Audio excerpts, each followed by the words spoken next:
Chapter 226, The Terrified Xio. Sherwood Borough. 15, Minsk Street. A satiated Klein sat in a reclining chair in the living room, beside a fireplace burning with charcoal. In a warm environment akin to summer, Klein wore a white shirt, a black vest, and thin trousers, while having a newspaper spread open in front of him as he flipped through the section with the most ads. A new type of transportation vehicle is an urgent need for investments. Details to be discussed in person. Klein read the advertisement twice before picking up a pencil from a small, dark red table to his side and circled the message. If there were no commissions tomorrow or the day after, he planned on seeing if this so-called new type of transportation vehicle had any investment value. Such matters were impossible to divine since there was a lack of sufficient information. I hope it's a product similar to a bicycle. Klein mumbled to himself before suddenly hearing an illusory prayer echo in his ears. Who is it? Miss Justice? Mr. Hangman? The Sun? Or some clerk at the Bakerland Bank is copying my passcode? Thoughts flashed through Klein's mind as he put down the newspaper, returned to his bedroom, and locked the door behind him. Taking 4 steps counterclockwise, he entered the world above the gray fog. He saw that to the side of the fool's seat and by the edge of the ancient mottled bronze table was a clear and bright brilliance that emitted waves of radiance. The experienced Klein calmly sat down and emanated his spirituality, touching the light ripples of light in response to the prayer. The scene in front of his eyes suddenly changed. It was a blurry sofa with a petite woman in a knight's trainee uniform curled up on it.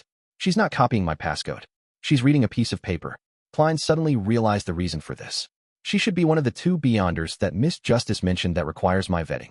After nearly 20 seconds of silence, Klein didn't give any form of formal response. He planned on taking the next step deep at night. He would then test her reaction, attitude, and way of handling things to test her personality and abilities. Of course, he would absolutely not force others to join the tarot club. The fool that doesn't belong to this era. Xio, who had just finished chanting the ancient Hermes sentence, froze for a few seconds. Then, she suddenly straightened her back and sat up straight. This seems to be the honorary name of a hidden existence. She realized this in horror. Furthermore, her knowledge in mysticism and the various rumors she had heard told her that once someone recited the full honorary name of a hidden existence, it would often attract the attention of said existence. The consequences of such attention was mostly misfortune or could even be described as tragic. Quite a few of those hidden beings were the incarnations of the evil gods and devils. Furthermore, I recited it in ancient Hermes, completely unprotected. I'm so dumb. Why did I focus so much effort in identifying the sentence and actually read it in my head? Xio looked around in horror, terrified that an indescribable monster would suddenly appear in her house. The sofa, tea table, cupboard, dining table, chairs, oil painting, and other items were all reflected in her eyes, without any changes. After nearly a minute of heightened vigilance, Xio relaxed a little and comforted herself. Don't worry, don't be afraid. I just said the honorable name and didn't follow up with a prayer. This is an incomplete ceremony, so it shouldn't attract any attention. Moreover, there's a good chance that the name might have been translated by the owner of the paper based on the special symbols left behind by Emperor Roselle. It might not be correct, but I heard that if the evil gods and devils generate interest, they would still provide a response even if the ceremony is incomplete. I'm so stupid, really. As she thought over the matter, Xio's face scrunched up into a grimace. She felt that she had made a grave mistake. After waiting for a few more minutes, she slowly exhaled as she puffed out her cheeks when she realized that there was no obvious response. She stuffed the piece of paper back into the history of the Lone Kingdom's aristocracy as she entered the bathroom with a heavy heart. She turned on the faucet and tried to use the cold water to clear her head. Splash! As nearly transparent water flowed down, Xio hunched her back and reached out her palms to cup some water. Just as she was about to dab the cold water onto her face, she spotted a long, slightly curly brown hair in the mirror through the corner of her eye. As for her, she had shoulder-length, unkempt yellow hair. Suddenly, Xio's hair stood on end. She stomped on the ground and, with a push of her hands, she shot backwards, turning her body halfway around and slamming the entity with her elbow. Pow! She leaned against a warm body, causing the other party to let out a familiar scream before falling to the ground. Xio stopped any subsequent actions and looked at her good friend who was hugging her stomach in pain, tears in her eyes. The corner of her mouth twitched without her realizing it as she said, "Furs, when did you get back?" Furs didn't reply immediately. It took her quite a while to get over the pain. As she slowly stood up, using the wall as a support, she grumbled, "I just got back. Xio, are you nuts? Why did you attack me without even looking clearly? And you hit me so hard. Where did you come in from?" Xio asked awkwardly. "Through the bathroom window." "Why? Is there a problem?" "As an apprentice, it's normal to not bring a key with me. Furs replied matter-of-factly. Zio straightened her back and pushed away all responsibility. Then why didn't you go through the door? You really gave me a fright just now. Furs blinked her eyes and said, if that's the case, I'll have to make one big round. That's too troublesome. I'm used to walking in a straight line. She paused as she asked suspiciously. However, wasn't your reaction a bit too much? Zio struggled for 3 seconds, choosing between losing her dignity or losing her life, before answering honestly. It's because I made a mistake, a fatal mistake. What mistake? Furs asked, rubbing her belly as she felt puzzled and concerned. Zio hurriedly recounted the whole story of how she had discovered the interlayer in the book's cover and found an old piece of paper in it. Then, she had accidentally recited the suspected incantation in ancient Hermes silently. What she had recited seemed to contain the honorable name of some hidden existence. You? Where's your brain? It should be fine. The ceremony wasn't complete, and who knows if it's real or fake. Furs looked around, and for some baffling reason, she felt a chill. She followed Zio back to the living room and saw the yellowed sheet of paper, as well as Roselle's special symbols, and the sentence that was written in ancient Hermes. After a quick glance, Furs, the professional researcher in mysticism, nodded and said, it's not any of the evil gods, devils, and secret existences that I know of. It should be fine. Furthermore, nothing has happened up till now. That means that everything should be fine. Seeing Zio relax, she thought of the pain in her stomach, so she deliberately added maliciously, of course, if something were to really happen, there's no way we can rescue ourselves with our meager abilities. Zio's face paled as she blurted out, Furs, let's sleep together tonight. Forget it. I'll just sleep on my own. Furs pricked up her brows and chuckled. All right. In fact, you don't have to worry about it. Think about it. I hear strange murmurs whenever there's a full moon, but I don't see any signs me going mad or losing control. Well, we should study the other 3 books. If there's the same piece of paper and the same incantation, it means that it's very likely to be a prank from Viscount Glaint. The duo hurriedly flipped through Study of the Coat of Arms and the other books and checked them carefully, but they didn't find anything else out of the ordinary. Zio looked at Furs, who looked back at her, turning the mood somber again. Should we sneak into St. Samuel Cathedral's nave tonight? Zio came up with an inspired suggestion. That was the headquarters of the Church of the Evernight Goddess in the Bakerland diocese. Why not St. Hireland Cathedral? I don't think the Evernight Goddess will protect me, Furs subconsciously replied. That was the headquarters of the Church of the God of Steam and Machinery, which was located in the St. George Borough, adjacent to many huge factories in the southeast. The 2 ladies with different faiths fell silent again, and after a while, Furs sighed and said, and that would make us end up being targeted by the Nighthawks or the machinery hive mind. That might be the goal of that hidden existence. All right, go to sleep.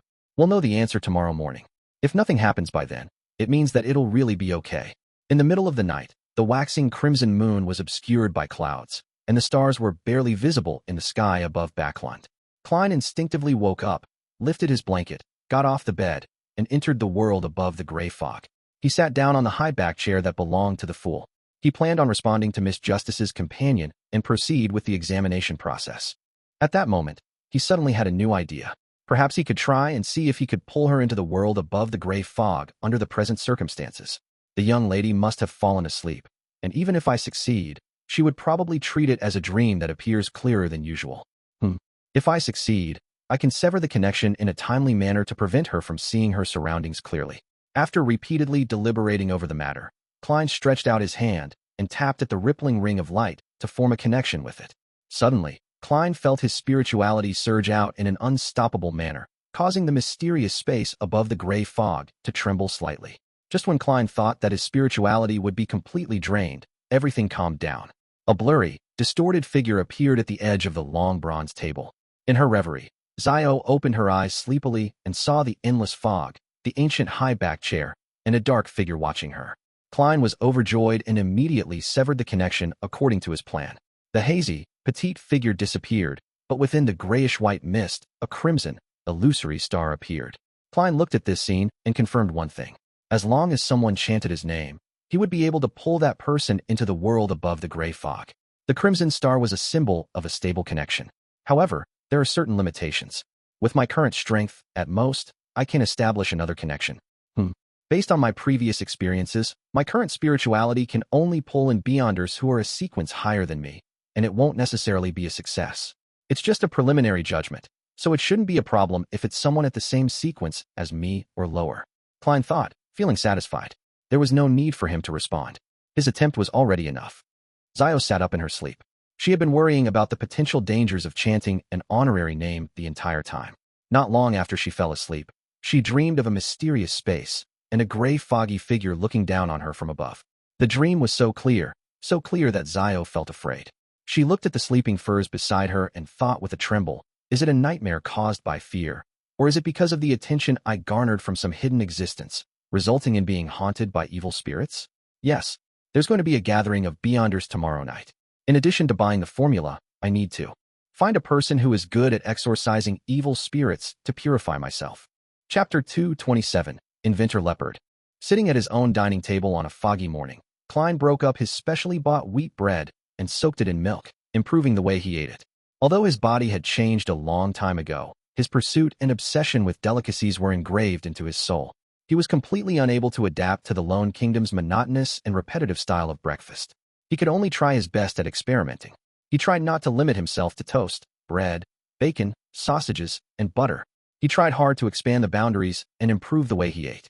For example, his recipes had new additions such as pork-filled pastries from the south, Potter noodles, and roasted corn pastries. Caviar from the Fasak Empire isn't bad either, but it's too expensive. It's only suitable for formal meals. Klein scooped up a small piece of wheat bread he had softened and put it in his mouth. Just by chewing it a little, he could feel the intertwining flavors of milk with the fragrance of wheat. The aftertaste of the bread was even sweeter. After breakfast, Klein put down his cutlery, but he was in no hurry to tidy up the table. He picked up the newspapers and began to read. I'll do a divination in a while. If there's nothing else to do, I'll pay Mr. Leppard a visit at St. George Borough's Surge Street and see if his new transportation vehicle is worth investing in. Bakerland is really big. Every borough is almost the size of Tingent City. The East Borough is especially ridiculous. It's at least twice as large. The easiest and most economical way to travel is to walk, followed by the steam metro, before walking again. It's just quite a waste of time. Klein's mind wandered aimlessly. Bakerland's public horse carriage system was rather similar to Tingent's. The price was about the same, but the only problem was that most of them were confined to a single borough. If one wanted to go from Sherwood to St. George, a few transfers were needed, and that would naturally raise the price. Such a situation made the prospects for a new transportation vehicle very alluring. Knock, knock, knock. At that moment, knocks on the door sounded. It was as loud as the pounding of a hammer. Who is it? Don't they know how to ring the doorbell? He muttered a few words, straightened his collar, walked to the door, and pulled it open. In front of him was a familiar face. It was the Highlander man who had chased Ian at the steam metro. His skin was dark, his eye sockets recessed, and he was lean and hearty man.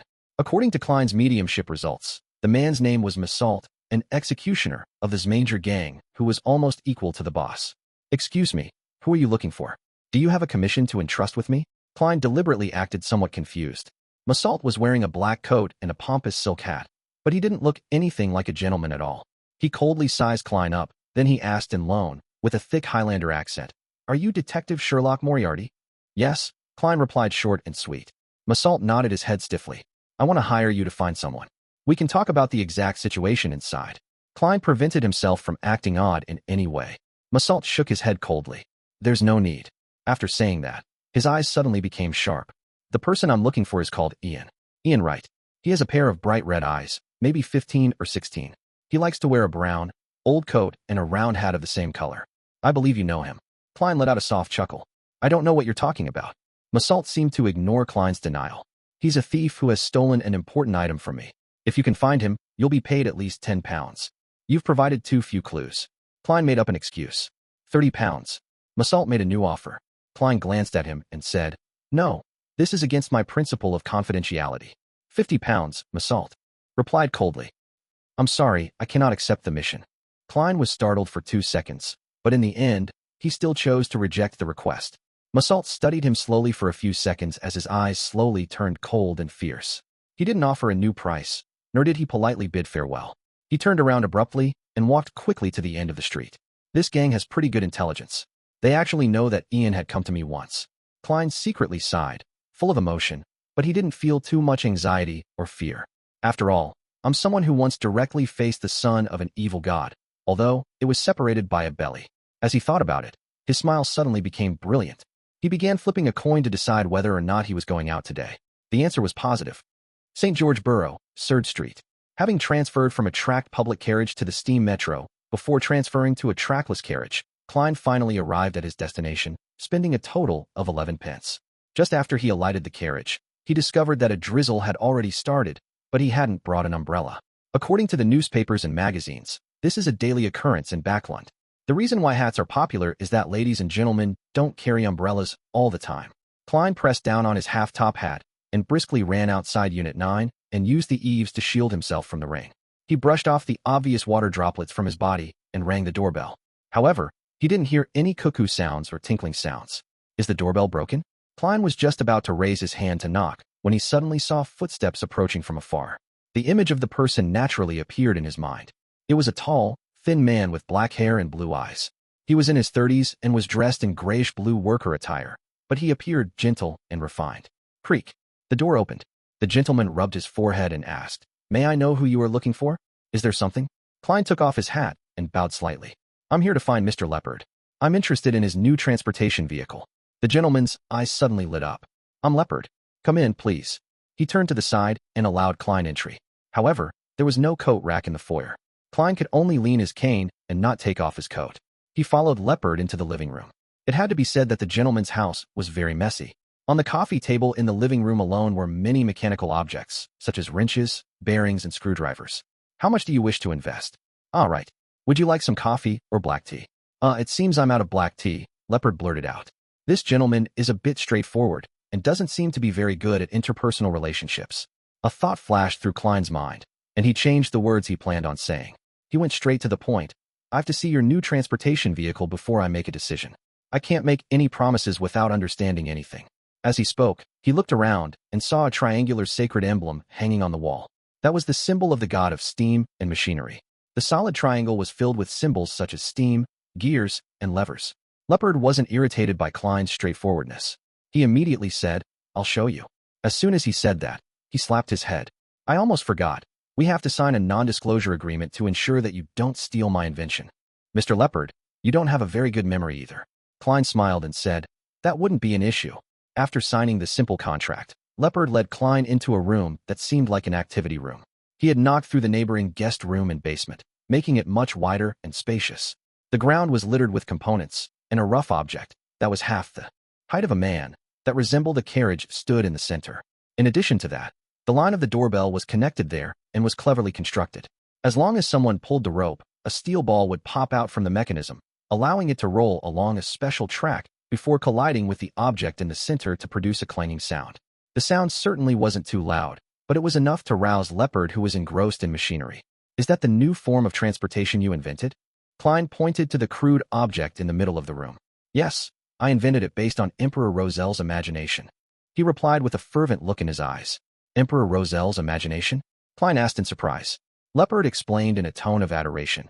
Emperor Rosel left behind a number of manuscripts in which he drew his vision of the machines of the future. He was an outstanding genius. No, a master. Many things have already been turned into reality. Haha. This manuscript is kept in the Church of the God of Steam and Machinery. There's no way for non-pious believers to borrow them. Emperor, are you still leaving no stones unturned for others? Klein's mouth twitched, almost unable to maintain his smile. Describe it in detail. He changed the subject. Leppard led Klein to the crude metallic object and opened the door. This is a transportation tool that doesn't need a horse. The driver sits in the front left seat, continuously stepping on the pedals. Through the levers, and a chain connects to the four wheels, allowing the vehicle to roll forward. And on the wheels, I used inflated rubber, which can make the journey smooth. So it's a human-powered car? Klein couldn't help but lampoon. He said with some deliberation, with such a huge carriage, and at least 4 passengers, it would be impossible to travel that far just by relying on human strength alone. That's exactly my next goal, to reduce the weight and expand the lever a few times. However, my financial situation isn't at its best. I can't fund any more attempts. Leppard looked hopefully at Klein. Why not consider other methods, such as using steam as the driving force? Klein slowly organized his words. Leppard shook his head. There have been people who have invented that, but it has a very huge body, making it difficult to drive it along many streets. That was exactly what Klein was waiting for. Then, why don't you just do something simpler? For example, have only 2 wheels with only one person without an outer shell. You mean something like a bicycle? Leppard asked in thought. Rosel's manuscript has that? Klein nodded heavily. Yes. Those bicycles which other people have invented aren't very practical. Simplifying this seems like it might work. It will really seem different. But who would buy it? Leppard said to himself. Klein didn't hesitate to provide him with a direction. The postman, The working class who have a bit of savings, the businessman who doesn't need to look respectable while hoping to save money. There are many of them in Bakerland. Leppard thought for a moment, then nodded slightly. I can try, but I don't have the money for spare parts. I'll invest 100 gold pounds. In addition to my suggestion just now, I'll take a total of, Klein hesitated to say 10% of the shares. 15% was better. After all, 100 pounds was, strictly speaking, not much. You can have 35% of the shares. But that's only limited to the bicycle concept you described. Leppard spoke out first, afraid that Klein would make an unreasonable request. Deal. Klein immediately laughed. We'll first draw up a simple contract and settle this matter. Afterwards, I'll find a lawyer to make a formal contract and add some detailed terms. For example, if there's anyone else who wants to invest, they must first get my consent. No problem, Leppard replied. Impatiently, all he wanted was to buy his spare parts as soon as possible. In the gloominess brought about by the drizzle, Klein returned to Sherwood Borough's Minsk Street. He entered the house and went straight to the bathroom on the first floor and resolved the problem of his bloated stomach. Splash. As the water echoed, Klein bent down to wash his hands. At that moment, an image appeared in his mind. The mirror in front of the sink reflected his lowered head, dim surroundings, and a pair of eyes to his side. A pair of eyes. Chapter 228, The Mastermind.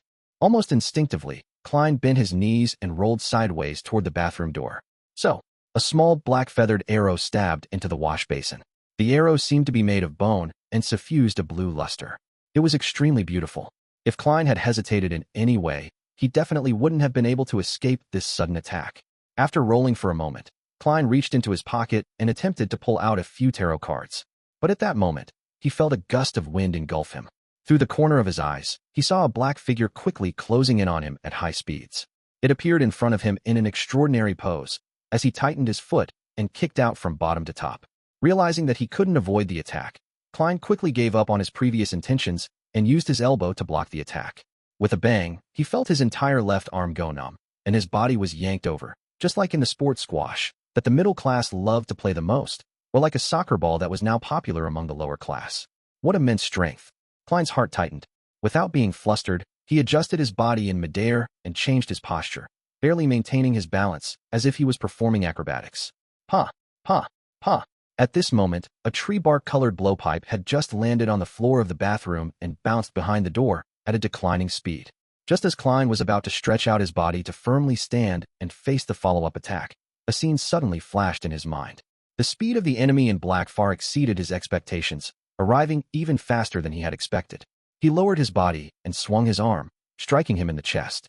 In the blink of an eye, Klein's body bent over, spinning half a circle more, like a small ball that kept falling and kept being thrown around. Pow! He stretched out his hand and pressed it to the ground, opening his legs like scissors while keeping his head low. It made black-clothed man's fist miss as it tore through empty space. The fist that was originally aimed at his chest could only hit his legs after Klein turned his body, but his legs were open wide. Pushing up, his legs closed in together, allowing Klein to leap nimbly to the side as he finally managed to stand up straight. Pow! Before he had the chance to observe his enemy, the black figure had already arrived in front of him, bringing with it a strong gust of wind. What a fast reaction! Klein quickly lifted his arms up in front of him to block. With a dull thud, he felt as if he had collided with a black bear. Failing to withstand the immense force, he could only stagger backward, his arms almost turning numb in the process. At the same time, Klein finally recognized his attacker. He had dark skin, a lean and hearty build with recessed eye sockets. He was none other than the executioner of the Zmanger gang, Massault, the person who had come to see Detective Moriarty in the morning. Pa! Pa! Pa! With a fierce glint in his eyes, Massault closely pursued after him as he flung both of his arms, delivering left hooks or right punches in a barrage of attacks at Klein. The gap between Klein's strength and that of his opponent was obvious. He was unable to face him head-on, and he had to rely on his agility and premonitory senses to barely avoid the combo of punches. No, I have to make full use of my advantages. With a similar thought, Klein stopped engaging in melee combat. He lowered his body and rolled to the side. Crack! A chair was torn apart by Massault's kick. Klein supported his body with one hand as he exerted strength in his waist and continued rolling in a bid to seek a chance to use his tarot cards and self-made charms. Tap! Tap! Tap! Massault caught up quickly and kicked out his legs, one after another. That was in no way slower than his opponent. He was like a giant bear with the gift of agility and had zero weaknesses. He made it so that the rolling Klein was only capable of focusing on dodging and defending, without giving him the chance to draw his cards or use his charms. Gotcha. Bam. Bam. A chair was broken, the table overturned, the coat rack toppled, and Klein had circled most of the way around. But his situation was turning dire. I can't go on like this. He kept dodging, rolling, and tumbling, seeking every opportunity to turn the situation around. Suddenly, an idea came to him when he spotted the coffee table in the living room through the corner of his eyes. Bam! Klein defended a blow with one arm as jumped back towards the living room while enduring the pain. At this moment, Massault's leg muscles bulged suddenly like they were inflated with air. Boom! He stepped on the ground so hard that it seemed to shake, and he jumped up and shot at Klein like a bullet, with one of his legs aimed at him. Klein barely managed to hold on for a moment before being sent flying again, crashing through the coffee table with a clang, sending the ceramic tea set flying towards the cupboard, scattering the round fountain pens, the contract template, and the various newspapers on the floor. Seeing that the detective in the black, double-breasted coat was weakened from the impact and momentarily unable to stand up or roll, a fierce glint flashed in Massault's eyes. He slid forward, pushing his knee out amidst the shattering sounds of the porcelain. Klein's eyes turned dark as he watched this scene. He was already holding a contract template in his hands. He had fled to the coffee table in the living room, ignoring the warnings his premonition was giving him, solely to pick up a contract template or newspaper. When he saw Massault's knee coming at him, Klein's wrist shook. At that moment, a scene appeared in his mind once again, a scene with Massault's neck twisted backward. So, Klein slightly pressed his wrist, shaking out the contract template in his hand. So, the contract was like a dart made of fine steel as it shot at Massault's throat. At that moment, the distance between the two of them was less than a meter. Moreover, as Massault closed in, the distance between them was decreasing. A white item was reflected in Massault's eyes as he instinctively tried to jump back to dodge it. Oof! The contract stabbed right through Massault's throat, penetrating his windpipe. Blood with patches of bubbling blood gushed out as Massault fell in front of Klein, his knees heavily hitting the ground. Huff! Huff! Huff! He pulled out the bloodied contract template and clutched his throat. However, he was unable to stop the blood from flowing out of his wound, and his eyes gradually became unfocused. In the end, his body twitched a few times, and he stopped moving. Klein took a moment to recover before he had the strength to turn around and stand up. He had a few tarot cards between his fingers, on guard against possible counterattacks and other enemies. After activating his spirit vision and confirming that his assailant was dead, Klein looked around and didn't see any other auras. Only then did he relax a little. He noticed that 2 of the chairs were broken, the coffee table was smashed up in several spots, and porcelain was strewn all over the floor. The entire living room, dining room, and foyer were in a mess. Lowering his head, he saw that the sleeves of his suit had been damaged, and that the outer layer of the cloth had been stained with a great deal of dust. Suddenly, Klein said softly in a self-deprecating manner, "There's no way to claim reimbursement for this." Ha ha, ha ha, ha ha. He laughed as if he had encountered something that could amuse him for the rest of his life. He laughed so hard that his body bent forward and backward, to the point where only his laughter reverberated in the entire house. A few seconds later, Klein stopped smiling and walked to the corpse with a heavy expression. He wanted to make the dead speak. Being familiar with the mediumship ritual and answering his own prayers, Klein took a whiff of the refreshing fragrance and used the technique of dream divination to whisper, "The Mastermind who sent Massault on this mission." Soon, his eyes turned black as he entered a dream and saw a gray blur. Suddenly, the gray and blurry world and lit figures changed, forming numerous scenes and images before him. In front of Massault was a middle-aged man without a hat. His white shirt had a complicated, layered, petal-shaped collar and cuffs, which made him look very magnificent. Matched with a tight black vest and skinny trousers, he looked gaudy and exaggerated. This middle-aged man had brown hair and blue eyes, a thin face with a stubble. He was a very good-looking gentleman. He looked at Massault and said in a deep voice, "No matter what you do, make sure you find Ian right alive. If he's dead, bring him to me within an hour, preferably within 15 minutes. Yes, Mr. Ambassador." Massault didn't hide his unruliness, but still kept his head lowered. The scene shattered, and Klein frowned. "Mr. Ambassador? This matter actually involves other countries?" Judging by the style of the shirt, the ambassador is most likely the ambassador of the Intis Republic to Bakerland. Ian is only a teenage boy.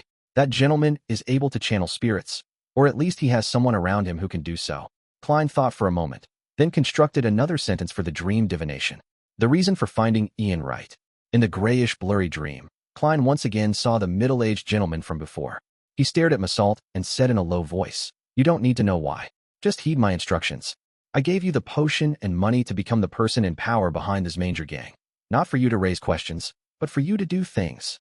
Yes, You only need to know that Ian Wright might be involved in an item of great importance. As the scene faded away, Klein once again exited the dream. An item of great importance. I really can't tell, Ian. What could it be? Potion. So Massault is actually a Beyonder. It's no wonder that his combat skills were so powerful and terrifying. He should be a Beyonder adept in this field. As these thoughts crossed his mind, Klein felt exhausted. It seemed that responding to his own request had consumed too much of his spirituality. If he wanted to have his mediumship standards restored to what it was previously, he estimated that it would only happen when he was a Sequence 7. After ending the ritual and dispelling the wall of spirituality, Klein looked at Massault's corpse and carefully observed it for a long time. Finally, he saw specks of spiritual radiance converging at the wound on his opponent's throat, slowly congealing into a piece. Carefully grabbing it, Klein pulled out a dark red object that looked like jelly from Earth. Is this the Beyonder characteristic left behind by Massault? I wonder what kind of sequence potion it is. That's easy to determine. I'll get the answer by doing a divination above the gray fog. Theoretically speaking, the Beyonder characteristic of low-sequence Beyonders will be able to imbue a person with the corresponding powers, even without the supplementary ingredients. However, one can easily lose control and go insane on the spot after consuming it. Nearly all the supplementary ingredients for low-sequence potions lack spirituality. Klein's thoughts ran wild before he finally forced himself to focus. A corpse was now in front of him. It gave him a headache thinking about what he should do next. Chapter 229, Lesser of Two Evils. Massault's body lay there, his eyes wide open, as if he still had a murderous look in them. The wound that had severed half his throat was originally thin, but with the condensation of the Beyonder characteristic, it had expanded by quite a bit and became much more mangled. At the same time, the phenomenon of incontinence after death made his lower body reek of a stench. Klein held onto the crimson jelly-like object, feeling troubled about what he should do next. He had three general choices. The first was to clean up the scene, deal with his wounds, and to report it to the police in the name of legitimate self-defense. The second was to wait deep into night, throw the corpse into some sewer, and pretend that nothing had happened. The third was to immediately give up his current identity, flee to another borough, and change his name again. The problem with the first option was that Klein was still an illegal resident with skeletons in his closet.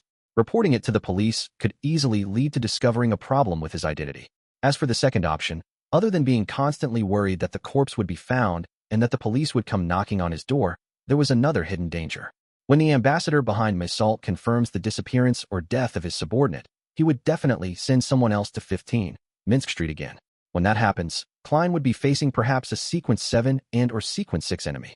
He was facing a faction that might very well be a country, a powerful country. The third option seemed to be the wisest and safest option that allowed him to avoid all the risks. But there was also a downside, and that was that the portrait of Klein was likely to be posted, making him wanted.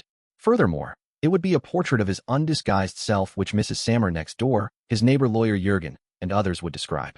Once the wanted notice was published in the corresponding newspapers, even if it was limited to the greater Bakerland area, Klein would very likely be recognized by Daly and the other Nighthawks. That would make the problem become even more troublesome. As this matter involved in Zangwell and sealed artifact 0-08, it was highly likely that he would be pursued by an expert at the level of a high-ranking deacon.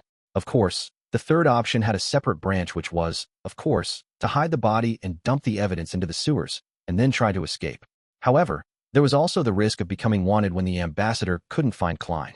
He could order the members of the Zmanger gang to call the police and use the official forces of Bakerland to search, and if he could track Klein down, that would be the same as the second option.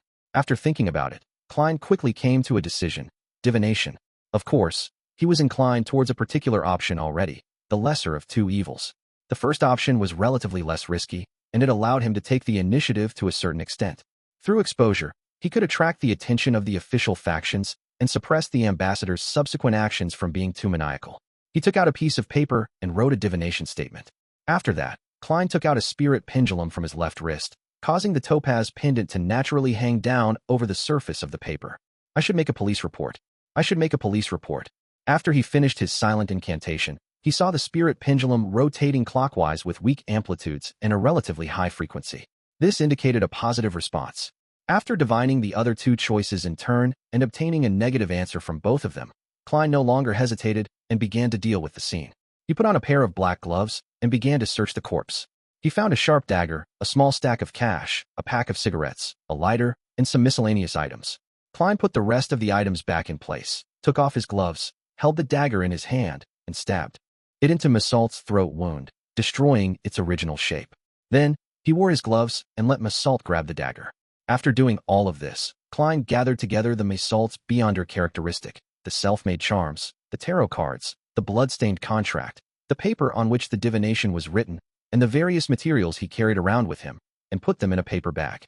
Then, he summoned himself in a ritual and transformed into a special spirit.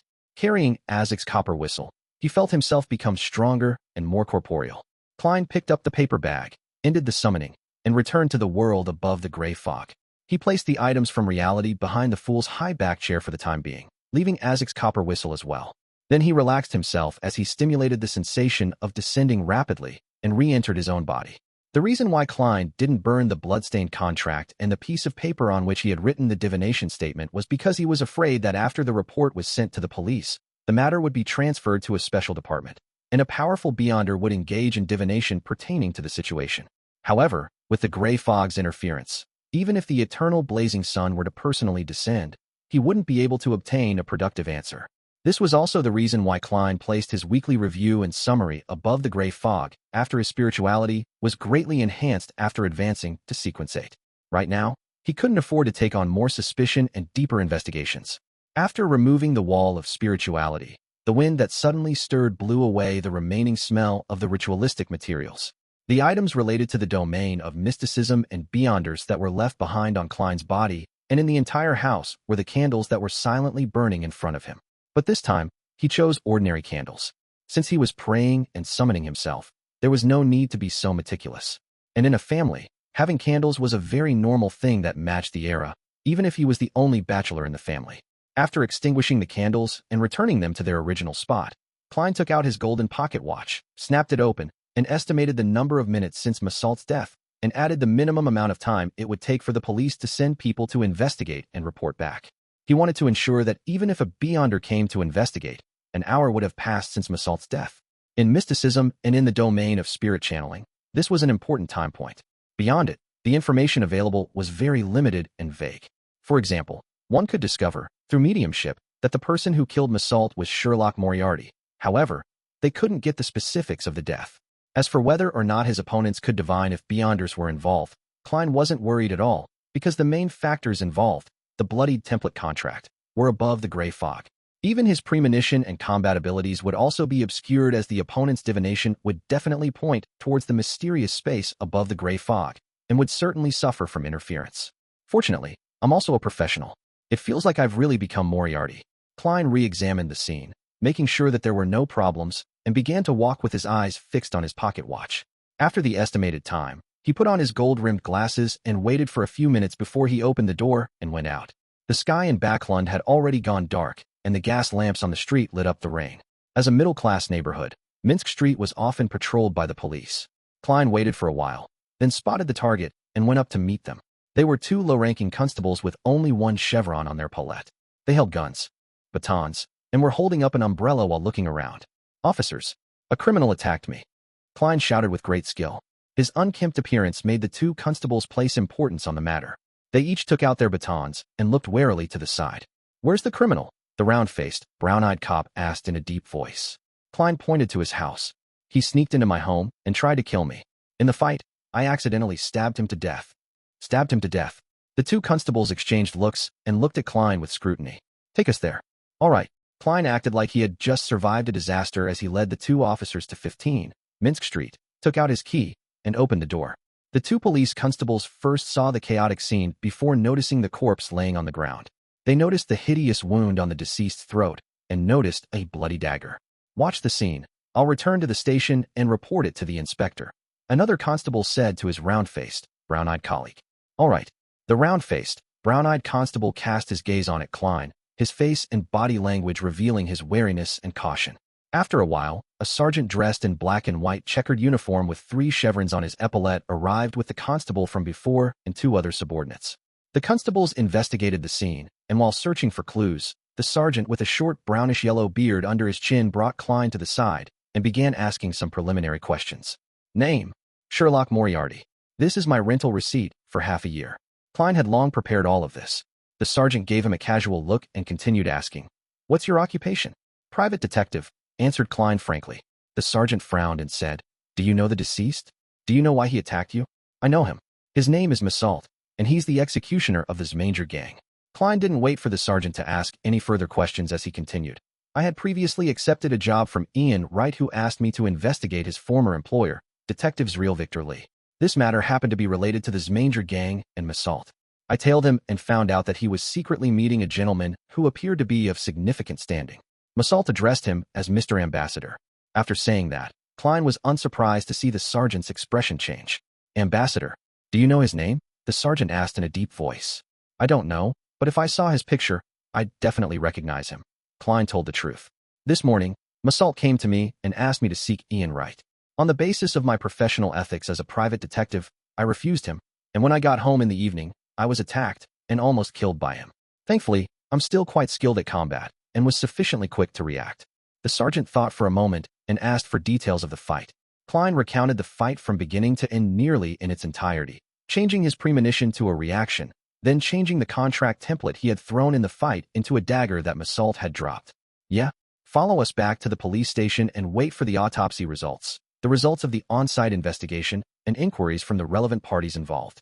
The sergeant's thoughts wasn't on the case anymore, clearly acting rather perfunctory. Right now, he only had one thought in his mind. This was an important case involving foreign ambassadors. He had to report it immediately. In his daze, he suddenly thought of a question and quickly added, "What's your faith?" God of steam and machinery. Klein replied without hesitation. The Bakerland headquarters of the Church of the Lord of Storms was in the Sherwood Borough, so cases involving Beyonders were often referred to them, with one exception: the people involved had to be believers of the Lord of Storms. In order to not encounter the Nighthawks, Klein had no choice but to let the goddess down. Chapter 230, Interrogation. Empress Borough. In an unremarkable house, Xio and Furs took a seat at random and examined the writing on the blackboard. Like always, Mr. A was sitting quietly, alone on the sofa at the front in his hooded robe, looking down at the crowd from a high vantage point. Sequence 8 Sheriff Potion Formula. £450. Xio silently read the familiar content as she inwardly let out a sigh of relief. The situation she feared the most was the lack of a seller when she had finally amassed the money with great difficulty. I received £400 from the split, plus my original savings of £150. That's enough. However, I definitely need a huge sum of money for the main ingredient. All right, maybe I can change circles and see if there are any Beyonders who are interested in this formula. Xio suddenly felt invigorated, and she realized that she had found a way to make a fortune. Frankly speaking, there was no way she would leak the formula if she wasn't in desperate need for money to buy the materials to concoct the potion. On the one hand, most people always hoped that there were fewer Beyonders in their own sequences, and on the other hand, the price of the corresponding ingredients would be raised significantly if there were many competitors who bid up the prices of the ingredients. It was the same with the subsequent potions. After some serious thought, Xio slowly became nervous again, because it was normal for a recipe to be placed on sale for a long time without being sold. Moreover, the arbiter pathway belonged to the royal family and the military. All aspects were strictly controlled, and the leaked ones came from a small number of destitute nobles. There were hardly any complete formulas for the low to mid sequences. Often, only one or two of them were complete, and compounded with the knowledge that the main ingredients were controlled and difficult to obtain. Beyonders who chose this sequence were rather rare. Xio had been in some mysticism circles in Bakerland for a long period of time, but she hadn't found an arbiter apart from herself. On the one hand, the others might have concealed it well, but on the other hand, that might also explain the problems faced in this sequence pathway. Phew, but compared to Furs, I'm lucky enough. She hasn't encountered any of the subsequent recipes for Apprentice all this time. Xio saw Mr. A's attendant approaching and wrote a note saying that she was purchasing the sheriff's recipe. Before long, she was led to the study on the first floor. Before entering, she took a hooded robe from the attendant and covered herself with it. The seller in the study was dressed in the same way, so they couldn't see each other's faces clearly. This is the formula to the sheriff potion. Where's my money? The seller asked with a hoarse voice as he pressed a piece of paper on the desk. Xio pulled out the cash that she had long counted numerous times and pushed it to the seller. After checking the authenticity of the notes and the total sum, the seller finally released the potion formula he held. Xio immediately took one step forward and grabbed the note. Her eyes swept straight to the main ingredients as they were of great importance. A pair of terror demon worm's eyes. Silver war bear's right palm. Beyonder items I know of, but I've never seen them being sold. Xio sighed and walked out of the study and took off her robe. Back in the living room, she sat beside Furs. Having fulfilled her wish, she slowly began to worry about the unknown honorary name and the evil spirit that might be haunting her. 10, no, 20, no, 30 to request for someone skilled in exorcism to do a purification ritual for me. Xio made up her mind, and after exchanging a few whispered words with Furs, she beckoned for Mr. A's attendant. After the end of the free communication break, she saw her request appear as an additional entry on the blackboard. Suspected haunting of evil spirits. Requesting the help of friends who specialize in exorcism. £30. After a while, Mr. A's attendant came to the two of them and quietly invited them to the living room on the first floor. There was a man wearing a white mask inside. He looked at the two people who were wearing loose robes that concealed their genders and chuckled. Let me introduce myself first, so that you won't doubt my ability. No, we trust Mr. A.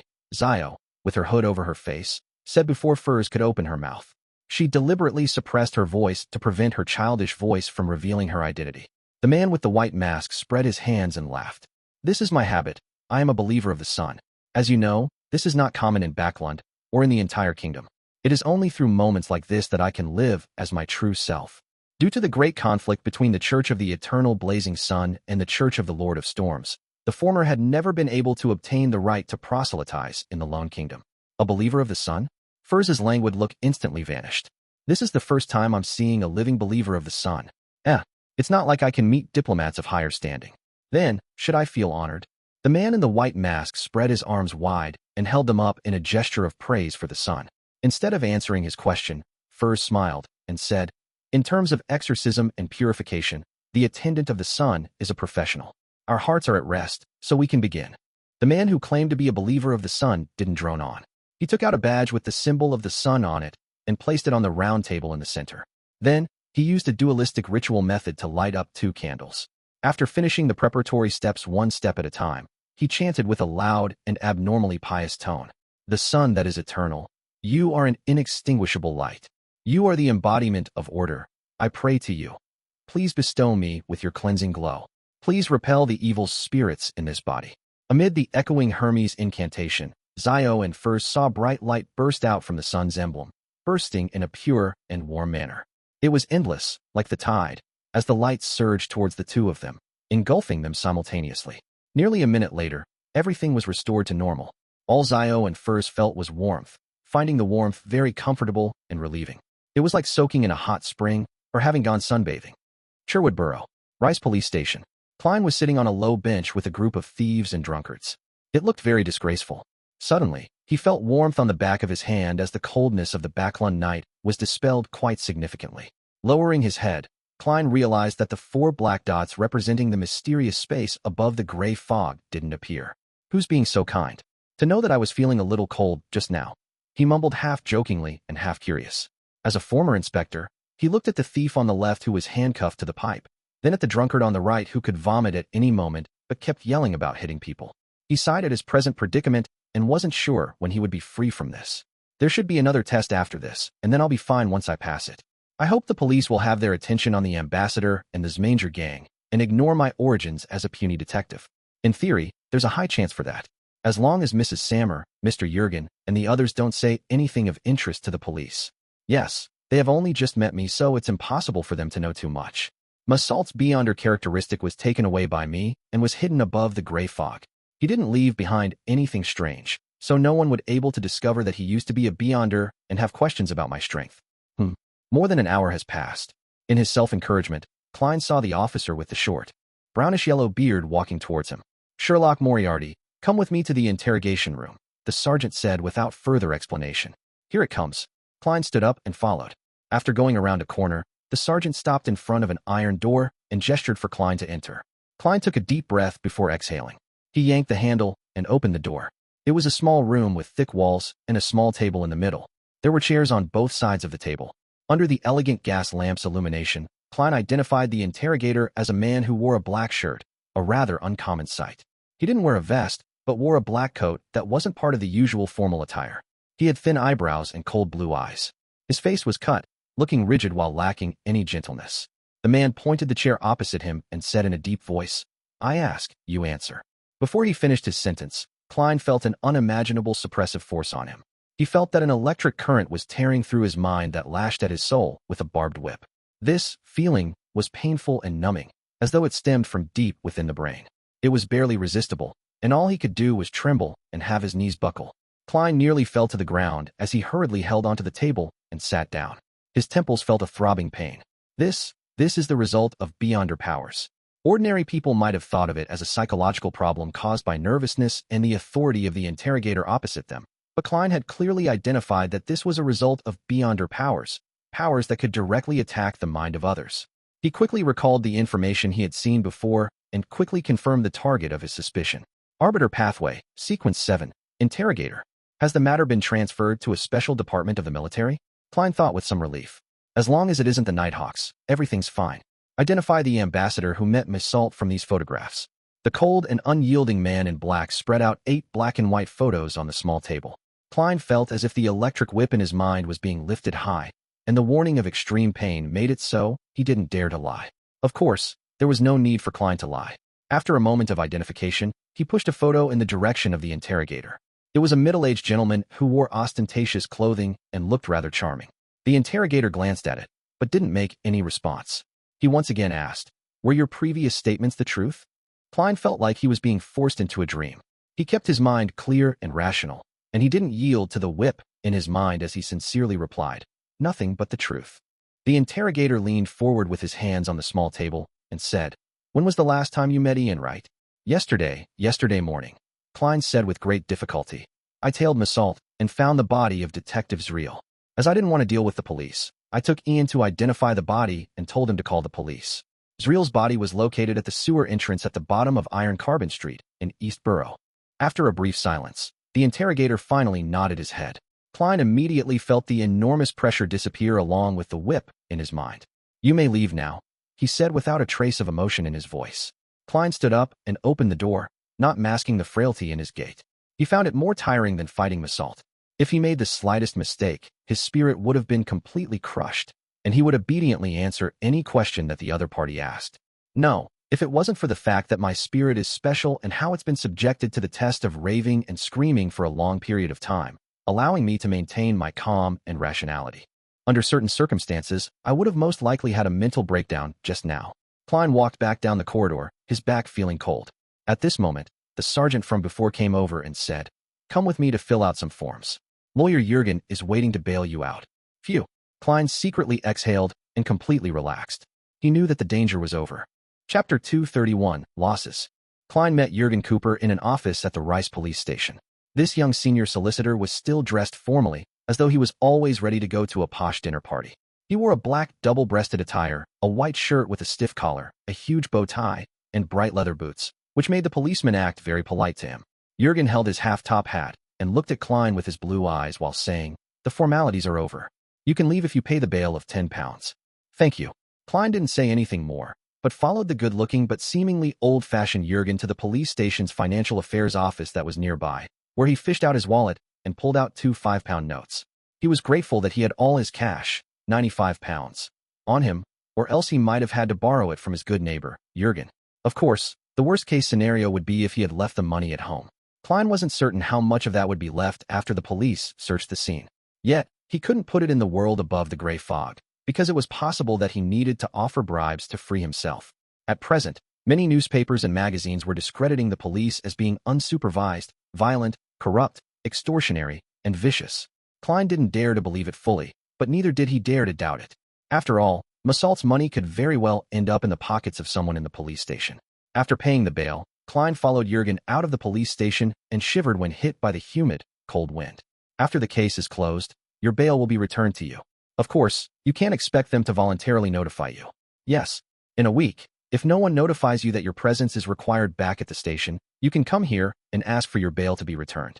In theory, you could still get appropriate compensation, if any, from the other party's estate." Jurgen walked over to a carriage parked nearby. The rain that had poured down during the entire day had finally come to a stop, but the crimson moon remained hidden by the dark clouds. The only light that could be seen on the street was from the gas lamps. All right, Klein almost believed that he would have to part with the £10 forever. He couldn't help but calculate how much it cost him to take up Ian's job. He had been paid £5, but many pieces of furniture and tea sets were destroyed at his home. He either had to buy new ones or get someone to repair them for him. With the materials used, the cost of the carriage, and the cost of mending his clothes, the math seemed to imply that he would be losing money. "If I don't manage to get back the £10 worth of bail money, this would be a great loss." Well, The beyonder characteristic left behind by Massault is actually worth quite a bit of money. Klein got into the carriage and frowned slightly. He had always thought that the private detectives who used their own residences as offices would, at most, not be entrusted with anything and wouldn't suffer any losses. But in the end, Klein turned his head to look at Jurgen, who was sitting up straight, and he said with sincerity, "Thank you. Thank you for coming to bail me out. How much should I pay you?" Jurgen nodded very formally and said, "This one's pro bono. I heard from Sergeant Faxine that you were involved in an incident. I believe that we'll have many opportunities to work together in the future. There will be many opportunities to work together in the future." Klein couldn't help but laugh as he said, "Lawyer Jurgen, are you cursing me?" Jurgen shook his head solemnly and said, "No, it's not what you think. It's very common for a private detective to have a fixed lawyer he works with. Sir, you sure lack a sense of humor, even though you look rather young." Klein lampooned before saying with a smile, "Coincidentally, I'm in need of a lawyer to help me draw up an investment contract." "Investment contract?" Jurgen asked in a slightly stunned tone. "I know that this isn't part of the work of a private detective, but I happened to chance upon a good investment opportunity." Klein explained simply. "Lawyer Jurgen, how much would a contract cost according to your usual fees?" "Generally, it's based on the total amount of the contract and the level of ease," Jurgen answered seriously. "The total amount is £100. The terms needed are..." Klein described his needs in detail, including a preemptive right, veto rights, and so on. Jurgen thought hard for a few minutes before saying, £2. I'll give it to you Monday morning." "All right." Klein said no more regarding the matter. Instead, he began asking Jurgen information about the case that night. On the way back to Minsk Street, Klein took the initiative to pay the carriage's fare of 3 soldi. After bidding farewell to the young but serious lawyer, he walked back to his house. He opened the door, and when he saw the messy scene, his heart winced. He never expected that he would start his detective business with a loss. Just as Klein took off his coat and began working on cleaning up the mess, the doorbell rang. He opened the door in puzzlement and saw Julianne, the maid from next door in a black and white skirt. "Good evening, Mr. Moriarty. Mr. and Mrs. Sammer wish to invite you over to discuss something," Julianne said with a tone that had traces of fear. "Here it comes, the problem regarding compensation." Klein revealed a smile and said, "All right." He changed into a clean coat and followed the maidservant next door. Luke Sammer and his wife, Stellan Sammer, were sitting on a sofa in the living room. The stout Luke, with a pencil-thin mustache, stood up and extended his hand as he said with a chuckle, "Good evening, Mr. Moriarty. I only just learned that you were a private detective. That's quite unbecoming as a neighbor. No, it was my fault. I didn't know if I was suited for this career and might find other jobs at any moment," Klein said as he shook the hand of the mail master. "I'm very sorry for what happened tonight. I'll compensate you." "It's just an accident," Luke said reassuringly. The blonde, blue-eyed, and pretty Stellan asked out of curiosity, "Did you really kill the intruder?" You must want black tea, right?" Klein nodded. Perhaps he was just a thief. He didn't mention that the problem stemmed due to one of his jobs, in order to prevent the Sammer couple from having any unpleasant feelings. "Since the police didn't inform them, there's no need for me to do anything unnecessary," Klein silently added. Luke Sammer laughed and said, "You must possess excellent combat skills. As a neighbor, I feel very safe. Perhaps we will have matters to entrust you in the future." Klein seemingly gave a self-deprecating laugh. "Actually, I was almost killed. Regardless, you were the ultimate victor," Luke said. After chatting about this topic for a while, Stellan picked up a porcelain teacup and took a sip. "I'm very curious about how many commissions a private detective receives a week, and how much can they earn?" Klein didn't try to hide anything as he laughed. "It depends on the situation.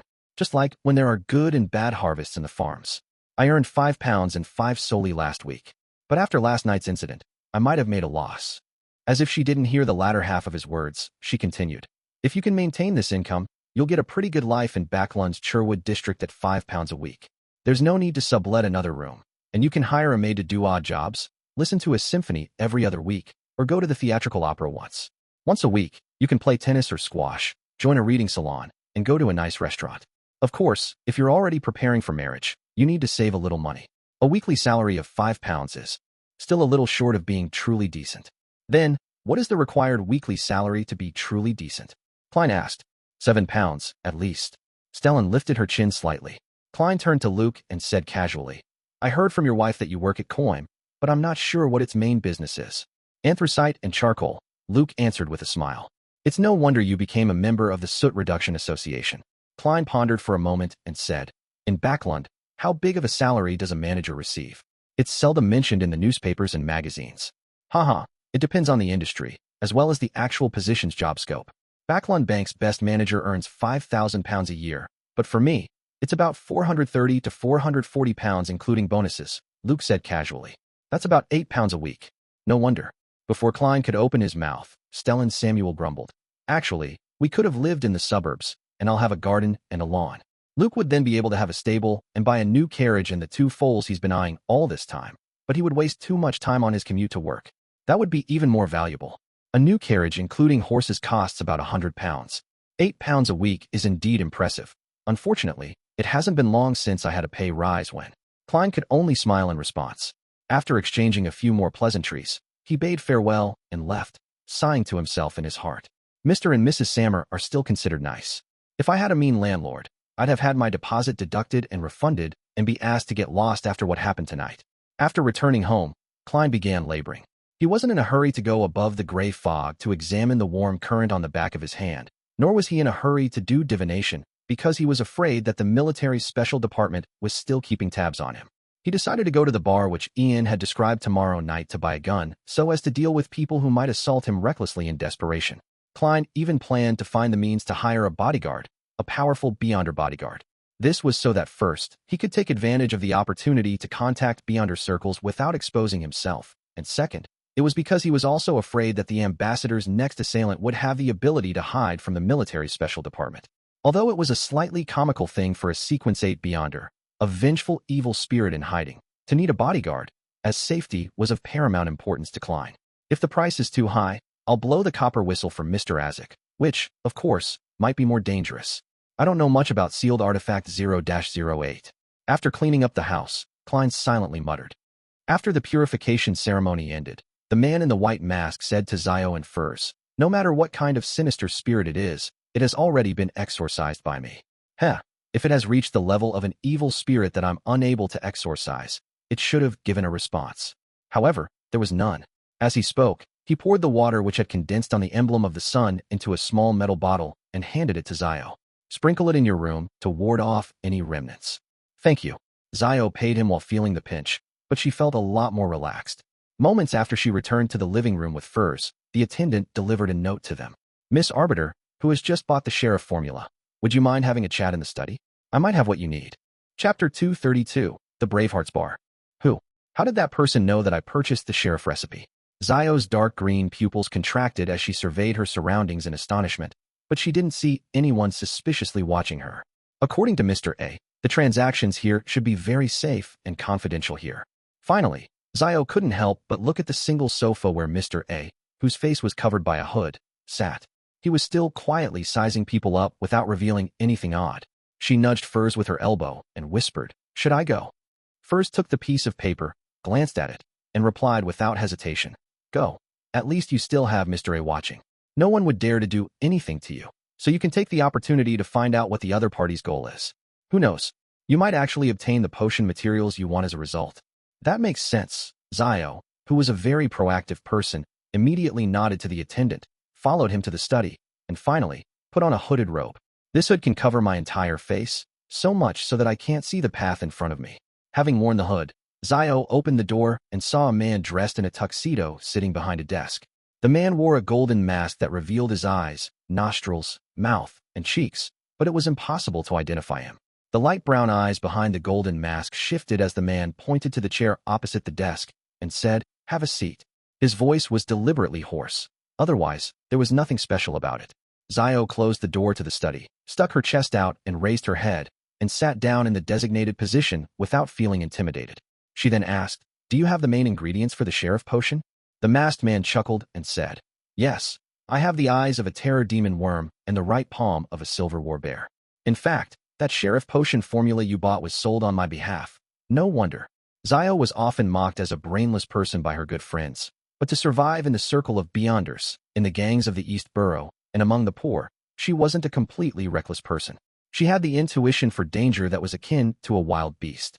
She asked in a deep voice, "Why are you doing this?" "To select suitable helpers." The masked man chuckled. "With your financial situation, it'll be difficult for you to gather the money needed for these 2 Beyonder ingredients in a short period of time. Of course, you can sell the formula at other Beyonder gatherings, but please, believe me, this will bring you unnecessary danger. Our circles might not overlap, but I'm not the only person." Xio frowned and said, Since you have such a massive organization and possess the formulas to the sheriff and arbiter potions, why do you need my help? There are certain matters we do not wish to deal with ourselves. There are many reasons, but there's no need for me to tell you that. And every arbiter that embarks on the journey as a beyonder by themselves has, more or less, some connection with the aristocracy. This is something we need, the masked man explained, simply. It seems like he doesn't know about my origins, nor is he aware of my reputation in the East Borough. Xio relaxed a little. The masked man continued. Just treat it as additional missions beyond the beyonder gatherings. I will give you some missions and pay you with the corresponding rewards. If you feel that it's dangerous, you can reject them. This is a fair and free trade. Once you save up enough money, you can purchase the ingredients from me. This, Xio, who was still struggling with her financial situation, suddenly had her heart stir. She continued acting reserved for 9 seconds before she said, as long as I have the right to reject missions, I can consider it. No problem. The masked man laughed. We can agree on where and how we'll meet in the future. To make you feel at ease, we'll concede the right to decide the details too. You. All right. Although Xio was still baffled and didn't understand why the other party was offering her missions to perform, she still agreed. At the very least, she couldn't identify any obvious dangers at the moment. Klein busied himself with buying chairs and tea sets and mending his clothes the whole of Sunday. He spent a total of £6.09 solely to restore the living room, the dining room, and himself to their original states. What a loss. I hope that the police department compensates me for my losses from Assault's estate. Sigh, the chances are slim since it's, at best, just a portion. Klein placed the invoices and receipts neatly in place, waiting for them to be used in the future. Of course, in terms of income alone, he had made quite a killing. Assault's beyonder characteristic was worth at least £300, or more. The premise of all of this was that Klein had access to a circle of beyonders. After dinner, dressed in a turtleneck sweater, a solid-colored sweater, a grayish-blue worker's coat, and a cap, Klein went out, once again, and made 2 transfers before arriving at Iron Gate Street in the area of the Bakerland Bridge. He saw Bravehearts Bar after taking a few steps. He saw a seemingly heavy black wooden door and a nearly 2-meter-tall brawny man with his arms folded. The brawny man sized up Klein, but he didn't stop him from pushing open the door, but his throat moved when he heard the cheers inside. This was when the bar was experiencing its peak business. Before Klein even entered, he felt a heat wave engulf him. He could smell the strong aroma of malt beer and hear a din. Unsurprisingly, he saw 2 stages in the middle of the bar. One of them was having a rat baiting with dogs competition, and the other stage had 2 boxers patiently waiting for the fight to begin. The aroma of alcohol mixed with the smell of sweat emanated. Klein lifted his gold-rimmed glasses and pinched his nose. While protecting his belongings, he squeezed his way to the bar counter. Before the bartender could say anything, he said, 1 glass of Southville beer. This was the best beer that the Lone Kingdom produced. 5 pence, the bartender replied like clockwork. Klein took out a handful of coins and counted out 5 pence before handing them over in exchange for a large wooden cup of golden beer. The aroma of the beer was alluring. In front of it, many beers can't even be called alcohol and can only be considered as beverages. The bartender chuckled. Klein lifted up the cup and took a swig. It was cool and refreshing, first bitter and fragrant, but later, the flavor of malt burst out. It had a slightly sweet aftertaste. After putting down the cup, he looked at the tiny white bubbles and took the opportunity to ask, "Where's Kasper's Kalinin?" The bartender stopped wiping the glass in his hand as he looked up and observed Klein for a few seconds before pointing to the side. Billiard room 3. In the spirit of not wasting anything, Klein carried the cup and walked to the 3rd billiard room. With just a light tap, he allowed the door to creak open. The 2 men inside stopped and looked towards the door. "I'm looking for Kasper's Kalinin." Amidst the silence, Klein hurriedly added, "Old geezer introduced me." Upon hearing this, a 50-year-old man with a big nose and a linen shirt said in a deep voice, "Come in." He had a huge, twisted scar running from the corner of his right eye to the side of his mouth, and his nose was a typical brandy nose, one that almost completely read.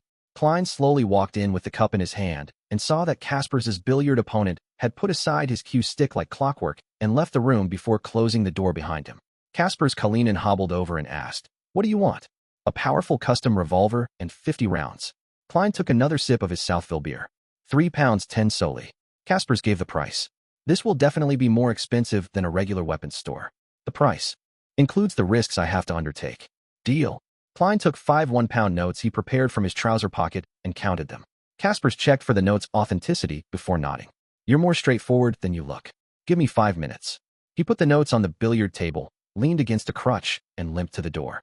After watching Kasper's leave, Klein glanced back at the currently trendy billiards and found it to be very similar to snooker on Earth. It must be you, Emperor Roselle. He nearly lost his composure and laughed while shaking his head.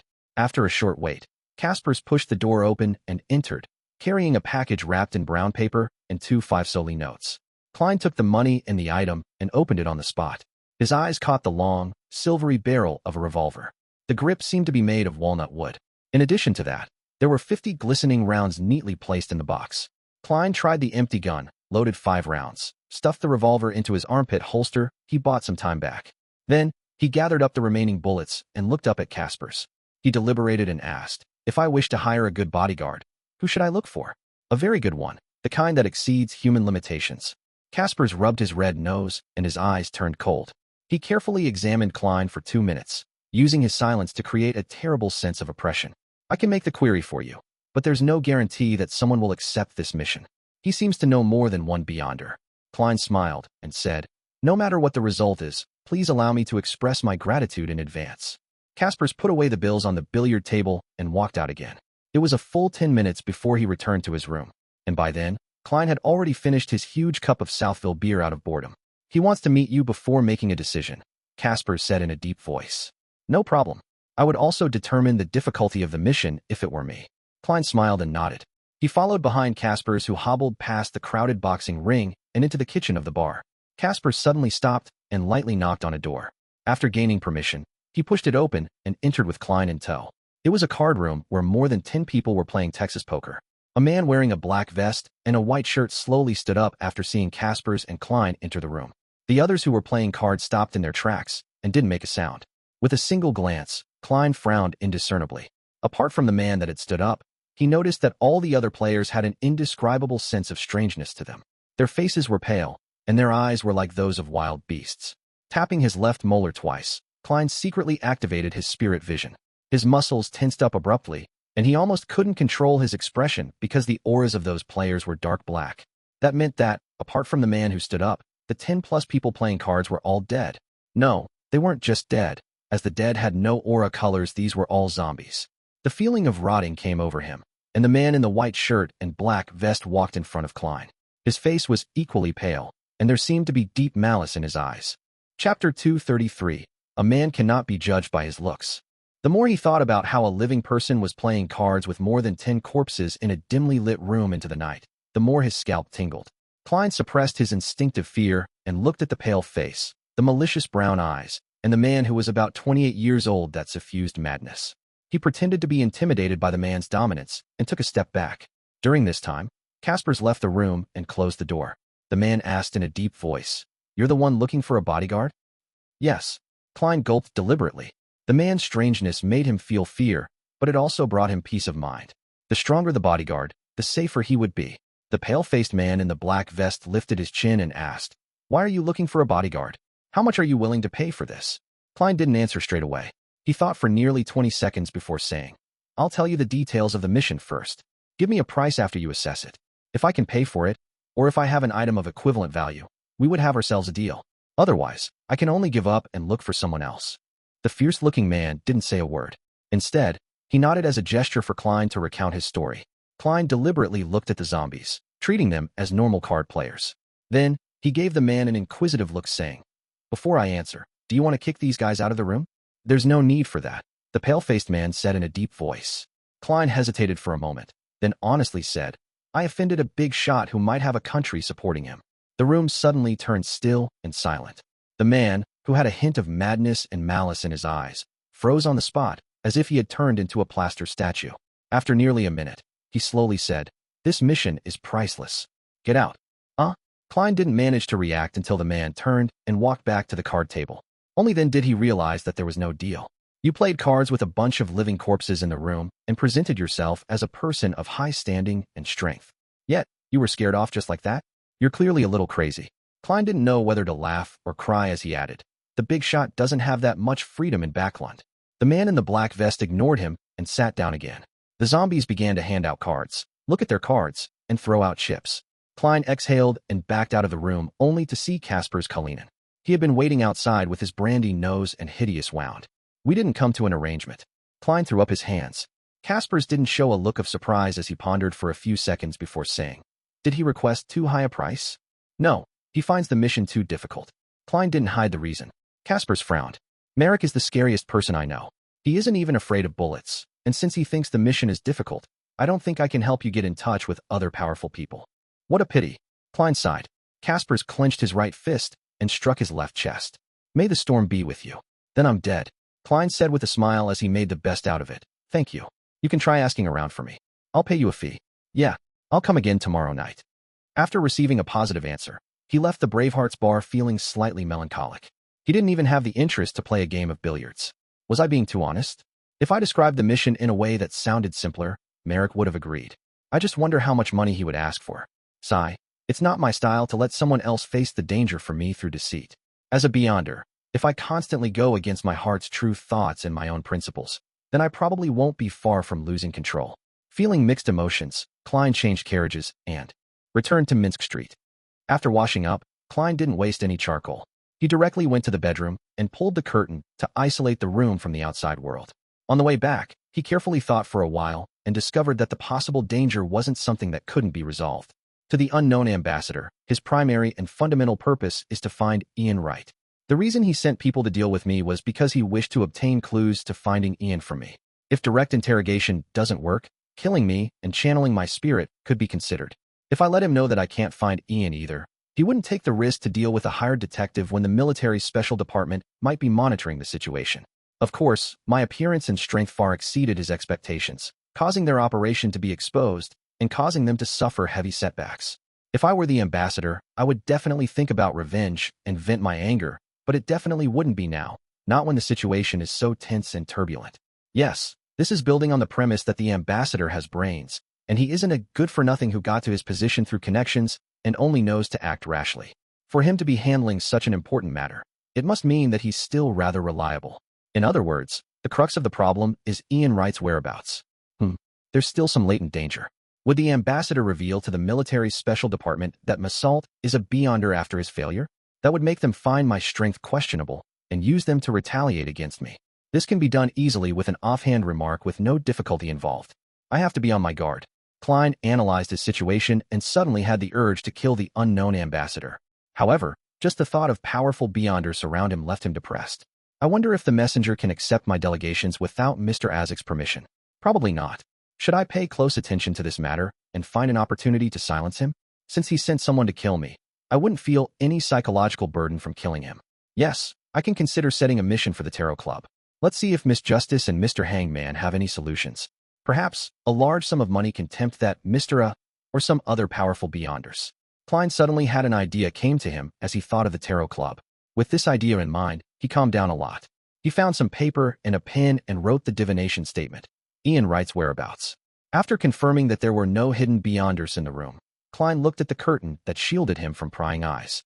He recalled Ian's appearance and silently read out the divination sentence before leaning back into his chair. He quickly entered a dream and saw a dark, small, run-down room in the dreamy world. There was a bunk bed and a floor mat that 4 people slept on. Ian was curled up at the top of the bunk bed, sleeping soundly under an old satchel. When the dream shattered, Klein opened his eyes and interpreted the revelation.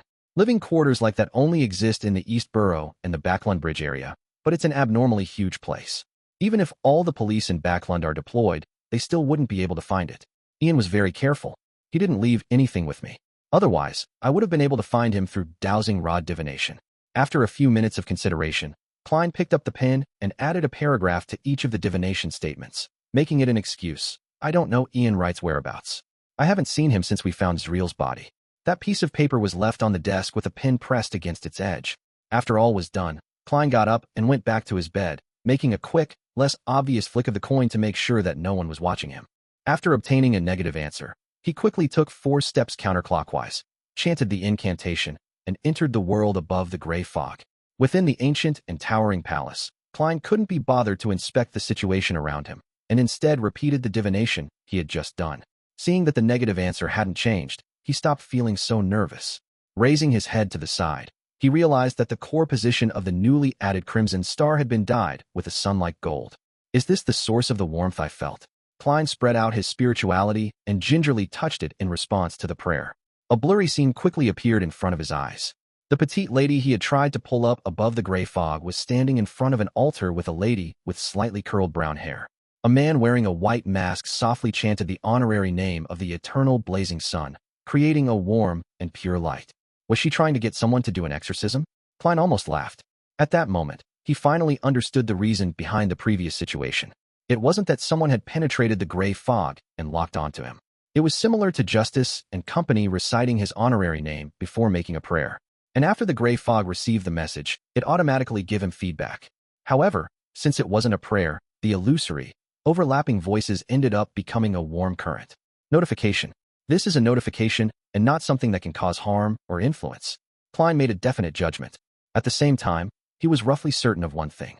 The way the mysterious space above the gray fog connected with Justice and the others wasn't absolutely abnormal or above the rules of this world.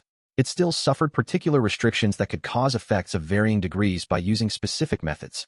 Klein continued watching the scene before him and listened to the voice speaking. He was surprised to find that it lasted longer than ever before.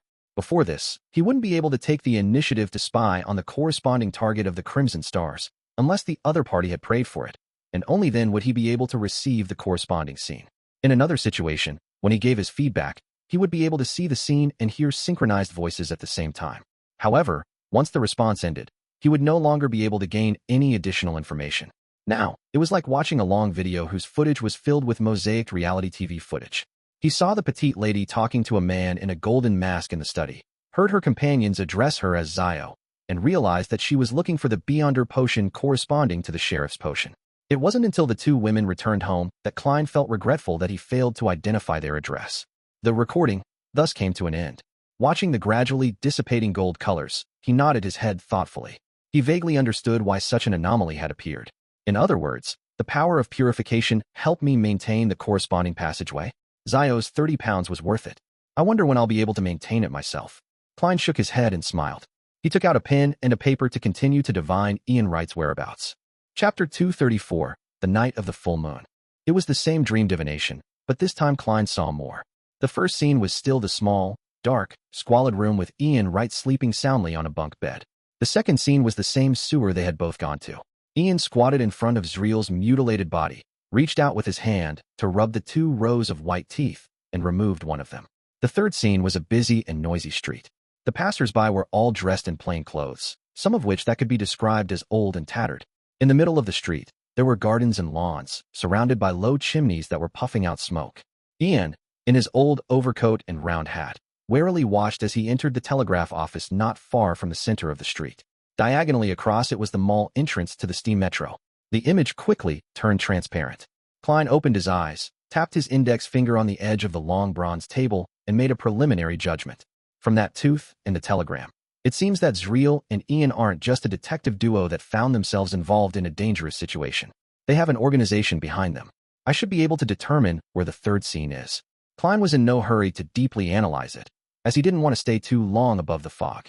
Leaving the high-back chair belonging to the fool, he went to a corner, rummaged through the paper bag that he had been placed there previously, and found Mesalt's Beyonder characteristic. Holding the crimson, jelly-like object, Klein sat down again and wrote a new divination statement. The corresponding potion name. As he silently recited the statement, he held onto the Beyonder characteristic with one hand and the piece of paper with the divination statement in the other. With the help of cogitation, he fell into a deep sleep. In the gray, dreamy dream, the ambassador who was dressed to the nines appeared again before Klein with his thin, stubbly face. Holding a bottle of crimson liquid, he said to Mesalt, "Drink it, drink this hunter potion, and you'll rule this Manger gang." Of course, money is also indispensable, as Emperor Roselle once said, a stick in one hand and a carrot in the other. Hunter? Bakerland is a huge metropolitan city. Mesalt frowned and asked curiously. To someone illiterate like him, hunters were associated with the wilderness and animals. The middle-aged ambassador chuckled and said, "The biggest city is the largest dark forest. Here, everyone has 2 identities. One, the prey, and the other, the hunter. Even the weakest hunter is a hunter. It's possible for them to harm stronger prey. Go, join this magnificent hunt."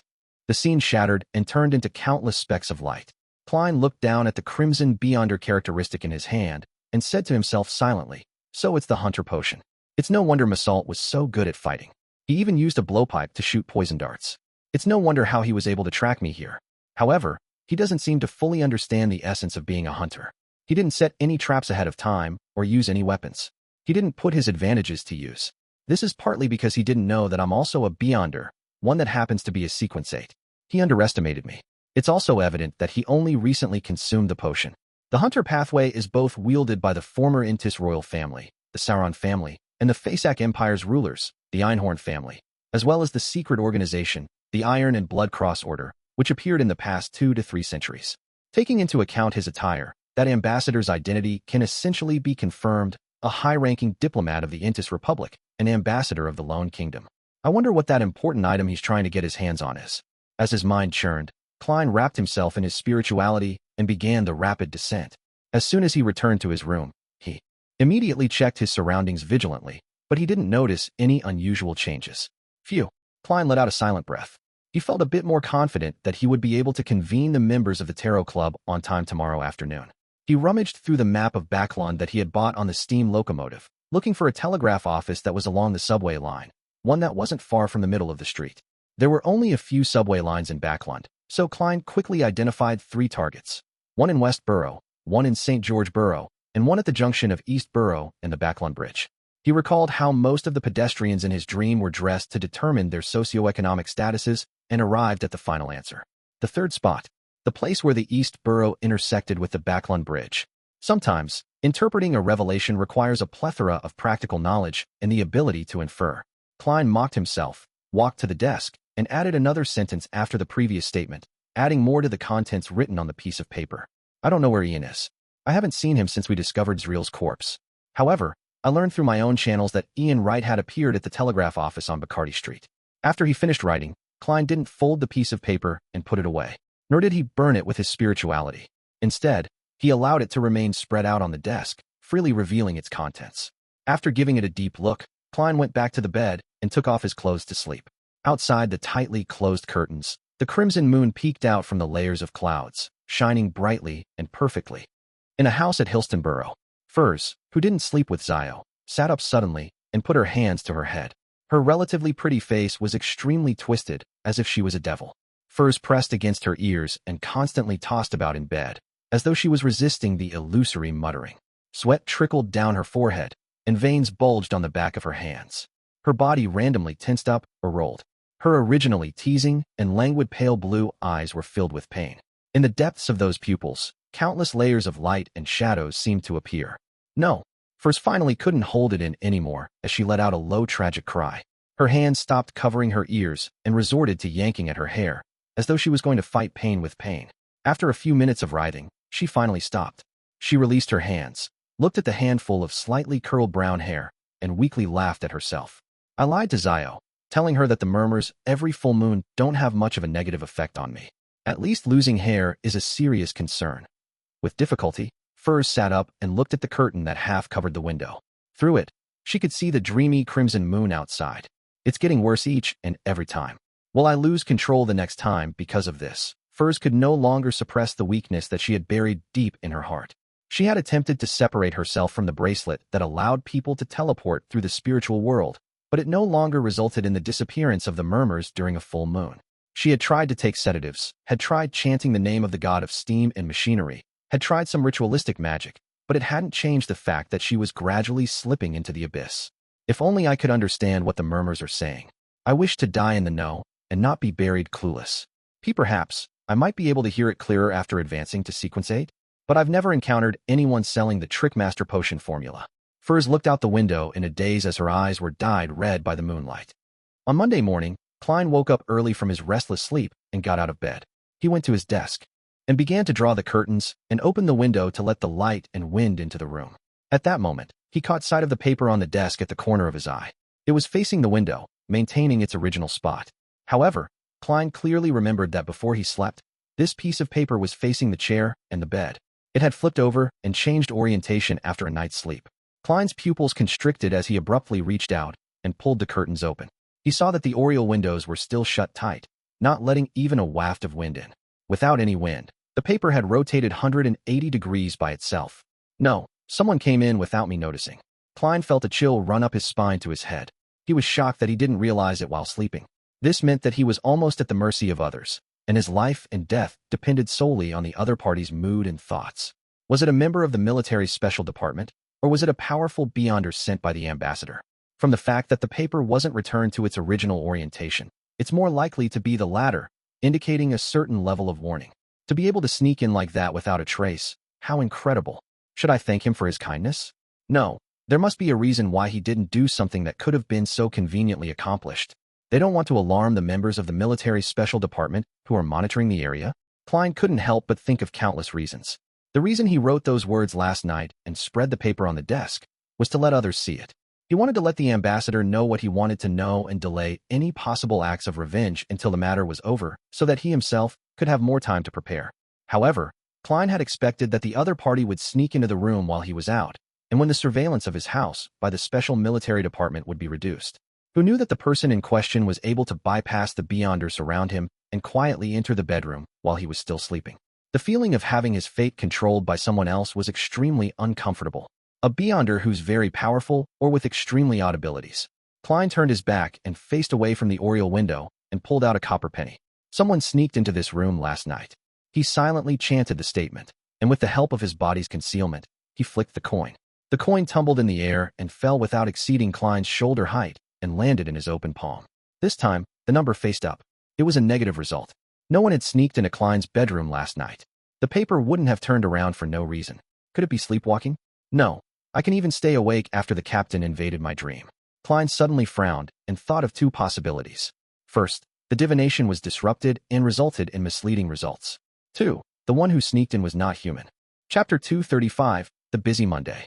Klein was in no hurry to confirm his general assumptions. He pretended that nothing had happened and turned the page so that it faced him. The information he wrote about Ian Wright was completely true. He would still get a positive answer even if he used divination techniques to confirm. Therefore, he believed that the people under the ambassador's charge would follow this investigation's trail and gain something in return. It was unlikely that they would have the motivation to seek revenge on him for the time being.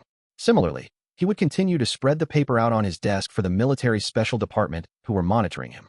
It would direct their attention away from him as they shifted their focus to Ian Wright.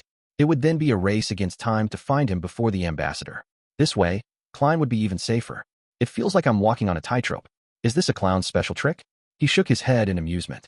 He opened the oriel window, hoping to take in the fresh morning air, but there was thick, choking smog outside that made him quietly close the windows.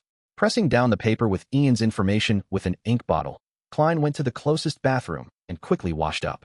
He then picked up the black double-breasted suit and the half-top hat that hung from the rack and walked all the way to the first floor. He had an appointment with lawyer Jurgen for breakfast today. Pulling his black-silver inlaid cane from the umbrella stand in the foyer, Klein walked along the edge of the street in a thick fog that provided visibility of no more than 10 meters until he reached 58 Minsk Street. He rang the doorbell of the dark house. As the clanging sound echoed, a black green-eyed cat with a raised tail suddenly appeared in his mind. Brody the black cat walked straight to the door. After preparing itself for 2 seconds, it leaped up and grabbed the handle of the door. Then, it inevitably fell and twisted the handle with its weight and opened the door. With a creak, the morning wind blew in, and the door slowly opened. Brody the black cat glanced at Klein haughtily as it walked to the side. What a clever cat, Klein praised as he faced the old lady, Doris, in her white apron. Doris laughed as her wrinkles eased. It depends on its mood. Most of the time it acts stupid, as though it doesn't know what you're talking about. Oh, I've prepared my best bean turnip soup for you. Eat it with bread. Bean turnip soup. Sounds like something randomly mashed together. Klein smiled. I'm looking forward to it. The lawyer came out of the bathroom. Even at home, regardless if he had just woken up, he was dressed to the nines. His white shirt was ironed and his brownish-yellow vest was tightly fitted, the lines of his trousers appearing to be freshly ironed. The contract you wanted is complete. Check to see if there are any omissions. Jurgen's blue eyes swept over. He didn't make small talk as he went straight to the point. His brown hair was neatly combed back, and the sheen from the pomade was unmistakable. All right. Klein leaned his cane, took off his hat and coat, and followed Jurgen into the study on the first floor, where he received a thick contract. He stood there, casually flipping through it. The more he read, the more his head hurt. In the end, he only skimmed through the key clauses. I hope that everything that's needed is in there, as well as the previously omitted clauses, such as the establishment of the 3 instances that will determine how much money is to be supplied to Leppard based on his progress, rather than a lump sum payment of £100. The first instance involves £50. Yes, that way I won't have to go to the Bakerland bank for the time being and take out the remaining £100 from my anonymous account. What I have on me is enough. Klein closed the document, smiled at Jurgen, and said, I'm satisfied. Your professional skills are better than I imagined. As he said that, he took out 2 one-pound notes that he had prepared. Jürgen took the money, gave Klein the remaining contracts, and said in a serious tone, "If an error is made during the signing, there are 2 extra copies. Remember to shred the remaining contracts when everything is over." The current iteration of shredding machines was a hand-crank mechanical shredder. Klein was about to nod his head when Mrs. Doris suddenly shouted from the dining room, "Good lads, it's time for breakfast. My grandmother's hearing has deteriorated," Jürgen explained as he invited Klein with a hand gesture. Klein followed him into the dining room and saw that Mrs. Doris had scooped out a spoonful of yellow and green liquid from a black pot and poured it onto the corresponding plate. "Here, try the bean turnip soup. Here's your bread." Mrs. Doris smiled and pointed to the suspicious pile of food. Klein looked at Jürgen, who looked even more serious than before. His heart skipped a beat. Forcing himself to sit, Klein broke off a piece of white bread, dipped it in the yellow-green soup, and stuffed it into his mouth with the spirit of an adventurer. He was surprised to find that the flavor was actually quite good. The faint salty taste had a sweet tang to it that stimulated his appetite. It also perfectly brought out the soft, fragrant flavor of the bread. "My grandmother was once an excellent cook," Jürgen said casually as he slowly savored his breakfast. "Then why do you have to keep a straight face? I really don't have any appetite watching you eat." Klein lampooned silently before immersing himself into the relaxed and happy feelings brought by the delicacy. After leaving the Jürgens, he made 3 transfers to Surge Street in St. George Borough, where he made a formal agreement and paid Leppard the first £50. The second sum of £30 would be paid in 2 weeks' time, depending on Leppard's progress. At this point, Klein was left with only £21.08 solely. Then, he returned to Sherwood Borough and went to the public library to read the Tussock Times of the past year in search of news regarding the Intis ambassador to the Lone Kingdom. When it was almost noon, he finally saw the black and white photo and confirmed that it was the one he had seen in his dream divination. Bakerland, Jean Mudon. Klein recited the Intis Republic's ambassador's name silently. He left the library and found a small restaurant for lunch. At 10 minutes to 3, Klein pretended to take a nap. He drew the curtains, took 4 steps in the counterclockwise direction, and arrived above the gray fog. He first divined if the military special department had relaxed their surveillance on him and received a positive result. He then wrote a divination statement that he had thought of in the morning. "The infiltrator from last night." Leaning back in his chair, he muttered the sentence. Klein's eyelids drooped as he fell asleep. His bedroom came into view in a world of illusion, separation, and obscurity. At that moment, Klein saw a black shadow squirming in the crack at the bottom of the door. A slender, iron-black threadworm drilled its way into the room.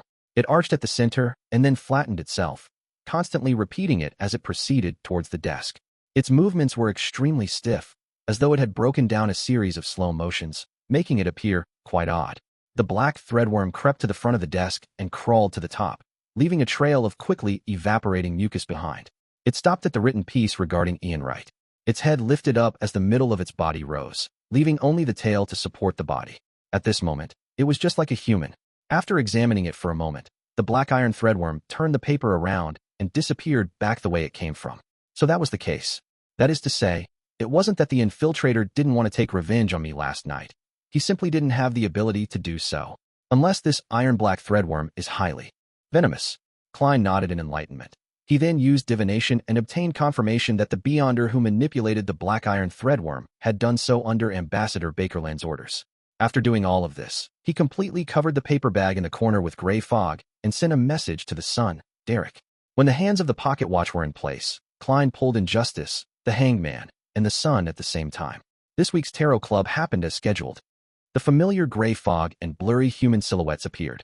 Audrey, who had successfully advanced to Sequence 8, half stood up, lifted her skirt, and happily greeted them. "Good afternoon, Mr. Fool. Good afternoon, Mr. Hangman.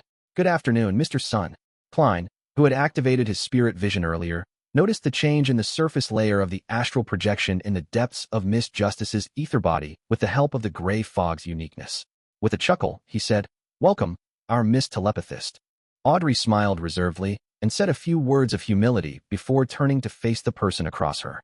"Mr. Hangman, you should be handing this week's 6 pages. Perhaps, when Mr. Fool reads it, he will think of something and shares with us a little more of his general knowledge." The corners of her mouth curled up in anticipation. Alger nodded and began to produce the 6 pages of Roselle's diary with Klein's help. Previously, he had thought about consulting the Fool about whether he should directly submit the rest of the diary via sacrifice. However, seeing that the Fool didn't seem too interested or take the initiative to mention it, he gave up on this idea. And this was in line with his understanding of the Fool. Roselle's diary had a certain effect on the godlike man, Mr. Fool, but it wasn't that great. He would collect it, but he definitely wasn't in a rush. The 6 pages of the diary were completed very quickly. As Alger was about to offer it to the fool who sat at the end of the long bronze table, he suddenly remembered something. He hurriedly said respectfully, "Mr. Fool, I have obtained a piece of information related to the secret order." There was no obstruction of information on the ocean. It just wasn't timely enough. The pirates also valued intelligence and often sent people to the colonial island to exchange information that they had gathered. It was through these channels that Alger learned something about the secret order. Very good. Klein nodded his head slightly, giving his permission to the hanged man to recount what he knew. He didn't stop the presence of Miss Justice and the Sun from letting him speak. This would help the former gather more information about the secret order, while the latter understood nothing. At the same time, he allowed the 6-page diary to appear in his hands. The hanged man said unhurriedly, "The secret order has some connection with the Intis Republic." The Intis Republic. Yes, Emperor Republic was from Intis, and Zeradol had sought him out in Trier, the capital of Intis. The secret order was also involved in the famous incident at Intis. Well, it's not too surprising that the secret order still has some connection with the Intis Republic today. After validating this new piece of information with what he knew, Klein confirmed that the information provided by the hanged man was true. Just in time. I'm going to deal with the ambassador of the Intis Republic. Klein was in no hurry to read Roselle's diary. He looked up at the 3 members. Chapter 236, Internal Commission. As Klein's knowledge of mysticism and beyonders deepened, as well as his experiments with some of the powers of the space above the gray fog, he no longer felt anxious when facing Justice, the hanged man, and the Sun. He became less preoccupied with maintaining an enigmatic and unfathomable image so as to prevent the Tarot Club members from keenly noticing his facade. He now knew that although the deities in this world were powerful and bizarre, they were by no means omniscient and omnipotent. This description was something that only the legendary creator of everything could do, one that only the City of Silver was still worshipping. The deities had their limitations, and the deities could also be put into tough situations. That was something Klein could now confirm. Be it the Book of Storms or the Revelation of Evernight, they more or less touched upon this. Therefore, at the recent tarot gathering, Klein was consciously building character traits, slowly shaping himself into a restricted powerhouse who, for some reason, couldn't move freely but was almost a deity. This way, even if he occasionally showed that he didn't understand certain things and occasionally asked for help, it wouldn't arouse the suspicion of the Tarot Club members. Of course, the premise of all this was that, through his previous attempts and through the power displayed by his adorer, Azek, he had undoubtedly embedded the image of a deity-like existence into the minds of Justice, the hanged man, and the Sun Few. I hope that this building of character traits will succeed. That way, I won't have to worry about not being able to answer their questions in the future. Of course, things that are part of general knowledge still have to be known, and I shouldn't show fear. Klein tapped the edge of the ancient table and said with a chuckle, "I want to issue a mission." Mission? Audrey's ears pricked up slightly as her eyes widened. She was astonished, expectant, and perturbed at the same time. She clearly remembered that this was the first time that Mr. Fool had officially issued a mission. Although he had previously made a few requests, they all involved prepaid rewards. It seemed like he had randomly selected missions to conform to the principle of equal exchange. This time, he used the word issue. As a telepathist, Audrey was already very good at reading the hidden meanings behind words. At the same time, she keenly realized that although the hanged man appeared to remain unperturbed, he was actually abnormally tense. As for the Sun, he seemed to be muddle-headed, treating this as a very normal thing. You can choose to accept it or not. With the help of his clown's powers, Klein's tone sounded much more relaxed. Another adorer of mine has arrived in Bakerland. He wants to finish a matter, but it's not convenient for him to show himself. Another adorer. The hanged man nodded, seemingly in thought. He wasn't surprised at all. In his eyes, for a powerful godlike existence like Mr. Fool, possessing many adorers was a matter of fact. I wonder what the sequence number of Mr. Fool's adorer is. Well, I still owe his previous adorer a reward. Even though Mr. Fool's reward was paid by Mr. Hangman, and he doesn't really care about money, I did pray for help at that time. Furthermore, Rear Admiral Hurricane was killed by that adorer. His adorer would still need some funds for their activities. Audrey thought with some guilt. Frankly speaking, 30,000 gold pounds and a large plantation was an enormous amount of wealth to her, but that alone didn't have any significant effect on her life. It's good having it, but it didn't matter if I didn't. Well, I might feel the pinch a little. Audrey nodded to herself earnestly. As a teenage girl who wasn't considered an adult yet, ignoring the large plantation, she actually didn't have absolute control over the remaining 30,000 pounds. She could only go with her father's arrangements, purchasing some stocks from Bakerland Munitions Corporation and invest in a company that was attempting to spin off some of the technology in ironclad warships for commercial ships. The amount she ultimately received and could be used as an allowance was only £5,000. However, her fixed annuity had increased by at least £2,000 from its original range of £15,000 to £25,000. Seeing that Justice and the others hadn't spoken, Klein issued the mission. The task he wants to be completed is the assassination of the Intis Republic ambassador to the Lone Kingdom, Bakerland Jean Mudon. Assassinate the Intis Republic's ambassador. Audrey lost her composure as she asked in surprise. This would cause conflict between the two countries and might even be an act of war. As a qualified aristocratic lady, her first thought was about international foreign affairs. As for why Mr. Fool didn't do so himself, she found the answer obvious. Which mighty figure would always be helping their subordinates? After the kingdom suffered defeat at the east coast of Balam, the king didn't personally set off. At most, the general would be replaced and new troops deployed. Rumor has it that His Majesty wanted to set off for the front line, but was stopped by the nobles and officials. Alger was only mildly surprised by the task. His focus was on another matter. Mr. Fool is indeed unable to strongly interfere with the real world. My guess is right. I wonder to what extent can he influence us after establishing our connection. Can he easily take one's life away? Alger, a little pleased with himself, began to let his thoughts wander. Derek blanked out listening to the conversation. What's the Intis Republic? What's an ambassador? These words sound so strange in Jotun. Klein swept his gaze around and maintained his casual attitude. Which one of you is willing to accept this mission? What kind of reward do you want? I can't convince myself to kill an innocent man for no reason. And it could very well lead to a disaster caused by war. Audrey, who wanted to raise her hand, hesitated. Just then, the hanged man chuckled and said, I've heard that this Ambassador Bakerland is also the intelligence chief of the Intis Republic in the kingdom. He secretly supports bloodshed, planned a number of incidents that destroyed the relationship between the nobility and the rich, and spread rumors to incite the public into standing against the government. He seemed to notice the hesitation in Justice, so he described the dark side of Bakerland in detail. Then, he added, I'm not sure if the ambassador is a Beyonder, but there are many clues that suggest he may very well be. He has quite a number of Beyonders around him, Beyonders that come under the Intis intelligence web. And this department is influenced by the original royal family in Intis, the Sauron family. They're in control of the early sequences of the Hunter pathway. Moreover, the possibility of a war between the two countries depends only on whether or not the upper echelons of both sides want to fight. It has nothing to do with the life or death of a diplomat. After the assassination of Emperor Roselle, Intis suffered several great shocks, but ultimately managed to maintain a stable republican system. Because the Sauron family suffered a brutal blow during Roselle's reign, their strength fell tremendously in all aspects. All they could do was accept the reality and change their goal to fighting for a seat in parliament and secretly influence the country's intelligence department and parts of the army. After listening to the information provided by the hanged man, the hesitation in Audrey's heart disappeared. She gracefully nodded and said, For the past few years, the Fasak Empire has expanded rapidly, having defeated the kingdom and the Intis Republic on the Balam East Coast and the Highlands. As long as we push the blame to them, the higher-ups and the citizens of the Intis Empire, it will be something acceptable and believable. Audrey didn't know much about politics, but with her father being a member of Parliament in the House of Lords, she still knew certain things. Be it the shirking of responsibility or shifting the focus onto the kingdom's internal problems, the unpopular northern barbarians were the popular and easiest targets for the nobles and ministers. Whether they did it or not didn't matter. Of course, more than 100 years ago, this role was played by Intis and Roselle. After pondering for a few seconds, Audrey looked at the seat of honor, feeling a little perturbed and a little guilty. Mr. Fool, I can attempt to complete this mission, but I cannot guarantee its success.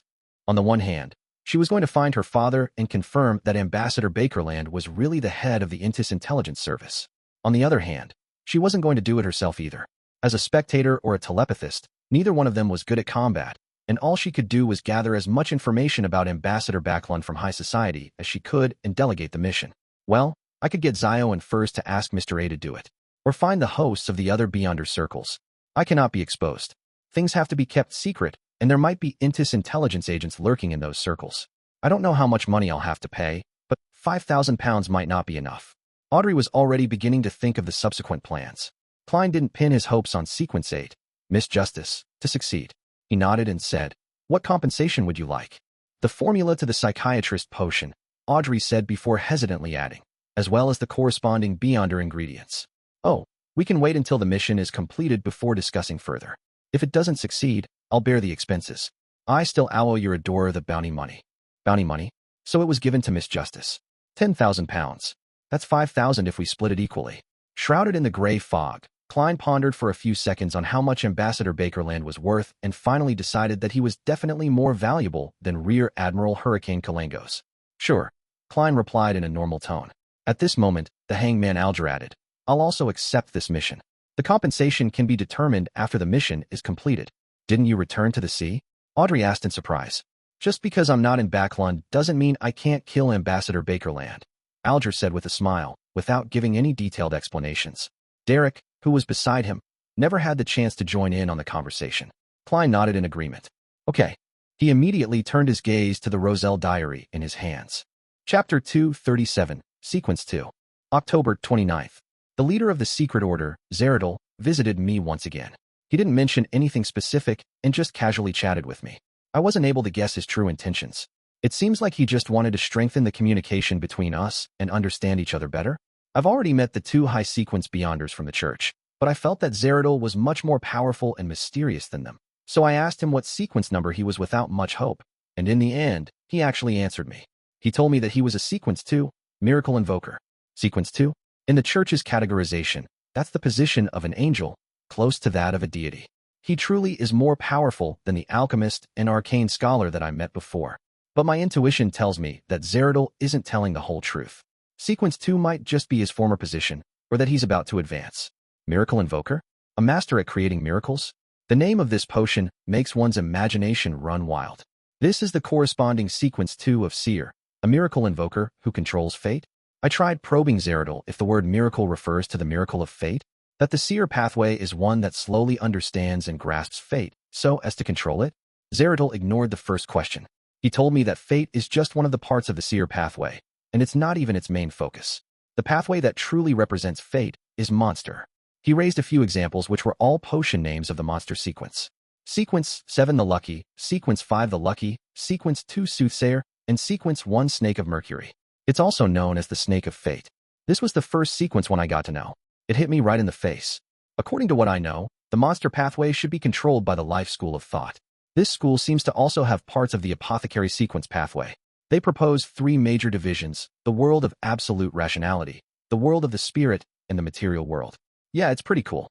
Zeradol told me that the Life School of Thought specializes in astromancy, seeking to use medicine, music, light, wine, and fragrance to eliminate paths with unfavorable star readings and fate.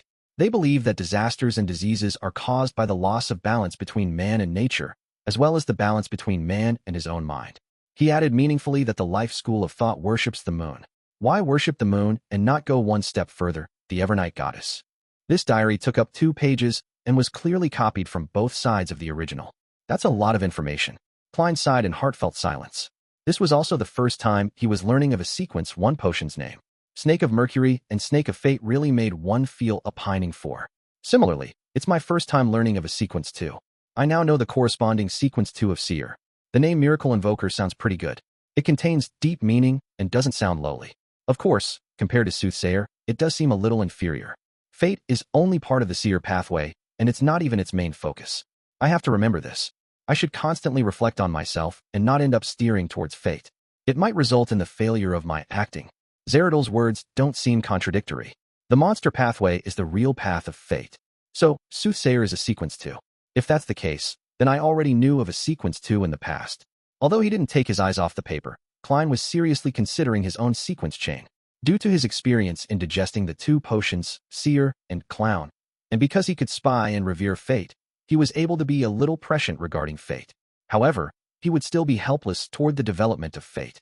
He had slowly been equating the essence of his Beyonder pathway to fate. If it wasn't for this diary, it was very likely that he would have used this as a premise to comprehend and act for the subsequent sequences. As for whether or not Zeradol was lying, what Klein was certain of was that the monster pathway was definitely the sequence of fate, which was consistent with what he had seen from the confidential information of the Nighthawks, and with the potion name he had heard of earlier, Soothsayer. Now that there was a fate sequence, the Seer pathway was unlikely to be a repeat. This would result in some degree of overlapping, and it would be inconsistent with how each of the current sequences had different characteristics. Therefore, Klein was inclined to believe what Zeradal had said. He was inclined to believe that fate was only part of the seer's pathway, not even its main focus.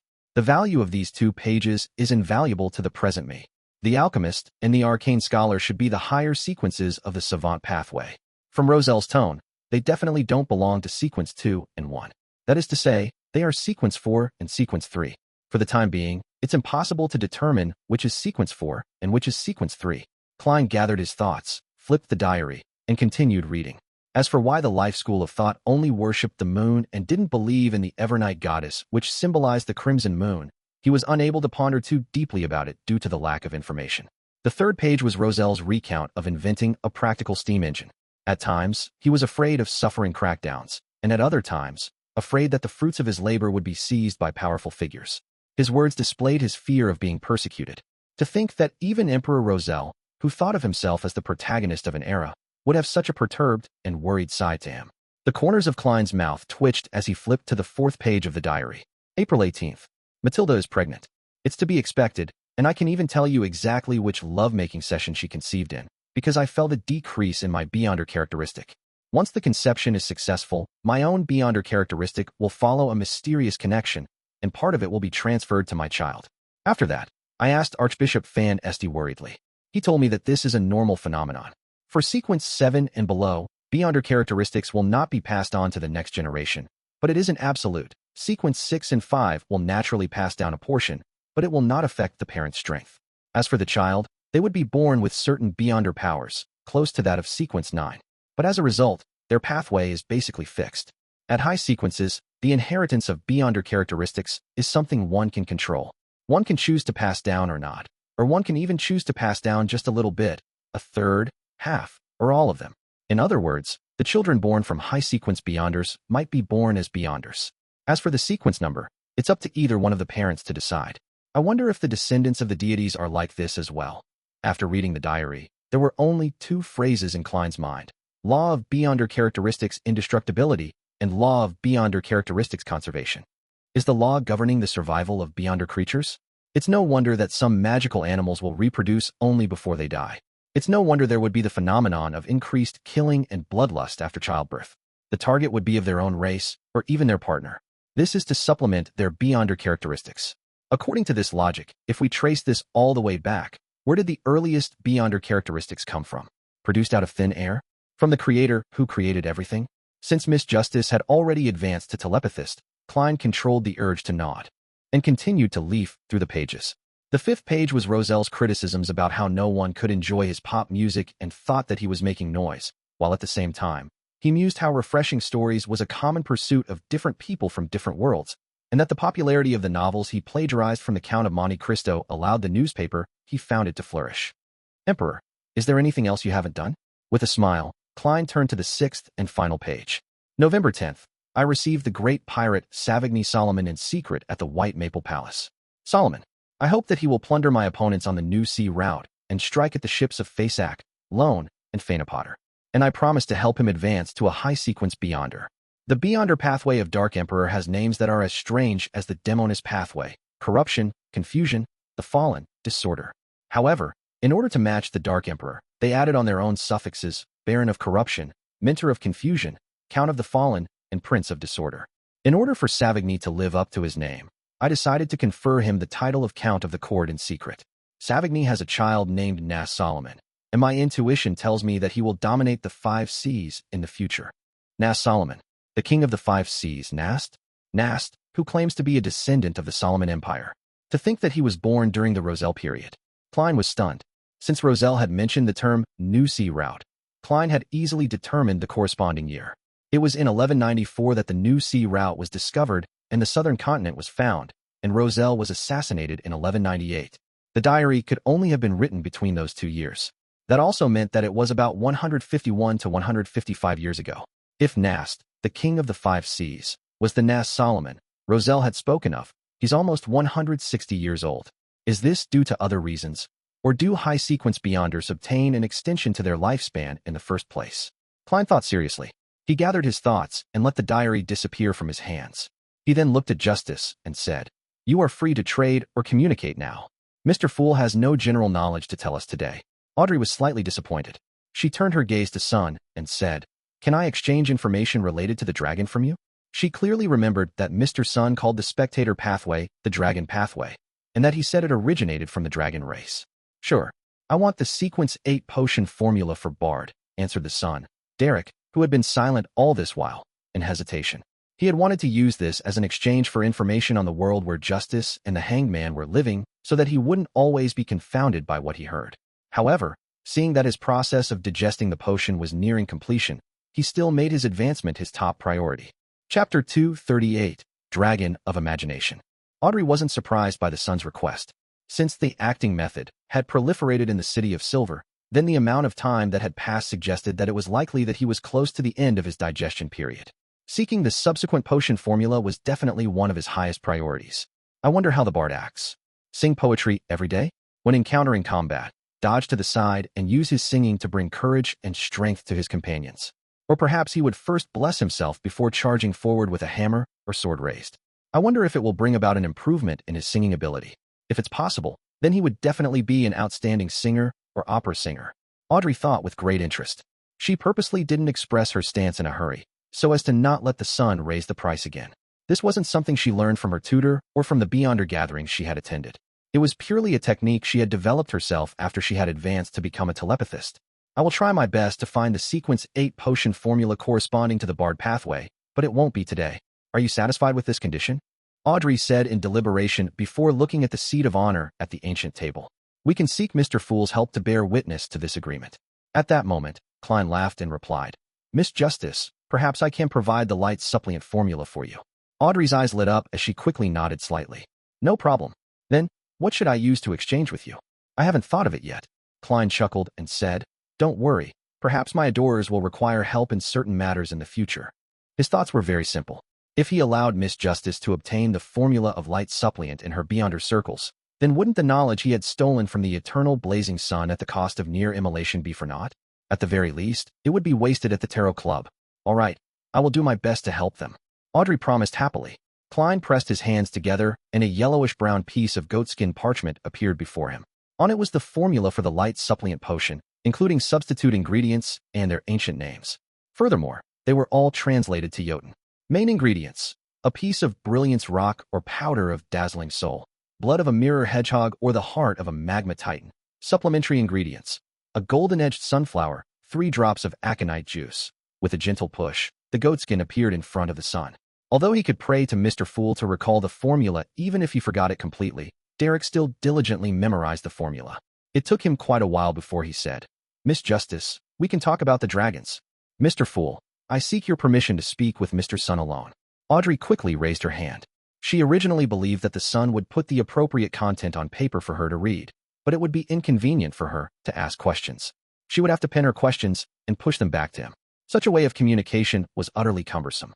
Speak with him alone. In such a conversation, you probably wouldn't understand what the Sun is saying, likewise for the Sun. Klein nodded as his voice remained placid. All right. In the Beyonder circles, Hermes was a language one had to master. Ancient Hermes was something that one could learn and was relatively popular. Jotun, Dragonese, and Elvish were relatively less popular, so few people knew them. The moment that was said, Klein isolated the Hanged Man, preventing him from seeing or hearing. Alger had a certain interest in the knowledge of the dragons, but it wasn't enough for him to pay the price of listening, so he kept silent and waited. Seeing that Mr. Fool had made a gesture for them to start talking, the Sun, Derek, remained silent for a few seconds, organized his words, and said, The dragons are mortal enemies of the Giant King. They all look like magnified lizards, and their entire bodies are covered in scales of different colors. Their 4 limbs are thick and powerful, and their wings are wide enough to drive their giant bodies to flight. They are the rulers of the sky. They have a myriad of abilities. Some have the ability to breathe fire, others the ability to command lightning, bring corrosion, or even creating frost. But these are not mainstream among the dragons. The Dragon of the Mind occupies the greatest number of dragons with Dragon King Anquelt as their representative. The Beyonder pathway that stems from the Dragon of the Mind is the Spectator. In the City of Silver, we typically call it the Dragon Pathway. With regards to similar traits, Derek had initially prepared to regurgitate the historical texts, but upon discovering that Miss Justice and Mr. Hanged Man didn't seem to share the same world, he gradually realized the value of the widely known history of the City of Silver. Thus, he only talked about dragons this time and spoke nothing of giants. elves, mutants, phoenixes, vampires, etc. The king of dragons Anquelt. This aligns with the records of the church. Audrey nodded slightly, politely refraining from interrupting the son's narration. Derek recalled the contents of his textbook and said, "Back then, the most powerful and most terrifying dragon was the dragon king Anquelt, also known as the dragon of imagination. Apart from it, his son, Alzahad, blanketed the sky as well, overlooking the famous, powerful figures across the land and sea. Its name was the Dragon of Nightmare. Regarding the Dragon of Imagination Anquelt, there was a legend that whatever he imagined would manifest. The kingdom he imagined would definitely descend upon the material world. The future it declares would definitely play out and become reality." This, Klein suddenly frowned. If it wasn't for the fact that Justice Audrey was focused on listening to the son, she definitely would have noticed his abnormality, even if he was covered by the thick, gray fog.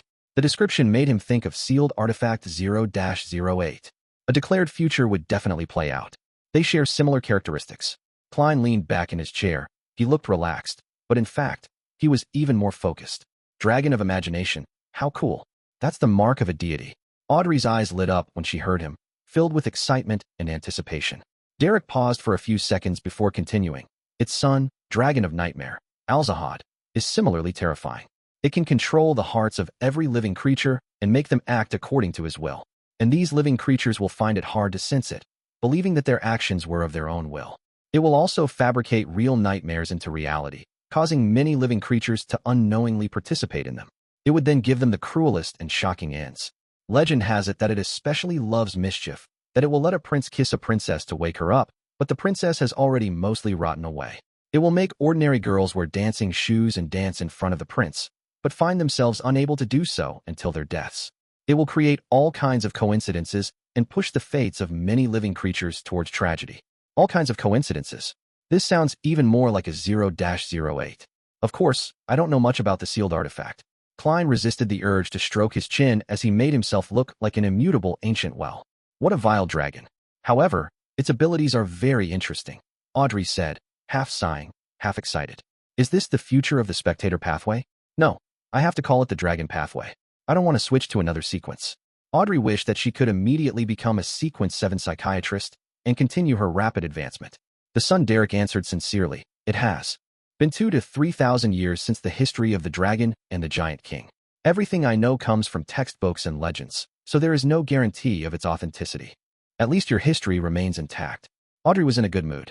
And then, the creator awoke, and the dragon of imagination, the dragon of nightmare, and other famous dragons fell from the sky, losing everything, including their lives. This resulted in a lack of sunlight for 49 days, causing countless volcanoes to erupt, as well as tides that drowned everything. And after the dragons declined, they could only hide away in various dangerous areas. Later on, the giant king was destroyed by the creator as well, Derek said in a heavy tone. This is different from the history I know. Wasn't it the Lord of Storms, eternal blazing sun, and the God of knowledge and wisdom who led humanity to defeat the dragons, giants, and kill their kings? Audrey felt confused, as though time and history were somehow out of place. Klein was also puzzled by this and felt that the true history was riddled with mysteries, especially as it was from the Second Epoch, a time more ancient than history. Most of the legends recorded in the church's ancient texts should be fake, but the history of the City of Silver cannot be completely believed. What would real history be like? He gathered his thoughts, smiled, and asked, "Is the exchange over?" "That's all I know," Derek replied in shame. He felt that the information he had provided didn't match the value of the light supplement potion formula. Audrey quietly drew a breath, as the corners of her mouth curved upwards. "I'm very satisfied.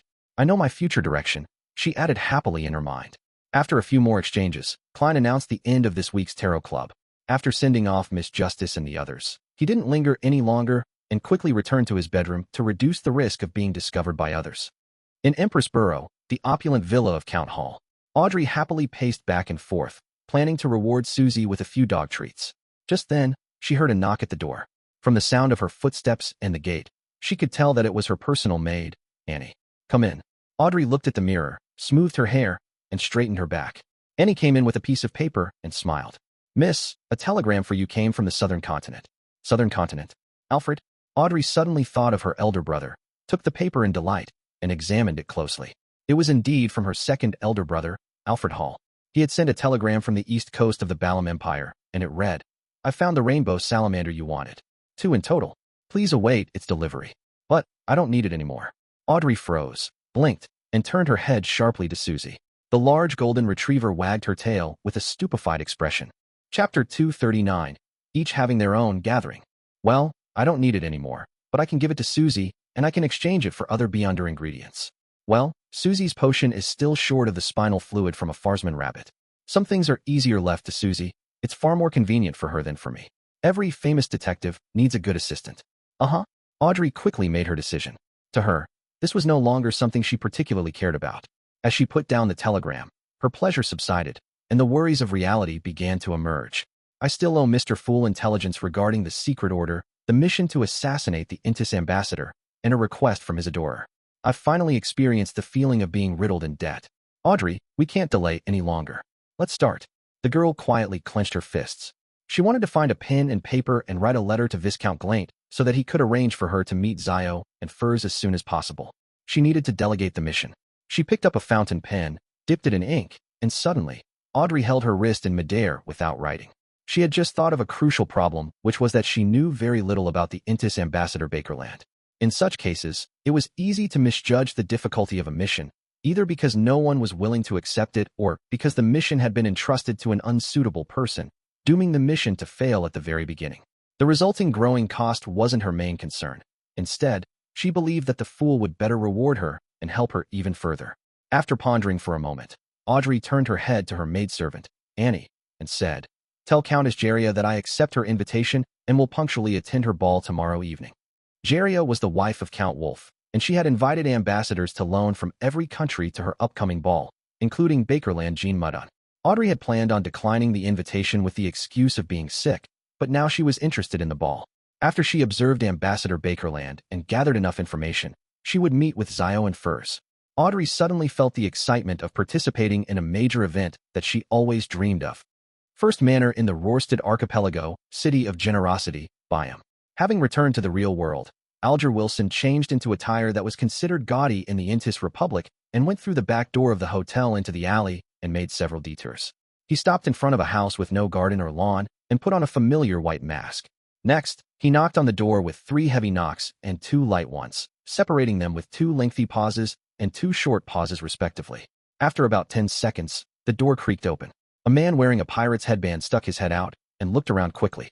"Come in," the man said with a deep voice as he made way.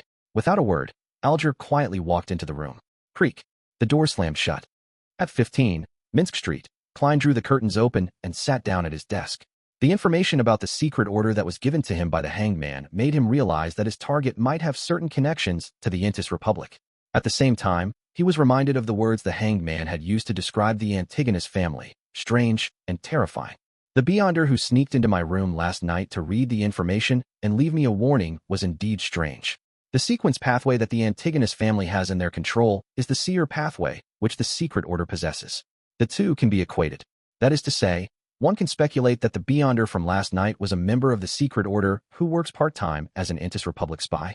Or could the person not be a member of the secret order, but someone who used the connection between the Intis Republic and the secret order to obtain the corresponding formulas and potions? Klein began to boldly assume that as he carefully tried to verify. This can explain why my clown's premonition ability didn't trigger when the strange threadworm intruded. This is the suppression effect of a Beyonder from a higher sequence that shares the same pathway as me. Of course, it's also possible that the iron-black threadworm posed no concrete threat to me. Similarly, it can be explained why the threadworm infiltrated my room the same night that I wrote the information regarding Ian Wright. Furthermore, it went straight for the desk. The other party is equipped with seer abilities, making matters appear reasonably logical. After repeatedly verifying his speculation, Klein felt that his guess was very likely close to the truth. If the person in question is a relatively higher sequence Beyonder from the seer pathway, what sequence number would he be? And what would the potion name be? To have the threadworm in his control, could it be another component of a circus, the beast tamer? Klein shook his head in a self-deprecating manner while feeling amused. Perhaps my subsequent potion formula will be obtained from him. Is this the true meaning of the revelation I received from my former divination? Bakerland really is the land of hope. Klein muttered a few words to himself and began to consider what to do next. He had entrusted the task of assassinating the Intis ambassador Bakerland to put an end to all latent dangers. He had to avoid suspicion, but he didn't have the ability needed to do so. After Ian Wright's whereabouts were revealed to both sides, He was confident that Ambassador Bakerland wouldn't have time to exact revenge on him in the near future and wouldn't add to his problems. Finding the extremely important item he mentioned was obviously what he was most concerned about. In other words, before that item is found, I will be safe. I won't need to rush to hire powerful, Beyonder bodyguards. Even if there's any follow-up revenge, it's unlikely the ambassador will hire a high-sequence Beyonder to deal with me. It's neither economical nor necessary. After all, Bakerland isn't his home ground. The highest possibility is that he would still get the Beyonder who sent the iron-black threadworm to infiltrate my room last night. He would at least be at sequence 7, and perhaps even sequence 6 or 5. He has the strength required and is familiar with the situation. When the time comes, I just need to hire a bodyguard according to this standard. I hope that before then, the ambassador will never be able to issue such an order. Klein looked out of the window at the fog which had finally dissipated, seemingly in a daze. He decided to continue heading to Bravehearts Bar tonight. Firstly, this was to come into contact with other Beyonders through Casper's so as to choose a suitable bodyguard. Secondly, he could find an opportunity to sell Maysalt's Beyonder characteristic, gather some funds, and see if anyone was selling any powerful mystic items to enhance his strength. This was a plan that would never go out of date. After confirming his plan, Klein pretended to leisurely read the newspaper. He waited until the sky turned dark before slowly getting up and making himself tomato oxtail soup. After eating and drinking to his heart's content, he drew the bedroom curtains as usual and decided not to open them tonight. Then, summoning himself and responding to himself, he turned into the unique spirit body, bringing back Azek's copper whistle, Maysalt's Beyonder characteristic, the self-made charms, all sorts of materials, and the tarot cards to the real world, leaving behind only a few items, such as the bloodied contract. After doing all of this and equipping the corresponding items, Klein's strength returned to its peak, and he was once again half an expert in mysticism. He straightened his collar, took his hat and cane, and left 15, Minsk Street. Iron Gate Street, inside Bravehearts Bar. In exchange for a glass of beer, Klein found Casper's in a card room, playing Fighting Evil. While betting on a boxer outside, he was leading quite a pleasant life. The familiar surroundings reminded Klein of the last time he had met Merrick playing poker with more than 10 living corpses. He was suddenly glad that he hadn't brought Azek's copper whistle with him. If I carried the copper whistle that Mr. Azek had given me, I think that a dozen or so of Merrick's zombies would mutiny on the spot and come to entertain me warmly. I wonder what kind of expression he would have. Klein stood by the door, nodding at Casper's Kalinin to indicate his intentions. Casper's covered his cards and swore. He got up, walked to the door, and said in a low voice, "I'll take you to a place where the people, although they aren't as good as Merrick, are pretty strong. As for whether or not you can make a deal, it has nothing to do with me. However, I have to warn you in advance, you are not to anger them, or you might not be able to see the sun tomorrow. Of course, it's not easy to see the sun in Bakerland after September. Do I need to pay you?" Klein asked sincerely. Casper's nodded, pleased. £2. I can buy a revolver with that money at a weapons store. Although they set the price at more than £3, it can basically be haggled for around £2. Klein grumbled and gave Casper's 2 £1 notes. Casper's turned his head to his fellow players to inform them that he was leaving. Hobbling along, he led Klein towards the bar's kitchen, and from there, entered the back alley and circled around a darkened house. He took out an iron mask that could only cover half a face, handed it to Klein, and chuckled. "Just pretend that you bought this for £2. I can buy a lot more with £2. Klein wore the iron mask and deliberately messed up his hair. Seeing that he was ready, Casper's knocked on the door rhythmically. 7 or 8 seconds later, a small wooden board on the door was suddenly pulled open, revealing a pair of brown eyes behind it. After a long moment of scrutiny, Klein finally saw the door open behind him. A man wearing an iron mask stood there and handed Klein a hooded robe. He said to Casper's in a hoarse voice, "Next time, remember to tell me in advance. Otherwise, humph." He closed the door, turned, and led Klein through the darkened living room into the activity room on the first floor. There was a candle burning on the coffee table, and the room was dimly lit. There were about 10 people sitting on the sofas and chairs around the coffee table. They were all wearing hooded robes and wearing iron masks. After putting on the long robe, Klein quietly found a chair in a corner and sat down. He heard a fat-faced man complain, "Recently, there has been a group of wild beasts in the sewers that have gnawed away a lot of the herbs I grew. They're very smart and didn't even touch the poisonous ones. I need someone to help me clean them up. You know, this isn't my specialty. I'm only good at concocting medicine and treating your illnesses." Chapter 240, Trying Your Luck? Good at concocting medicine, treating illnesses, and growing quite a few medicinal herbs in the sewers. Is he an apothecary? I wonder if he's a member of the Life School of Thought or a believer of Mother Earth. Of course, it's more likely for him to be unaffiliated. Klein listened thoughtfully but didn't speak out carelessly. In the Lone Kingdom, due to the Church of the Lord of Storms rejecting the eternal blazing sun and the God of knowledge and wisdom, while the Church of the Evernight Goddess and the Church of the God of Combat were irreconcilable. As a result of this, among the foreign religions, only the Church of Mother Earth had obtained the right to preach, but under the tacit suppression from the three churches. They only had a few churches with very few believers, to the point that they didn't even need to form a team of beyonders. And even if they did, they wouldn't be recognized by the government and couldn't cooperate with the police department. They would be considered as vigilantes. According to the confidential information of the Nighthawks, the Church of Mother Earth had two sequence paths in its control, planter and apothecary. However, the latter was apparently incomplete. The suspected apothecary didn't have his hood on.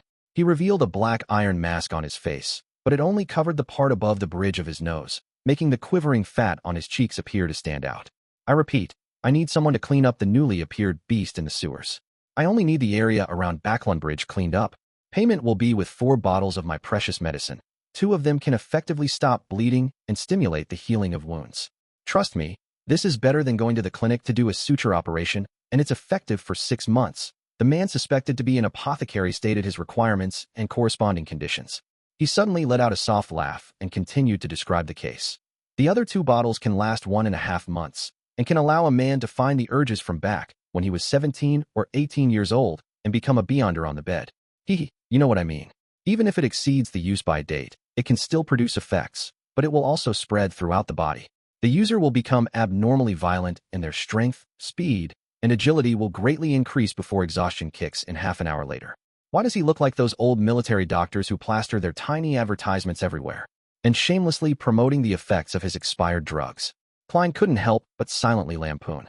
Seeing the silent room after he said his piece, the suspected apothecary could only grit his teeth and say, "I'll add 30 pounds on top of my 4 precious bottles of medicine." Finally, a man sitting somewhere along the periphery of the couches spoke up. He surveyed the area and said in a deep voice, "I accept this commission. You should pay in advance with 2 bottles of medicine, 1 of each kind. Mr. Eye of Wisdom will bear witness." "No problem," said an elder seated on a single sofa with a nod. The lines on his cheeks were deep, his skin a little shriveled, and his voice had an ancient quality to it. So Klein judged him to be an elderly gentleman. All right. The suspected apothecary heaved a sigh of relief. After the conclusion of this transaction, the gathering seemed to turn more lively. Soon, a woman with her face completely covered by a hood said, "I want to sell 2 weapons." Weapons? Klein adjusted his posture and became more focused. Since he was temporarily unable to advance, he could only increase his strength by using external items. One of them is an inscribed steel sword. It was smithied by the Church of the Eternal Blazing Sunday. It comes with purifying and evil warding effects. It's the nemesis of water ghosts, wraiths, zombies, and other undead creatures. It can still be used for another 3 years. Of course, its sharpness is enough to kill.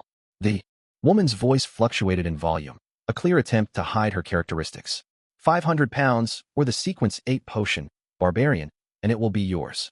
How expensive? For me, there's no reason I must have it. If I were to encounter an undead that I'm currently unable to deal with, blowing the whistle is the best solution. Even without Mr. Azek, the messenger alone should be able to intimidate many undead creatures. Klein shook his head and listened to the lady's introduction of the second weapon. Meat cleaver, with exquisite mechanical structure. It can be transformed, making it easy to carry. This is a combat weapon, made by an outstanding craftsman. It's rarely seen, and will cost 25 pounds. There sure is a huge difference in pricing between weapons with beyonder effects and those without. Klein watched from the sidelines until the steel sword was bought by a sullen gentleman in another corner, and the meat cleaver became part of Mr. Eye of Wisdom's collection. There were successes and failures in the few deals that followed. The only thing that tempted Klein was a fortune accessory, a beyonder item that could make a person's luck with fortune rise for 3 months. However, this wasn't his main goal, and the price wasn't that great. Seeing that the atmosphere had turned silent once again, he slowly exhaled and said in a suppressed voice, "I want to sell something." After attracting everyone's attention, he took out an iron cigarette case and pushed out the crimson beyonder characteristic, which resembled jelly. Without needing to organizing his words, he introduced it with something he had already prepared ahead of time. "This is something I obtained from a corpse. I'm not sure what use it has. It's just that I find it very magical. Maybe some of you know what this is." Klein deliberately didn't mention that this was a beyonder characteristic, nor did he mention that the crimson jelly in his hand could replace the main ingredient of the hunter potion. This involved the law of beyonder characteristics' indestructibility, and he didn't want to benefit the members of this beyonder gathering with this knowledge. In addition to this, Klein had the intention of probing to see if anyone there knew the law of Beyonder characteristics indestructibility. Such a person would definitely be stronger than the rest, or perhaps someone with a powerful background, making them suitable as a bodyguard. At the same time, he continued to disguise himself as an ordinary person who didn't know much about the Beyonder community.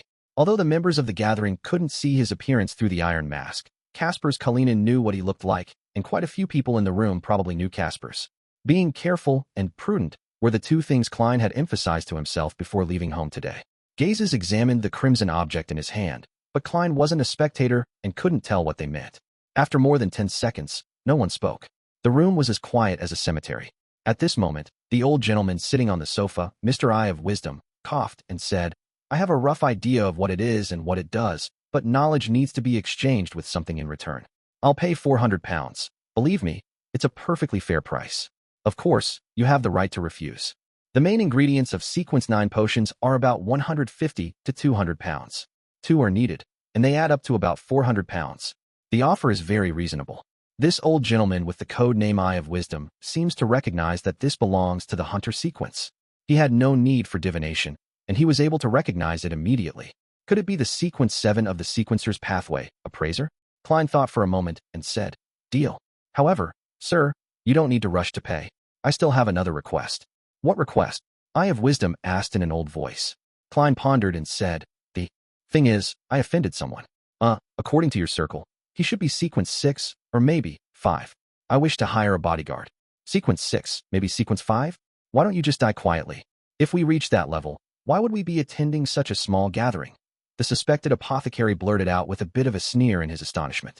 Although the other members of the party didn't say anything, from the looks of it, no one planned on accepting the request.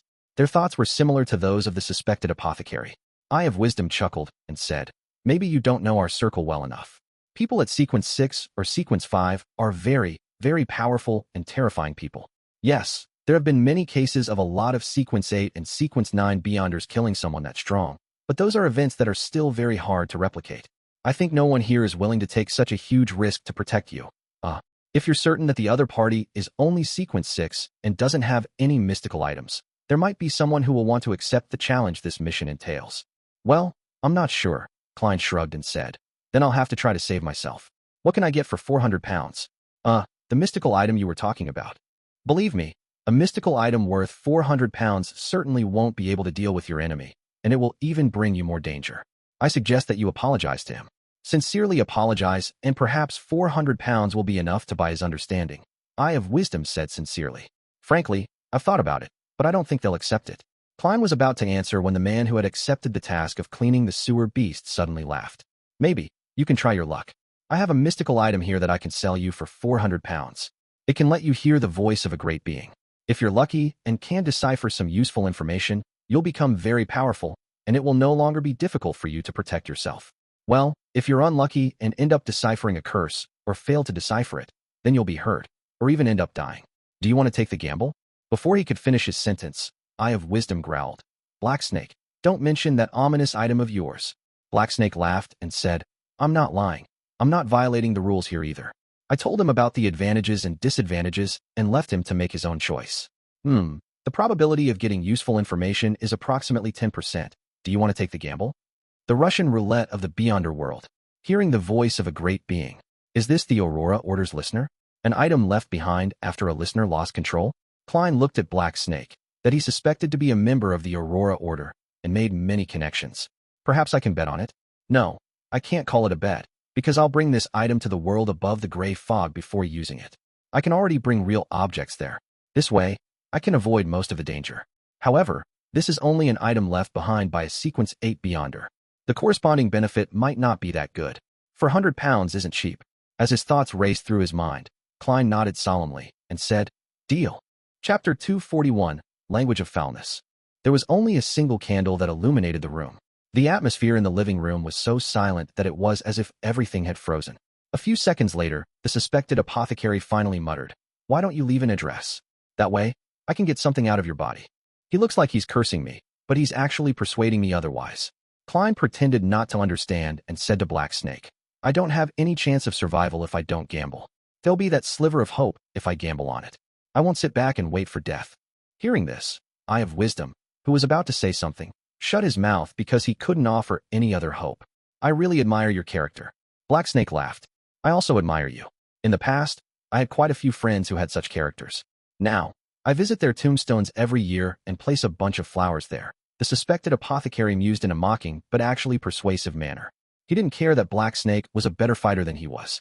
He said whatever he wanted to. Mr. Apothecary must have suffered because of his temper. Klein was secretly grateful. He handed the iron cigarette case containing the hunter-beyonder characteristic to the attendant who brought it to Eye of Wisdom. The old gentleman counted out 400 pounds in cash from the suitcase beside him and got the attendant to pass it on to Blacksnake.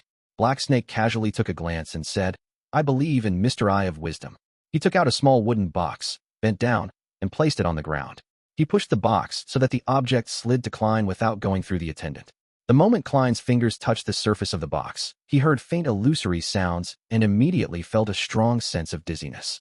For him, this wasn't something he couldn't handle. It wasn't even comparable to the illusory voices of Justice and company when they prayed to him. After sitting up straight again, Klein carefully opened the wooden box and saw an ear inside. The ears looked real, except that the skin was dark and there were a few green areas where it had rotted. How do I use it? Klein asked. Blacksnake casually replied. Grasping it without gloves is the same as using it. You'd better go home and try it when you're alone. Klein didn't ask any further questions. He closed the box and put it into his pocket. He deliberately smiled bitterly and said, This makes me dizzy. After a short moment of silence, the suspected apothecary suddenly shouted, I want to buy Spring of the Elves marrow crystals. Who has it? As his voice echoed in the air, no one answered. The apothecary smacked his lips and mumbled, Seriously, there's no answer every time this is asked. Maybe you could book a cruise to Sonia Island. Eye of Wisdom quipped. The Spring of the Elves was also known as the Sonia Golden Springs, and one could tell from its name where it came from. The Spring of the Elves was a commonly seen liquid and was an object with rich spirituality. However, the marrow crystals were considered beyonder ingredients and not easily purchasable. After that, there were a few failed transactions at the gathering. Eye of Wisdom clapped his hands and said, Let's end it here today. According to the convention, we leave one by one, each separated by 3 minutes. Leaving one by one, each separated by 3 minutes. This is to prevent the gathering members from being tailed and robbed. When Klein received the signal from Eye of Wisdom, he stood up and, guided by the attendant, left the activity room and went to the door. He took off his hooded robe and handed it back to the attendant before following the path in his memories back to the back door of the Bravehearts Bar. He then removed his iron mask and walked through the kitchen to see Caspers standing outside the card room, over the barking of dogs and clamoring of people. I'm delighted that you could come back. The red-nosed elder heaved a sigh of relief, the nasty wounds on his face seemingly trembling. Klein leaned over and said in a low voice, Are there such gatherings in the future? It seems like you didn't get what you wanted. Holy Lord of Storms, I don't think you should continue wasting your time. Caspers scanned this customer he felt worried for. Maybe it'll take a few days. I don't know the details. Let's see if you can make it in time. Klein nodded and asked, Is Merrick here? You're still trying to convince him? No, it will only anger him. Caspers warned him in a deep voice. He's in the card room behind you. No, I'm not going to convince him. I'm trying to stay as far away from him as possible so that his zombies won't go into mutiny. Klein touched Azek's copper whistle in his pocket. I understand. He left the Bravehearts Bar at once, went to the one-bedroom apartment in East Borough to relieve himself before returning to Minsk Street. Inside the card room, Merrick had gone all in and confidently flipped open his cards. He had 3 kings and a pair of 9s, and the zombie opposite him had a pair of 6s and an 8. Suddenly, the zombie took the initiative to reveal its hidden cards, a pair of 6s. This round, it won with 4 6s. The pale Merrick sat there blankly and immediately felt all the surrounding zombies coldly staring at him. A few minutes later, he staggered out the card room on shaky feet and almost collapsed at the door while his usual entourage of subordinates inside the room fell to the ground. Don't let anyone in before dawn, Merrick ordered in a hoarse voice as he looked at the stunned Caspers. He took out a white handkerchief and wiped the corner of his mouth. The handkerchief was quickly dyed with a dark blue tint with some redness. After receiving Caspers' acknowledgement, Merrick found a chair to sit and asked for a barrel of Southville beer. He stared blankly as he drank. At 15, Minsk Street, Klein followed his usual routine of washing up and returning to his room before he drew the curtains. After waiting for over 10 minutes and confirming that there were no specks of spirituality around, he started to summon himself. He responded to himself and brought the wooden box containing the black ear into the mysterious space above the gray fog. The illusory crimson stars didn't twinkle at all as Klein sat at the seat of honor of the long ancient table and opened the wooden box. This time, he didn't hear any murmurs or feel dizzy. The boundless gray fog seemed to isolate all external sounds. Klein let out a sigh of relief. He was now much more confident with his impending attempt and much more confident about his own safety. With a thought, he blocked his own hearing and performed a few experiments to confirm the effects. That's right. Klein nodded in satisfaction, reached out, and grabbed the black ear with signs of rot.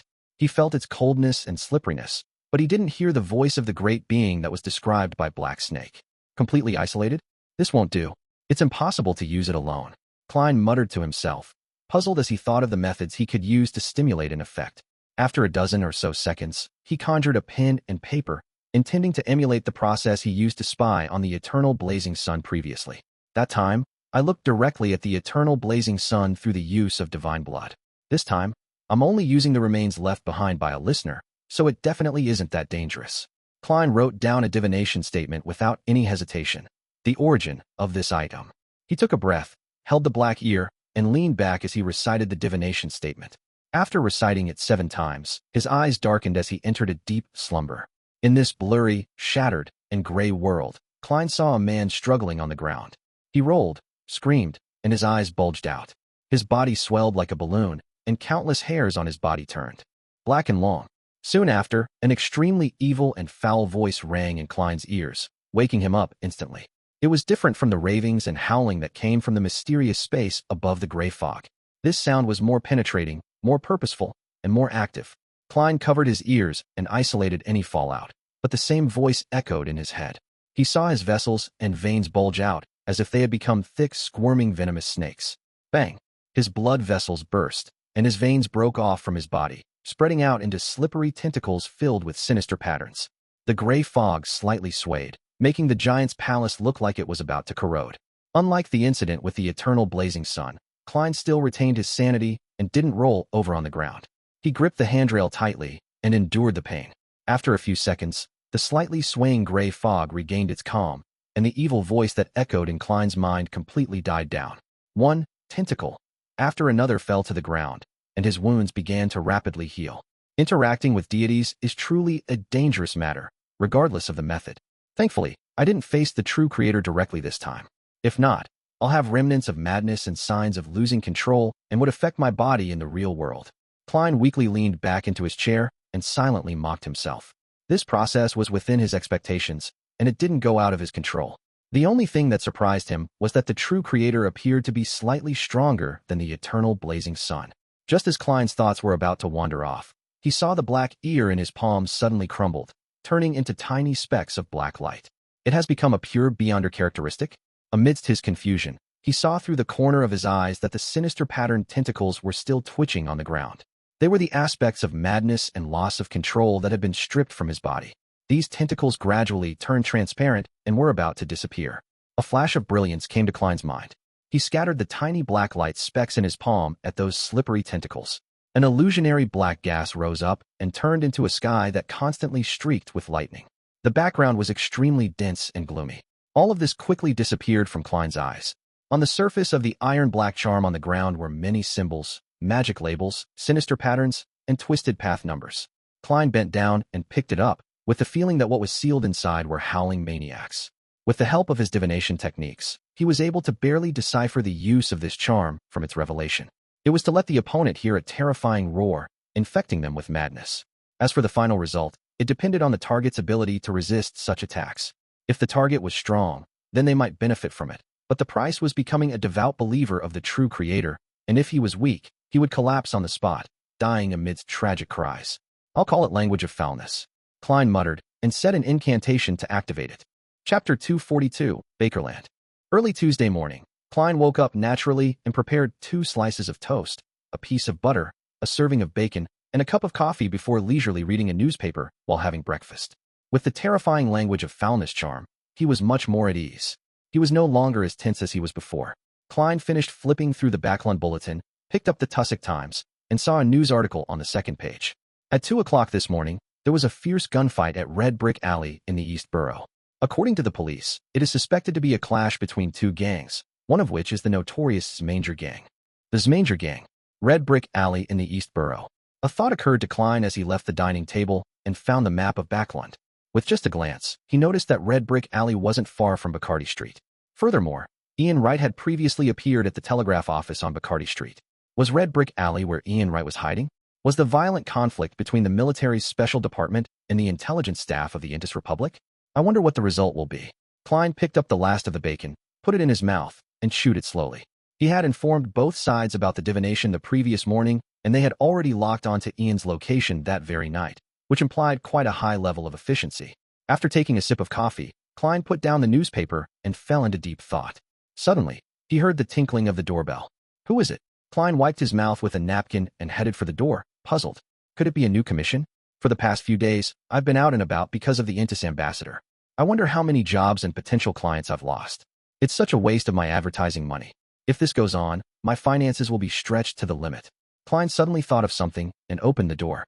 Standing outside were two ladies, one of them being Mrs. Sammer, who wore a dressing gown. She had intricate makeup on her face, making her look more beautiful than at home and nothing like she was in her 30s. The other lady wore a wide-brimmed hat with a black tartan veil and a darker, more fluffy dress. Detective Moriarty, I have a friend who needs your help. Stellan Sammer held on to her veiled hat, but there was no hint of a smile in her blue eyes. Please come in. Klein pointed to the living room, and while he was turning around, he took the opportunity to fasten the top button of his shirt and adjusted his black vest. Stellan nodded slightly and, without another word, led the black-veiled lady into the room. She knew the place very well, and without Klein's guidance, easily found the sofa and took her seat. Klein wanted to immediately start asking, but then thought about Stellan Sammer's style of doing things, so he asked with a smile, coffee or tea?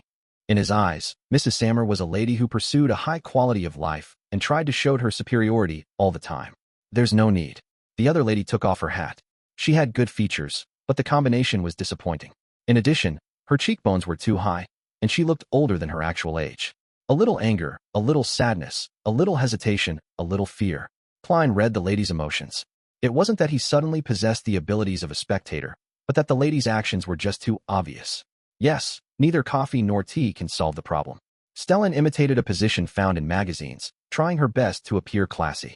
This is Mrs. Mary Gale, a shareholder of Coin Company. What would you like to entrust me with, Mrs. Gale? Klein sat down on a single-seater, leaning forward slightly and resting his arms on his thighs. Don't call me Mrs. Gale. Just call me Mary. Mary Gale pursed her lips. I wish for you to tail my husband and confirm if he has a mistress. It's best if you can obtain material evidence. As a result of the Church of the Evernight Goddess's active push for years, the Lone Kingdom was more radical in its marriage laws than the other countries, such as Fasak, Intis, and Lemberg. It stipulated that those who committed adultery had to pay a financial price for it, which meant that the adulterer would be at an absolute disadvantage during the division of property. I've heard that at least 4 out of 10 of the other private detectives are investigating extramarital affairs. I didn't expect that I would receive such a job too. Klein said thoughtfully. Material evidence is not easy to obtain. I'll lend you the latest portable camera, Mary replied without any hesitation. As long as you have the evidence, I will pay you £10.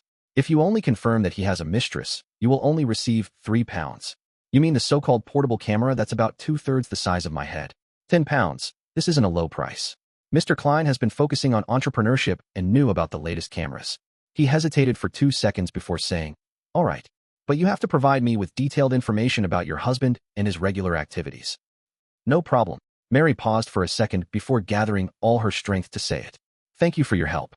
I hope you won't tell anyone else about this, Stellan reminded him. Hearing this, Klein immediately sighed. I'm a person who upholds confidentiality, and I often get into trouble for that. In the lobby of Count Wolf's house, men and women were dancing amid violin tunes. Audrey was carrying a glass of pale gold champagne when she accidentally bumped into the Intis Republic ambassador to Lone, Bakerland Jean Muddon. You're the most beautiful young lady I've ever met. Bakerland, with his thin face and slight stubble, pecked Audrey's white gauze glove with a kiss according to propriety customs. His eyes looked passionate and bold. Audrey rolled her eyes and said with a chuckle, is this the way people from Intis talk? Yes, we are never stingy with praise for beautiful things. Bakerland chuckled. If it wasn't for the style of the Lone Kingdom, I might have called you my angel. Old pervert. Audrey maintained her graceful smile and said, the people of Lone and Intis are indeed different. That makes me think of a joke. Please allow me to be presumptuous. Bakerland squinted his eyes and said, after a good time with a beautiful girl, most Lone men would say, oh, dear, I'd like a cigarette. But most Intis men would say, he deliberately paused, and Audrey tilted her head, trying her best to keep her nausea in check while looking puzzled. What would they say? Most of the Intis men would say, "Oh, baby, I have to return now and can't be discovered by my wife." Bakerland raised his glass and laughed. People who can laugh at themselves always have an additional charm to them. Audrey smiled politely. Her beautiful, clear, dark green eyes suddenly turned to look behind Ambassador Bakerland. "I'm sorry, a friend is looking for me. It's a pleasure talking to you." Bakerland bowed and moved aside. Audrey moved forward gracefully and didn't look back again. Just as she was considering who she should find as the object of her excuse, a young gentleman approached her and, lowering his voice, warned her, "Audrey, don't be fooled by that Ambassador Bakerland. He's a dirty old man. I don't know how many women he's tricked into bed. Bakerland is lustful. This is in line with my observations. This is a weakness." Audrey smiled without hiding her disgust. "Cants, do you have a misconception about me? Goddess, how could I be bewitched by that Ambassador Bakerland? His cologne makes me want to vomit. His words are so foul, and his taste is like a male peacock." Cants was Viscount Learson's youngest son, and their family was on fairly good terms with the Hall family. According to Audrey, Cants had entered MI9 after graduating from Tingen University and had become quite enigmatic. Her original plan had been to have a chat with Ambassador Bakerland and observe him up close before using the pretext of exasperation to get more information from Cants and his other friends from the intelligence community to learn more about him. To her surprise, she didn't need to seek out Cants Learson since he came over and started the corresponding conversation on his own accord. "Your feelings are correct." Cants gave a sincere smile. He surveyed his surroundings and whispered, "Besides, Bakerland is a very dangerous fellow." "How dangerous?" Audrey asked curiously. "Have you heard of Beyonders?" "I know that you've always been interested in such matters," Cants said with some deliberation. Audrey gently nodded. "I know quite a bit, most of it being told to me by Glaint." Cants took a glance at Bakerland, who was chatting with an affluent lady, and said with a serious expression, "He's Intis's intelligence head in our kingdom. He's done numerous atrocities, but we haven't been able to gather any evidence of his crimes. He's a Sequence 6, a conspiracist." He didn't go into details with an outsider like Audrey, nor did he mention that conspiracist was part of the Hunter pathway. However, Audrey was already aware of this. She feigned naivety and sighed. "He's really amazing. He has an assistant in the shadows, one that has perhaps reached Sequence 5. In addition to that, all of the Intis intelligence agents in the kingdom are under his management. Many of them are Beyonders. Unfortunately, we only know a few of them," Cants added in passing. "Don't be too happy if Bakerland praises you either. It's not what he truly thinks. He just wants to use this opportunity to gather more information." "I don't like what you're saying." Audrey looked up at the ornate chandelier and thought for a few seconds. "Is Bakerland very smart? You haven't managed to get any incriminating evidence. He truly is good at scheming, but he also has a lot of problems. He likes to chase after women and loves the feeling of romance. He takes risks and is quite radical. If it wasn't for his identity as an ambassador preventing us from taking action easily, he would have been captured long ago." Cants stroked his chin and said, "However, he'll be replaced very soon." "Very soon? Why?" Audrey asked in surprise. "My dear beautiful lady, this isn't something you should know." Cants adhered to the principle of confidentiality. When the ball was almost over, Audrey, who had gathered quite a bit of information, found Viscount Glaint and asked him to help her contact Xio and Furs. Chapter 243, Catching the Adulterous Act. Wednesday morning, across from the coin company, in the Cherwood Borough, Klein was sitting on a wooden bench outside the Gardley department store, clutching a paper bag containing the most famous Cindy Desi pie in the area with one hand, and holding a cup of iced tea in the other. Beside him, a tramp was curled up on the other side of the bench, sleeping. 10 minutes later, the mall's security guard woke him up and shooed him away. Klein wore gold-rimmed spectacles which didn't provide for any vision correction and a silk half-top hat. He didn't look much different from most of the gentlemen around him. He idly looked across the street at the coin company, lifted his right hand, and took a large bite of the Cindy Desi pie. He felt the rich aroma gush out and fill his oral cavity. The reason why this pie from Desi Bay stood out amongst the southern pies was that it used a lot of oil and fat, but the meat was chopped into very tiny bits. With the fat and lean meat mixed together, it didn't feel too heavy. The rich, meaty juice seeped into the outer crust, neutralizing the dryness and made up for its shortcomings. The wheat fragrance was clearly brought out, and the small pieces of crushed apples were used to stimulate appetite with a slightly sour and sweet taste while neutralizing the oily taste. It's okay. Although the weather isn't good and the pollution is terrible, Bakerland is far superior to Tingen in many other aspects. Foods of all styles can be found everywhere. There are all kinds of operas and plays available. They can be enjoyed as long as one isn't afraid to spend money. Although I might not necessarily eat or partake in such entertainment, I have these options at the very least. This is the advantage of a big city. Klein raised his sweet iced tea and took a sip. He never took his eyes off the coin company's entrance. For that 10 pounds, he had been sitting there since 8 in the morning. Even his breakfast was bought on the way there. Of course, for most private detectives, a commission of 10 pounds was an absolutely enviable business, equivalent to about 3 weeks' salary for a member of the middle class. According to the information provided by Mary Gale, her husband was currently the first manager of Coin Company and was Luke Sammer's superior. However, their shares in the Coin Company came from Mary's father, and Mary had inherited it. One of the immediate reasons she suspected her husband of having a mistress was that an employee in the company had divulged to her that Daraga Gale would leave the office on Wednesday and Friday mornings alone and only return in the afternoon. In addition, he would leave work early for 2 days a week, and Mary had never seen her husband return home before 7. After breakfast, Klein waited another hour plus before seeing his target walk out of Coin. He was wearing a black top hat, a double-breasted tweed coat, and a standard bow tie. He was slightly fat, with yellowish temples, slightly brownish eyes, and a slightly long face. Daraga Gale. He silently recited his target's name, stood up, picked up his cane and his heavy portable camera, and crossed the road. Instead of getting his carriage driver to pick him up, he stood by the side of the road and looked around for a rental carriage. Klein took the opportunity to cross the road and arrive beside him. Pretending to be careless, he bumped into his target. "Sorry, I'm quite lost."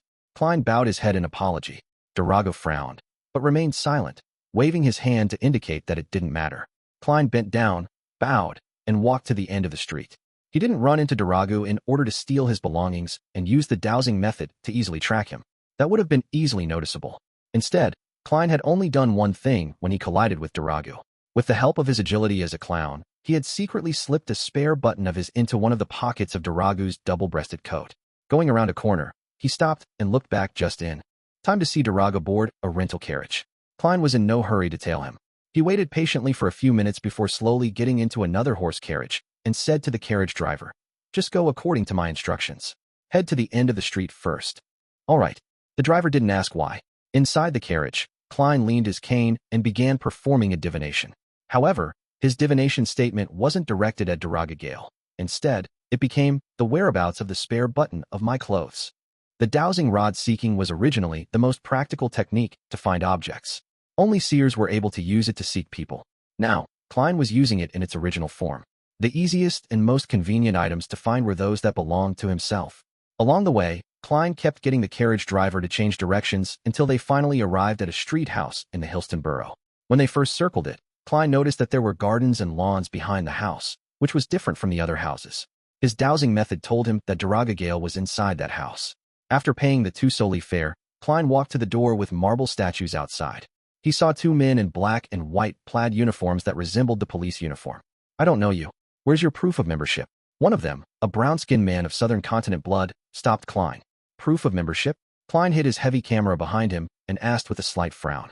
The brown-skinned man immediately turned stern. "This is the Quelite Club. Only our members and up to one of their guests can enter." Klein tersely acknowledged. "Then how can I join your club?" "You can only join after receiving a recommendation from 2 members. The brown-skinned man didn't brutally chase him away, but patiently answered the question. He couldn't guarantee that Klein would end up joining the club eventually. All right. Klein pursed his lips and decided to put Plan B into motion. He found a hotel near the Quelite Club and got a short-stay room for 4 hours. Then, he locked the door behind him, drew the curtains, and entered the space above the gray fog. He conjured a yellowish-brown goat skin and a fountain pen in front of him. Taking a deep breath, Klein wrote the exact same divination sentence as before. The whereabouts of the spare button of my clothes. This time, he didn't use the dowsing method, but a dream divination. The reason why he didn't do it in the real world was because Klein felt that the Quelite Club seemed to be quite a high-end club, and he suspected that there might be some powerful beyonders inside. In order to not waste time, he decided to get it done once and for all. In the gray, dreamy world, Klein was the first to see Daraga's black coat, which was hung on a coat rack. On the carpet in front of it was a round table. The scene zoomed out, and the sight of a romping man and woman entered Klein's eye. The man was Daraga Gale. The woman had shimmering blonde hair, who looked rather young. She was in her early 20s at most. The pained expression with her knitted brows does look rather coquettish. Why am I always seeing scenes such as this? Klein covered his eyes and woke up. The fact that Daraga has a mistress is confirmed. How do I get material evidence? By responding to my prayers. But this is limited to what I can obtain with my own body. I can only do it through sketching and not through the camera. I can't possibly draw a picture with my bare hands, can I? It looks like today won't do. I'll tail that girl and find out her address and name later. I refuse to believe that they'll be inside the Quelite Club every time they meet. Detective Klein quickly came up with his next course of action. Just as he was about to leave the mysterious space above the gray fog, he suddenly thought of something. He decided to take the opportunity to divine if the iron-black threadworm, which had infiltrated his room, was under the control of a beyonder of the seer pathway. He didn't do so before because he felt that the relevant information was too scarce, and it was difficult to create something out of nothing which would result in a failed divination. It would have been the same if he was above the gray fog. Furthermore, he had various matters to divine the few times he came above the gray fog previously, and he didn't have the capacity to bother with such a question. Now that he was free, he decided that it wouldn't hurt to do the divination. As for the question of whether it was risky to contact Azek, he had already long divined it. The answer was that it was risky and not something trivial, so he could only use it as his last resort. After writing the corresponding divination statement, Klein removed the silver chain from his sleeve and allowed the topaz pendant to hang over the paper. The iron-black threadworm that sneaked into my room was controlled by a beyonder from the seer pathway. After repeating it 7 times, Klein opened his eyes and saw that the spirit pendulum was spinning clockwise, with great amplitude and frequency. Positive. The answer is positive. Shouldn't it have failed? Klein didn't expect to obtain such an answer. According to his seer instincts, such a divination was likely to fail. Why? He frowned and thought for a while before deciding to switch to a different method of divination and target. He wanted to directly divine the controller using dream divination. This time, Klein saw nothing in his dream and couldn't get the corresponding revelation about the seer pathway beyonder. That's more like it, he muttered and thought back to the prior divination and fell into deep thought. They should have been a lack of conditions and result in a failed divination just like the one that followed. Could it be that this mysterious space had filled in the necessary conditions? Does it contain something of the seer pathway? Klein suddenly had a flash of inspiration. He had a bold idea. Perhaps the mysterious space above the gray fog had something to do with the path of the seer pathway. Klein lightly rapped the edge of the ancient table. Despite thinking about it, he couldn't find any other evidence. He could only temporarily put this matter on hold and prepare for his return to the real world. Regardless, I've confirmed at least one thing. The mid-sequence beyonder beside the ambassador is from the seer pathway, and whether he's a member of the seer doesn't matter. This might be my chance of obtaining the sequence 7 and even the sequence 6 potion formula. Klein extended his spirituality and wrapped it around him before plunging into the gray fog. Meanwhile, in Viscount Glaint's study, Audrey let the master of the study guard the door while she looked at Xio and Furs. After a few seconds of silence, she said, "I need your help with a mission." "What mission?" Xio's eyes lit up as if she could smell the ink on the bills. Audrey gave her a polite smile. "Assassinate the Intis ambassador to the Lone Kingdom, Bakerland Jean Mudon." Chapter 244, Appointee. What? Furs touched her earlobes, wondering if she had heard wrongly. The beautiful, naive, curious, and scatterbrained Miss Audrey actually assigned an assassination mission? Furthermore, the target is the ambassador of Intis, a powerful country in the northern continent. Xio was slow on the uptake as she hesitantly said, "Our strength isn't enough to complete this mission." The first thing she considered was the difficulty of the mission. Audrey ignored her question and allowed her to imagine the reason. She said, with faint dimples showing, "I'm not asking you to take the job. I just wish for you to find a beyonder with the strength to complete it. For example, Mr. A, I'll pay you 4,000 gold pounds for this. Of course, this is only my initial offer. The details are negotiable.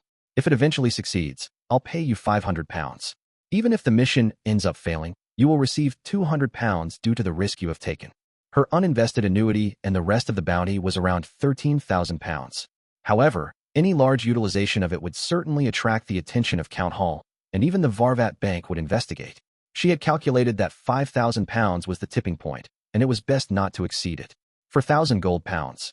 Xio heard her own heavy breathing, but she quickly became depressed, knowing full well that she wouldn't be able to complete the mission herself. Just 500 pounds to seek out other beyonders in our names while maintaining it a secret. Miss Audrey is the most generous and beautiful lady I've ever seen. Xio quickly returned to reality. While feeling enticed, Furz's mind was filled with questions. Why would Miss Audrey delegate such a mission? Is there some internal strife among nobles? Is this the precursor to inciting a war? Is Count Hall representing some important figure in a bid to make the situation turn chaotic? The duo quickly contacted Mr. A using a previously agreed-upon channel. At 3 o'clock in the afternoon, when the rare sunlight shined through the fog and lit up the whole of Bakerland, they arrived at the house where they had previously participated in gatherings. There, they saw Mr. A sitting with his legs up and his hood over his head, but he gave off a condescending air. "You said that you have something important to talk to me about?" Mr. A's eyes moved back and forth between the two ladies. I heard that some female beyonders would use their bodies to trade for potion ingredients with Mr. A. He's really a disgusting pervert. Furs curled her lips and said, "There's a large transaction. I wonder if you're interested in it." Mr. A scanned Zio's face and chuckled. "Tell me. Let's see what this large transaction is." Holding back the urge to draw her triangular blade, Zio answered with the tone of a tribunal. "Assassinate the Intis ambassador to the Lone Kingdom, Bakerland Jean Mudon." Mr. A fell silent, but since his expression was obscured by the shadow of his hood, Zio and Furs couldn't guess what he was thinking. After a while, he slowly leaned back and said with a deep voice, "So, what's the reward?" £4,000. In addition, we will provide the relevant information such as Ambassador Bakerland is a sequence 6 conspiracist of the Hunter pathway, or that his weakness is lust. Zio tried her best to make Mr. A believe that there was hope in completing the mission. Mr. A chuckled and said, "I can accept this mission, but the reward must be raised. The first choice, the potion formulas to Unshadowed, Cataclysmic Interror, Prophet, or Manipulator. Of course, their price is higher than this mission. There's no need for the complete formula. A partial formula will suffice. The second choice, 10,000 gold pounds. This is the bounty of Rear Admiral Hurricane Kalangos. Bakerland's strength definitely isn't as strong as he is, but he has powerful aides. Besides, believe me, he definitely has mystical objects on him. A reasonable price, but that's also an exaggerated price." Zio and Furs looked at each other and said, "We shall return and discuss it. At this time tomorrow, we'll give you our answer." "Sure." Mr. A made a gesture of farewell. After being let out by an attendant, Furs murmured in puzzlement, "Those are high-sequence Beyonder formulas? Frankly speaking, I find it strange. I thought Mr. A would only want formulas or potion ingredients. Money shouldn't be a necessity for him." Zio turned to look at her friend. "Furs, you really are a naive clinical doctor and author. You must know that Mr. A has many subordinates. They need a house to sleep in, stomachs to fill, clothes to buy, and the need to vent their desires. All of this has to be bought using money. Besides, to some nobles who have declined, what wouldn't they sell if there are gold pounds to be made? Without his men, Mr. A would be just as scary, but he will be rather lacking in intelligence. That's what all the small gangs in the East Borough know." Furs frowned and said, "Zio, you're not that stupid after all." In the evening, the two of them met the familiar large golden retriever at a predetermined location and passed Mr. A's reply to Audrey. When Audrey finished reading the note, not only did she not feel stumped, she even let out a long sigh of relief. It was simply wonderful for her that she could finish the ambassador with just 10,000 gold pounds. "For the time being, I can only use 5,000 pounds. I'll still have to pay Zio and Furs 500 pounds. Well, first of all, I'll borrow 6,000 pounds. No, 8,000 pounds. I can't expose any problems with my daily expenses. Then, I'll pay him back over 4 to 5 months, with interest of 1,000 pounds. Before the new year, I will be quite poor, having only 1,000 pounds to use a month." Audrey quickly made her decision. Then she burned the original slip of paper and wrote on a new piece of paper. The second option, an advance of 2,000 pounds, and the remaining 8,000 pounds will be paid after the mission is completed. At 15, Minsk Street, Klein saw Mary Gale again at tea time. He had initiated the meeting through Mrs. Stellan Sammer.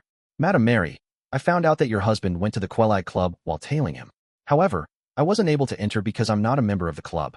Even so, according to my observations, about half an hour after your husband left, only one young lady came out. Her name is Erica Taylor, who lives at 126 New Year's Street, Hillston Borough. She used to work at Coin for a period of time and is currently unemployed. I took a picture of her leaving the Quelite Club. She's unemployed. Yet, she can live in Hillston Borough," Stellan sneered. Mary wore a gloomy expression as she remained silent for a few seconds. "You have to obtain material evidence of them being intimate." "Oh, the Quelite Club, right? I'll get 2 members to nominate you as a member, but you must fill in your particulars as famous detective. I can't get people to bring you in because it might not mesh well with the schedules of others." "All right." Klein hesitated, but still asked, "Who will pay the club fees?" "I will be responsible for the initial fees. This is in return for your efficiency. If you wish to remain in the club, you will have to pay the annual fee of about 15 pounds yourself." There seemed to be a fire burning in Mary's eyes. "The fee is 15 pounds a year, and the initiation fee is at least 50 pounds. A high-end club. Madam Mary, you sure are generous." Klein immediately nodded. "I will provide you with the evidence as soon as possible." After dinner, Klein went out again and continued to the Bravehearts Bar in the Bakerland Bridge area. There were 2 reasons for this.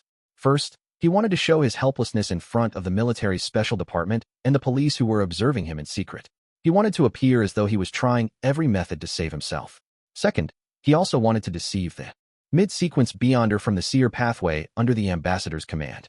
In matters involving the gray fog, Klein believed that the gentleman or lady would never be able to succeed in a divination, including his own resurrection and past events, as well as how he had successfully created the language of Foulness charm through the help of the true creator. This is definitely a powerful item that can affect my opponent. Klein had to maintain his act of feeling unsafe and his act of madly grasping at all kinds of straw to mislead his opponent in order to increase his chances of victory. Under the dark night, Klein entered the bar. Before he could get a beer, he saw Caspers, the old man with the brandy nose, standing in front of the rat-baiting ring with his arms crossed. Perfect timing. Merrick is looking for you. Caspers spotted Klein and limped over. Merrick is looking for me? Klein asked in shock. Instinctively, he touched the Azic's copper whistle in his pocket and considered what excuse he could use to politely decline the meeting. Or could it be that wrapping the copper whistle with one's spirituality wouldn't cause any zombie-like phenomenon? It wasn't like Mr. Azic hadn't been to the cemetery before, nor had any corpses attacked him. Klein tensed up. Before he could come up with an excuse, he saw Merrick, his face pale and his eyes filled with malice, walking over. He wasn't surrounded by any zombies. Where are his zombies? Klein thought with a mixture of puzzlement and relief. Merrick pointed to the card room and walked over there first. Klein looked into the distance and followed him since there were no zombies. What's the matter? Klein took the initiative to ask. Merrick, in a black vest and white shirt, sat on the card table and stared into Klein's eyes. Does that job of yours still stand? Huh. Klein wasn't able to react in time. I have a friend who is short on money and is willing to accept this commission. She's stronger than me and should be able to protect you. However, she can only protect you for 3 days. The price is 1,000 pounds, Merrick said in a low, slurred voice. Why is a Beyonder willing to accept the commission only after I acquired the language of Foulness? However, this is good as well. This will be able to confuse the ambassador's Beyonder. After he painstakingly defeats Merrick's friend, my chances of success will become extremely high. The only problem is determining if Merrick's friend is trustworthy. I'll go above the gray fog to divine it. Klein pondered for a moment and said, give me time to consider it and save up the necessary funds. It's not a small sum. Also, it's best if the person protecting me is hidden. It must be confidential. As for the 3 days of protection, that is up to me. It's definitely within these 2 weeks. Of course, the seer would definitely be aware of it. Klein silently added. As for money, he had already considered it from the beginning. If selling Massault's Beyonder characteristic wasn't enough, he would ask Miss Justice for money. After all, he had made the preparations. Roselle's diary still had a lot of knowledge that could be sold. Of course, if the price was simply unacceptable, he could forego it. Now, although Massault's Beyonder characteristic had become the language of Foulness charm, I still have Miss Justice. She still owes me the money needed for Sequence 8 Light Suppliant, as well as the intelligence regarding the secret order. Combining those together, 1,000 pounds would be enough. Chapter 245, Confirmation. Back home at 15, Minsk Street, Klein was in no hurry to head above the gray fog to perform a divination. Instead, he acted as though nothing had happened. In the process, he heard an illusory prayer and vaguely recognized it as a woman's voice. After experiencing the ravaging murmurs of the true creator, my ability in this aspect has apparently improved a little. Klein turned the newspaper while engrossed in thought and settled himself on the reclining chair in a motionless, half-slumped state. He waited until the clock nearly struck 10 before putting down what he was doing and went to the bathroom on the 2nd floor to clean himself up. Entering the bedroom and pulling the curtains shut, Klein went above the gray fog. He saw that the crimson star symbolizing justice was constantly expanding and contracting, and it was also echoing with prayers. Klein spread out his spirituality and made contact. Dressed in a white silk nightgown, Miss Justice appeared in front of him. Her figure was still blurry, as if she was in bed. After reciting his honorable name, Audrey cut to the chase. Ambassador Bakerland is a Sequence 6 conspiracist of the Hunter pathway. He's suspected to have a Sequence 5 assistant. After I obtained detailed information, I got someone to inquire Mr. A. He has agreed to accept the assassination mission, but the conditions are 10,000 gold pounds or any of the potion formulas of Unshadowed, Cataclysmic Inter, Prophet, and Manipulator. They do not need to be complete. A portion of the formula would suffice. I chose the former and paid an advance of 2,000 pounds. Honorable Mr. Fool, was my decision correct? 10,000 gold pounds. The corner of Klein's lips twitched as he forced himself to focus on the matter. The Sequence 5 assistant should be that seer pathway infiltrator? The first thing that should be done is to overestimate the enemy. Would Mr. A have the ability to do it? Would he neglect the job after taking the money? Cataclysmic Interror, Prophet, Manipulator, and Unshadowed are likely Sequence 4s. That is the threshold of a high Sequence Beyonder. It is very likely that Mr. A is one of the 22 oracles of the Aurora Order. To be stationed in the City of Cities, Bakerland, means that he's second only to the 5 saints of the Aurora Order's upper echelons. He must be the cream of the crop among the oracles. The Aurora Order wields the secret's suppliant pathway, which is the direct route to the true creator. As an oracle, he has a high probability of being a beyonder of this sequence chain. Based on Bakerland's position, it can be inferred that he's at sequencer's 5, Shepherd. Of course, he could also be a Rose Bishop that's 1 sequence lower, but that would mean that he's more outstanding in other aspects, such as his intelligence. I have to remind Miss Justice that she shouldn't have too many interactions with Mr. A. The beyonders of the secret suppliant sequence are either already lunatics exhibiting abnormalities or lunatics who have hidden their insanity well, almost without exception. Sequence 8 listeners in this sequence pathway often hear the voice of the true creator. Yes, only a lunatic would be bold enough to accept the mission of assassinating an Intis ambassador and have the courage to complete it. I have here a portion of the unshadowed potion formula, as well as the corresponding ritual needed for the advancement. This can save Miss Justice 10,000 gold pounds. Why would Mr. A only need the formulas of unshadowed, cataclysmic interror, prophet, and manipulator? Are these paths that can be swapped at high sequences of the secret suppliant pathway? That's a bit too much. That makes it 5 in total. Unshadowed is from the Eternal Blazing Sunday. Cataclysmic Interror sounds like it's from the Lord of Storms or maybe the Evernight Goddess. I previously determined that the Eternal Blazing Sun, Lord of Storms, and the God of Knowledge and Wisdom have pathways that are relatively similar. Therefore, they view each other with animosity. From the looks of it, Cataclysmic Interror belongs to the Lord of Storms and is sequence 4 of the Sailor sequence. Prophet is likely from the God of Knowledge and Wisdom. Then which pathway does Manipulator belong to? It'll be interesting if they can all be exchanged with the sequence corresponding to the true creator. Yes, I cannot give the unshadowed formula to Mr. A. Not even a portion. The Aurora Order members are all lunatics who are always looking for opportunities to take revenge on the world to the detriment of public safety. Items of strategic importance must not be traded with them. This isn't just a question of the bottom line. It also involves my own safety. Once the time is ripe, those lunatics from the Aurora Order might very well sacrifice the entire city. Let Miss Justice spend the 10,000 pounds then. Part of it includes the payment she would like to give to my adorer. The rest can be made up to her with the knowledge I already know. Klein reached out and pinched his cheek. He didn't reply to Justice immediately. Instead, he conjured a pen and paper, ready to make a divination. Klein had no idea who Merrick's friend was. He could only tell from the pronoun, she, that the person was a woman. Failure was inevitable if he wanted to directly divine the reliability of the person in question. However, Klein could make an indirect divination regarding his own safety, which would have a much higher success rate. As for whether he would suffer an interference or how accurate the outcome would be, he wasn't worried at all thanks to the gray fog shielding. After more than 10 seconds of deliberation, Klein wrote, "It's risky for me to hire Merrick's friend to be my bodyguard for 3 days." Putting the pen away, he removed his spirit pendulum, focused his mind, and quickly performed the divination. When he opened his eyes, he saw that the topaz pendant was rotating clockwise. However, the amplitude was very small, and its speed was very slow.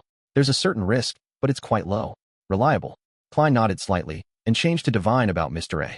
Similarly, he had no direct contact with Mr. A, and all he knew was based on descriptions and inference. It was difficult to find out whether or not he was capable enough, or willing to keep his promise. All he could do was make an indirect divination. As an excellent seer, Klein quickly determined the direction, and that was to divine Ambassador Bakerland. This ambassador had relatively more connections with him, and the information he had about him was even more detailed. Klein knew very well what the other party was involved in, and as a divination target, there were no problems. After some thought, Klein wrote, "Bakerland Jean Mudun will have his life threatened by Mr. A." To prevent it from failing, he tried his best to make the words vague in this low-confidence divination and didn't require a definite answer. This time, Klein saw that the spirit pendulum was still rotating clockwise, but it had become faster and the amplitude had increased. It means that Mr. A will attempt to complete the mission, and that there's a good chance of success. Klein slowly exhaled and began to respond to Miss Justice's prayer. "Sure, there's no problems with your decision. You absolutely must not show yourself when entrusting this mission. My adorer wishes for 1,000 pounds for his activities. It will be done in the same way as before, and it would be best if it can be completed by tomorrow. This will be payment for the light suppliant formula. You do not need to seek out news regarding the secret order any further. However, if you obtain any relevant information, I will do a trade with you." After learning that the infiltrator was a beyonder in the seer pathway, Klein's need for information about the secret order became less urgent. He had originally wanted to ask for more than £1,000, but in consideration of how Miss Justice had to pay £10,000 to assassinate the ambassador, it was likely that her finances would be stretched to the limit. Therefore, he only asked for the minimum. After doing all of this, Klein didn't linger and immediately returned to the real world. Audrey was holding a music score and humming a melody.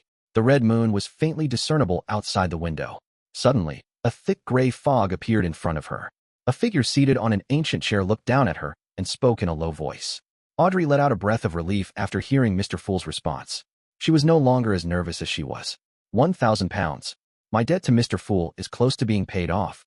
I feel so much more relaxed suddenly. Audrey rested the music score against her chest and thought with her dimples showing. Although she only had £1,000 to spend for quite a considerable period of time in the coming days, being put in a tight financial situation, all she needed to do was grit her teeth, and squeezing out £1,000 wouldn't be a problem. I'll borrow more from Glaint and drag it out with more installments.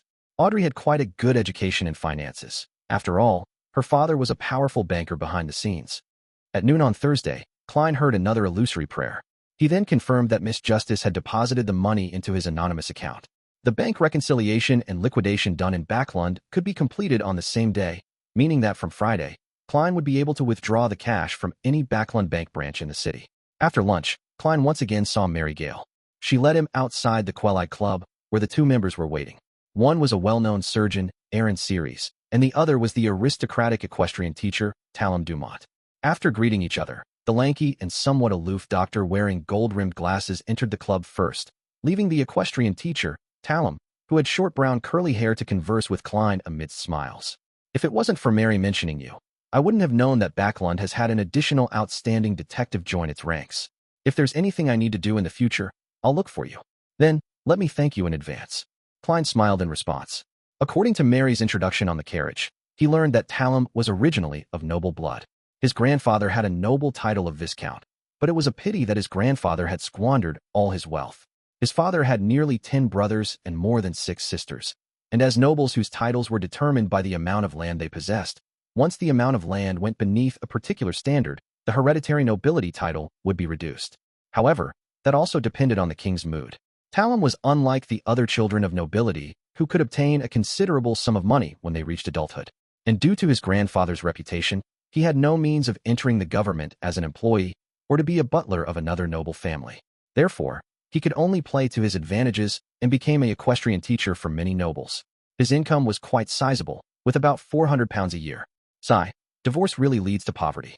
It was unknown if Talum was hinting at Mary Gale's situation or if he was reminded of his grandfather, who seemed to be more of Intis ancestry. Unable to engage in the conversation, Klein followed him into the Quellide Club, where he saw a large, brightly lit hall. Chapter 246, Strange Omen. Aaron and Talum left the Quellide Club after they separately completed the nomination form. It wasn't a weekend. The former had 2 more operations in the afternoon, and the latter had to teach Viscount Conrad's youngest son horse riding. The teenager needed to ensure that he didn't embarrass himself during the Bakerland social events in the second half of the year. Klein watched the manservant dressed in a red vest and a maid in a beautiful dress come and go a few times before finally delivering him his own proof of membership and a badge with the symbol of the Frost constellation engraved on it. An entry fee of £50. There are still 3.5 months left this year, with an annual fee of £4 a year. The manservant in the red vest pushed the 2 objects to Klein. Klein took out the £57 which Mary Gale had given him and handed him £54. The amount beyond the entry fee and annual fee was Mary's first payment. She was very pleased with how quickly Klein obtained information on Daraga Gale's mistress, as well as her photo. £50 membership.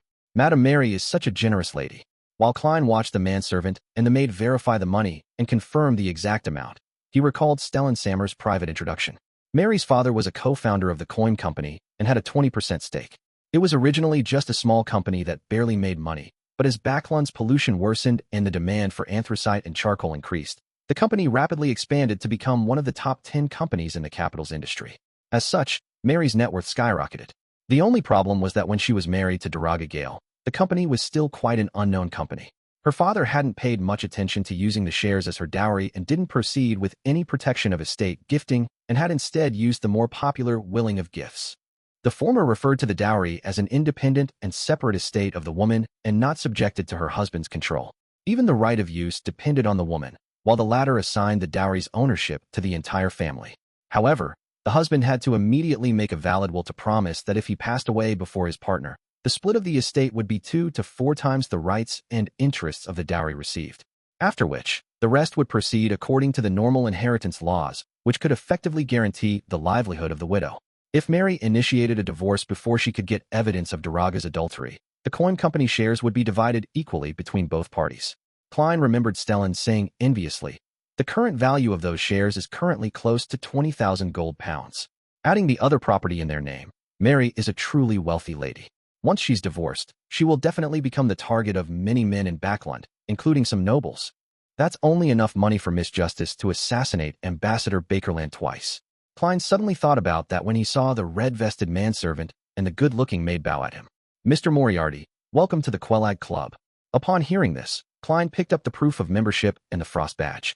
The former was made of elastic paper, which looked like a card with Klein's name and his membership start date on it. After applying an imprint of his index finger, the proof of membership was officially ready for use. The latter was the Quelag Club's distinctive badge, named for its founding in early November, which corresponded to the month of the Frost constellation. The symbol and the number 192 were printed on the front, followed by Sherlock Moriarty imprinted on the back. "The club now has 192 members?" Klein asked casually. "Yes, our club doesn't accept people without a recommendation." The red-vested manservant beamed and introduced. "On the first floor, there's a buffet, cafeteria, bar, library, squash room, conference room, and card room. You can use them all for free. The food and wine are free for your sampling as well. There are 16 lounge rooms and 2 small conference rooms on the second floor. They are also free and can be used as long as they aren't occupied." The good-looking maid pointed to the rear and said, "There are 2 tennis courts on the lawn, totally free of charge. There are 2 shooting ranges underground, and you only need to pay the corresponding rental fee of the equipment. If you aren't satisfied with the simple buffet, you can order a la carte. We have an exclusive chef, and you just need to pay for the ingredients. Board, lodging, and entertainment are all provided for." As expected of a high-end club, Klein sincerely thanked Mrs. Mary. He smiled warmly and said, "Send someone to show me around so that I can familiarize myself with the environment. Afterward, give me a lounge to take an afternoon nap." "All right." The red manservant made an inviting gesture. After familiarizing himself with the Quelag Club's environment, Klein entered a lounge and carefully studied the layout of the place. He discovered it was similar to a hotel room of the later generation. It was said to be decorated in the Inta style. "I have to consider how to obtain evidence of Daraga's affair tomorrow. It's simply impossible to hide the flash of the camera. In other words, I only have one shot at taking a picture. And if I do that, I'll definitely be kicked out of the club. I have to think of a safe way. I'll read through the papers later and try to determine the progress regarding Ian's case through the news. From there, I can determine which 3 days I should be guarded." Klein paced back and forth, lost in thought. At that moment, his heart suddenly palpitated as he tensed up. Is this the premonition of a clown? However, there are no scenes in my mind. Klein felt the air around him turn still like it was the calm before the storm. Soon, this feeling disappeared, as if nothing had happened. Could it be that danger is approaching? But nothing like this happened when I was attacked by Massault. Puzzled, Klein pulled out a coin and divined if he would be attacked in the next few days. The answer was negative.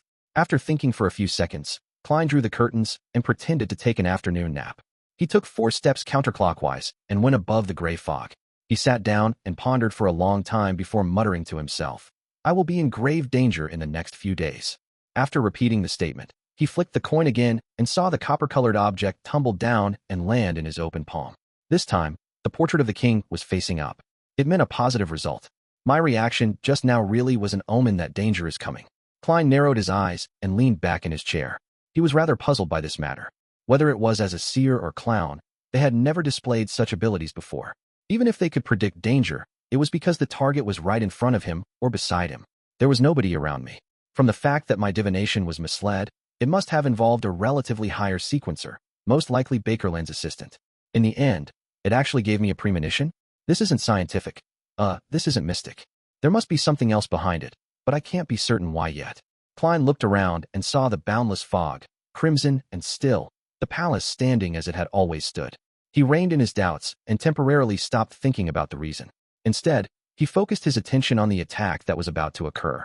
After several more divinations, Klein found that he could only confirm that there would be great danger in the next few days. It couldn't be shortened to 3 days, 2 days, or even 5 hours. In other words, he could only obtain a somewhat vague revelation. And in a dream divination, he saw Ian dressed in his old coat, standing in the street with the elegant gas lamps and the blurry crimson moon behind him. Other than this image, there was nothing else. How should I interpret this? Klein thought for a moment. He could only assume that this was the prelude to danger. Without further delay, he returned to the real world, left the Quelite Club, and went to the nearby Hillston branch of the Bakerland Bank to withdraw the remaining £100 from his account. The sum of £1,000 from Justice hasn't been cleared yet and reconciled. Without the corresponding information sent to the branches, the account wasn't synchronized, and, theoretically speaking, there was a loophole. Klein could withdraw £100 from another branch and seize the opportunity when all the accounts were out of sync. However, this was only in theory. In order to avoid similar acts, the banks had many rules on anonymous accounts. First, it was to enhance the transmission of similar information in the same city. Second, it was to limit a single withdrawal to no more than £500. And third, if the last withdrawal wasn't done locally, a telegram was needed to inquire about it. And today, Klein encountered the third situation. Putting away the money, he took a horse carriage to the Backland Bridge area and entered the Bravehearts Bar. Under Caspers's guidance, he saw Merrick sitting in the card room. He wasn't surrounded by zombies. Klein discarded the idea of using his spirituality to rap Azek's copper whistle, slapped a £100 on the table, and said to the pale Merrick, "I agree to the deal. I'll pay an advance of £100. I'll pay another £300 every additional day I'm protected. The protection begins now." Merrick's gaze fell past him and landed somewhere behind him. He nodded and said, "All right, she has agreed." Klein turned back in surprise only to see the wall and nothing but air.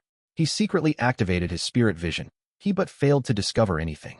Merrick stuffed the £100 into his pocket and said indifferently, "You can return now. She has begun protecting you, in a hidden way. If I hadn't divined this beforehand, I would definitely think of all of you as cheats." Klein surveyed his surroundings and deliberately acted as though he left with clenched teeth. Along the way, he would occasionally activate and deactivate his spirit vision, constantly observing the outside through the carriage windows, but he didn't find his so-called bodyguard. Back at 15, Minsk Street, Klein closed the door, went into the bathroom, turned on the tap, and washed his hands. The sound of water splashing disappeared as he shook off the water droplets and wiped his palms with a towel. Then, he raised his head to look at himself in the mirror to inspect his appearance. At this moment, he saw himself phasing away in the mirror before transforming into a woman wearing a black regal dress. The woman had light golden hair and blue eyes. She looked very delicate, but her face was abnormally pale. She wore a small black bonnet, lifted her skirt, and bowed at Klein. Without hiding his surprise, Klein took a few steps back and leaned against the wall. Only then did he realize that this might be the bodyguard he had hired for £1,000. The image in the mirror quickly dimmed, and Klein saw himself again. Everything had been restored back to normal. Chapter 247, The Whole Story. The figure in the mirror was clear, but it was as though the woman in the black regal dress had never appeared. Klein secretly activated his spirit vision, but didn't find anything. Did I just hire a female ghost as my bodyguard? She's even stranger than a female ghost. At the very least, one can see ghosts with spirit vision. Klein thoughtfully touched Azek's copper whistle in his pocket, feeling nothing but its cold chill. Like before, it didn't have any additional changes. She's unaffected by the copper whistle. Seems like she isn't an undead creature. However, I can't be sure. Back then, the copper whistle was buried with me, but the corpses surrounding me didn't act abnormally. Was it because those buried in the cemetery have experienced a send-off by the priests and bishops? When does it work and when doesn't it? When this business with the ambassador is over, and if I'm still alive, I'll go to the cemetery and try to figure out the scope of its effect and its limits. I can't always carry a time bomb like this. Klein washed his face and walked out of the bathroom.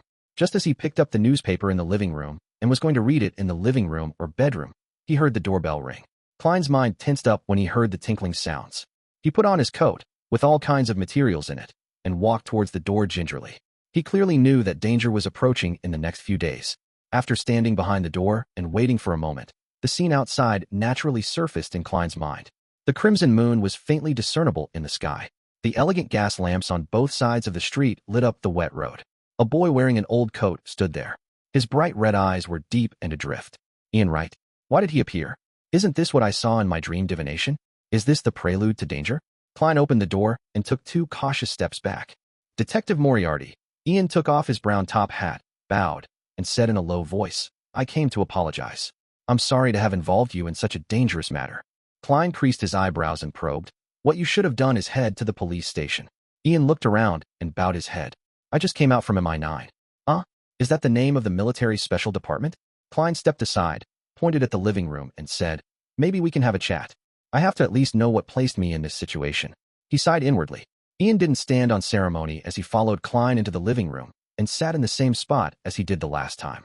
He was just about to open his mouth when Klein suddenly added, "If what you plan on saying will put me in greater danger, then there's no need to tell me about it. No, everything will soon be over." Ian had a calmness that was beyond his age.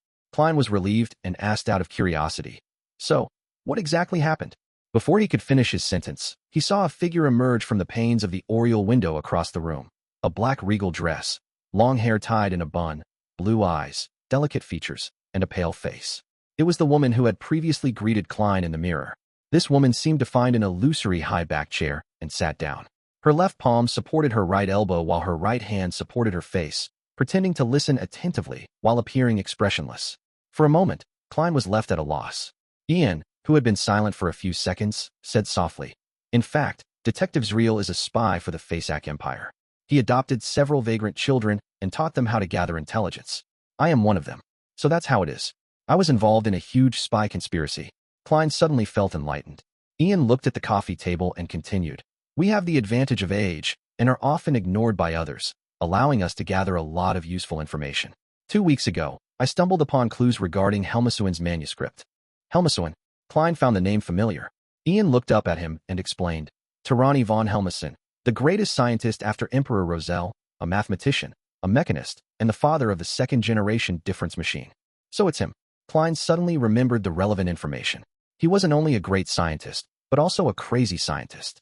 He believed that the inherent flaw in the existence of humans could only be fixed through machines. He loved eating sugar as if it was his own energy source. He mysteriously disappeared while researching a third-generation difference machine and was an important figure that every country was trying to find. His manuscript? Does the manuscript involve third-generation difference machines? Klein asked probingly. A difference machine was a mechanical device for computing.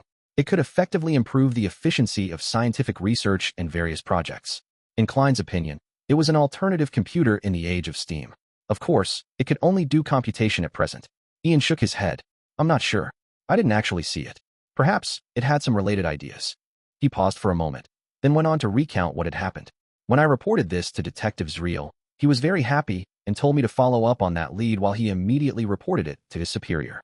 It took me some time to determine where the manuscript was, but I was afraid of the danger, so I didn't steal it directly.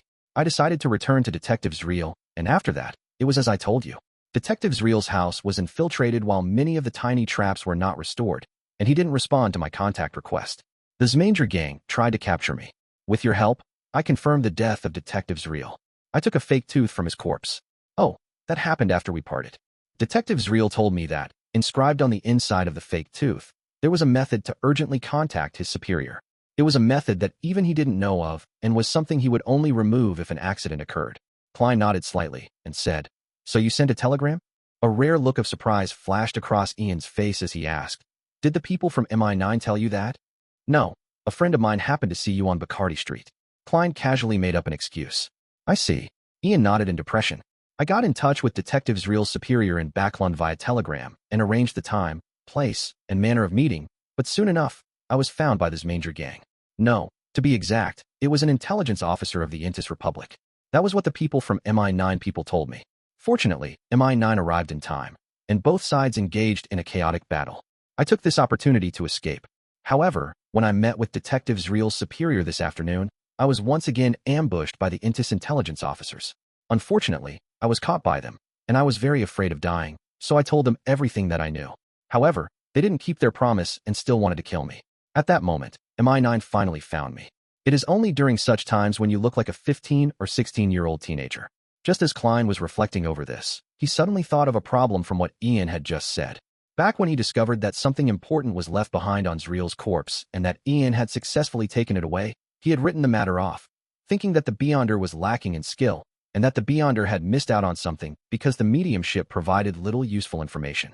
However, after confirming that the ambassador had a mid-sequence Beyonder of the seer pathway, the situation became extremely peculiar. With powerful mediumship, it was impossible for the fake tooth to not be discovered. Leaving the body in such a remote and hard-to-find place didn't seem like a trap. Combined with Ian's description, the answer was obvious. Klein nodded and said, "Have you ever thought of the possibility that Xio's superior has traitors around him? A traitor who has defected to the Intis intelligence services?"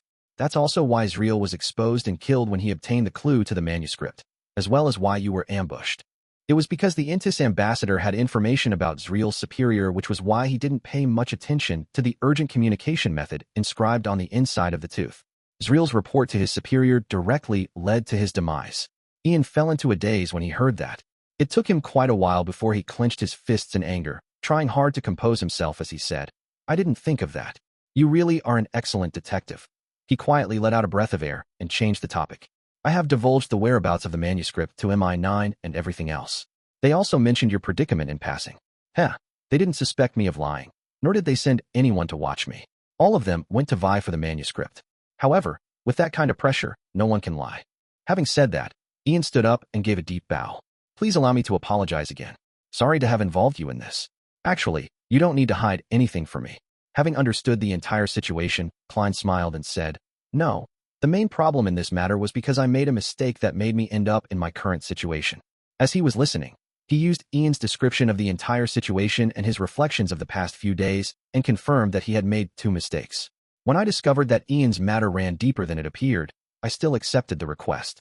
That wasn't a problem since I only felt that it involved gangs, and there would be, at most, 1 or 2 Beyonders who wouldn't dare expose themselves.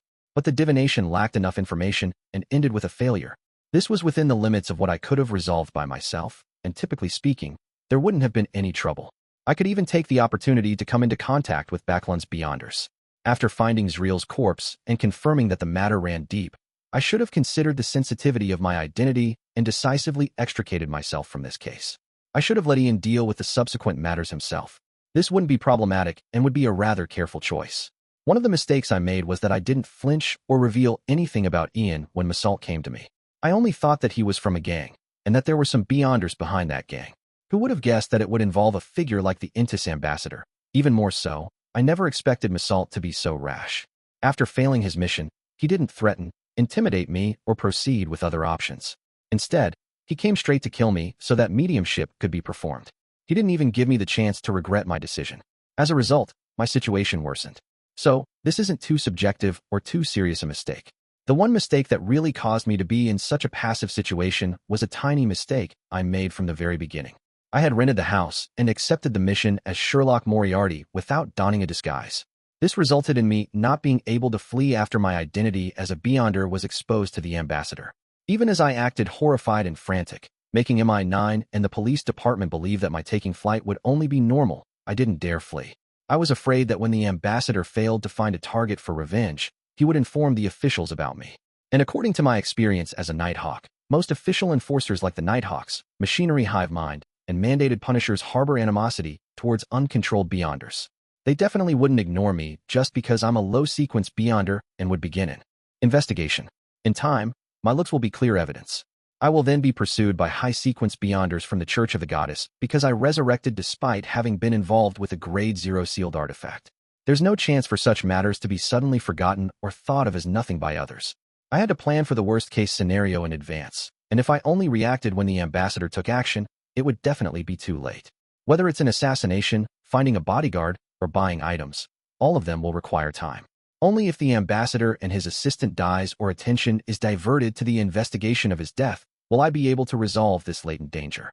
His assistant doesn't have an official status, so he can't interact with the officials. For a mere Sequence 9 or Sequence 8 at best, someone whose whereabouts are unknown, there's no reason to go through the effort to report me. Of course, his death is the best outcome. Then there won't be any latent danger.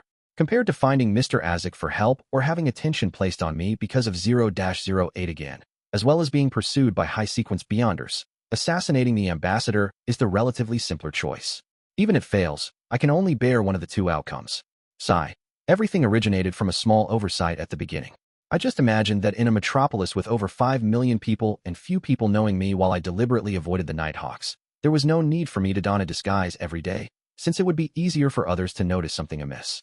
Yet, for such a small mistake, I would have to pay over 10,000 gold pounds as the price without having any guarantee of resolving it. I'm really like a clown, with one mistake triggering a chain reaction, only to result in a desperate attempt to balance myself so as to please the audience. This is all because of my lack of experience. This is the first time in my 2 lifetimes combined that I've ever been a fugitive. Once this matter is completely resolved, exposing my identity as a Beyonder would no longer be that dangerous. They would only think that I obtained a potion while finding a bodyguard and not doubt my origins.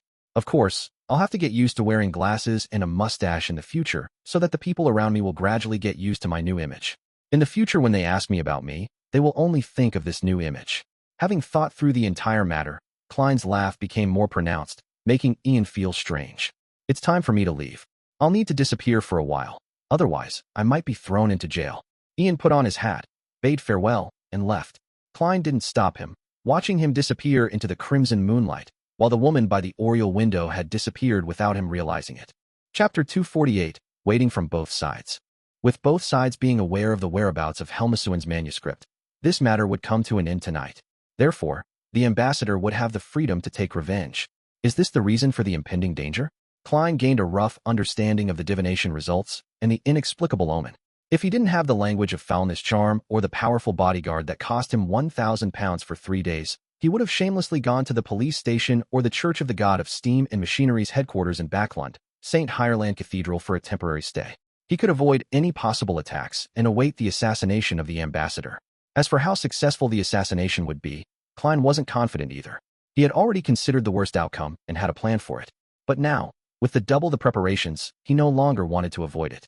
He would stay at home and pretend that he knew nothing. Deep down, he was even looking forward to having his attackers come knocking at his door. Sequence 900 Massault was killed by me. If they send someone else again, they would at least be a Sequence 7, or even a Sequence 6 or 5. They might even come in numbers, but regardless, as long as I finish them, I'll obtain formulas and Beyonder characteristics. I can then make up for some of my losses.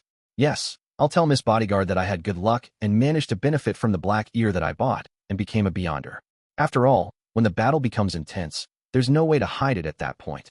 Besides, what I'm saying is nearly the truth. I did benefit quite significantly from the black ear. As Klein considered what would soon follow, he almost instinctively drew the sign of the crimson moon on his chest. May the goddess bless me that the Beyonder who comes is the one from the seer pathway. He prayed silently. As he thought of this, he looked around the room for his bodyguard. He was worried that she would run away without a sound after hearing the whole story. The lights in the dining room were warm, illuminating the coffee table, sofa, and chairs. There was no one else in the room except him. As Klein gradually grew nervous, he suddenly saw a face appear on the glass cover of the gas lamp in the living room. The face was pale, with pale gold hair and delicate looks. This lady is quite confident in her own strength. Klein's mind calmed down, and he whispered to himself, I'm also a Beyonder. I made a gamble on an item I bought from Kaspers's gathering and benefited from it, but it was only beneficial for me. What he said was true. No matter what method he had to face, these sentences would endure a truth test. But when these two sentences were put together, one would think that the benefits made him a Beyonder. The face on the glass cover nodded slightly and quickly disappeared without any other reaction. Klein's expression didn't seem to change, but he secretly exhaled in his heart. Without taking off his coat, he went back to the sofa and picked up a newspaper and started reading. After a while, the tinkling sound echoed again. Someone had rung his doorbell again. Who is it? Klein immediately tensed up. He stuffed his hands into his pockets, touching his tarot cards and language of Foulness charm.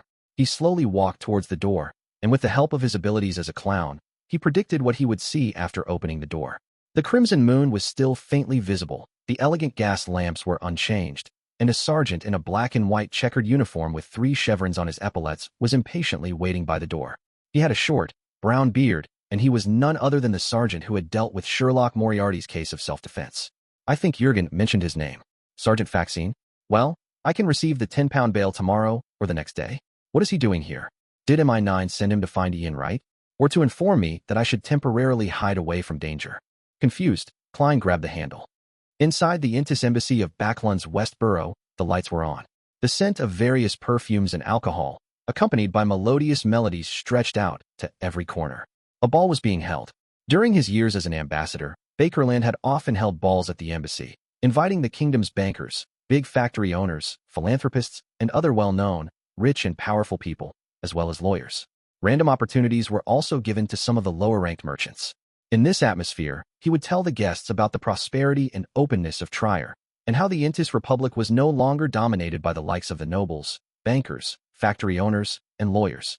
They, directly and indirectly, took over a large portion of the parliamentary seats, determining the direction of the government policies, enjoying true freedom and high statuses. Today, Bakerland was doing the same thing. With a wine glass in hand, He flitted around the guests, as if to prove that he was present at the ball without leaving. They should have gotten the manuscript by now. After learning that Ian Wright appeared at the telegraph office from that trembling detective, I've been putting plans into action. Now is the time to reap the rewards. Bakerland, with his thin but classy face, took a sip of the blood-like Ormer wine and headed for the balcony, intending to take a breath of the cool night air. After learning that Ian had sent the telegram, as a veteran conspiracist and professional intelligence officer, Bakerland was acutely aware that Ian was contacting his superior's superior. Therefore, he quickly made the double spy that had infiltrated the Fasak Empire's Backland intelligence team investigate and obtain the meeting time, location, and manner agreed upon by Ian and the team leader. After that, he pretended that nothing had happened and continued to send people to look for Ian near Bacardi Street. He successfully found Ian and also attracted the attention of MI9.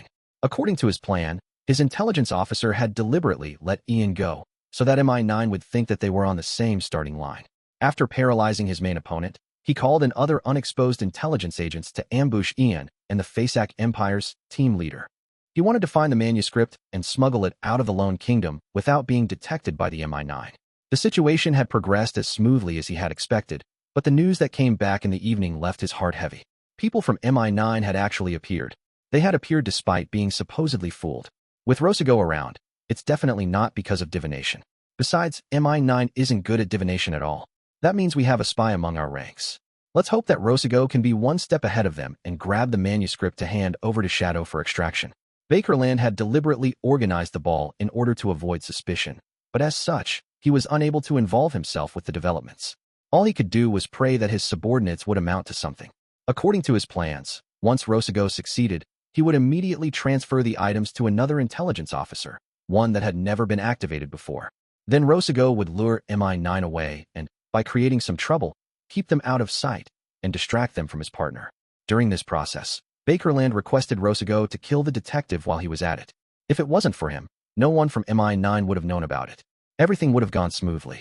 My involvement with the Zmanger gang wouldn't have been revealed, and I wouldn't be transferred back to the country.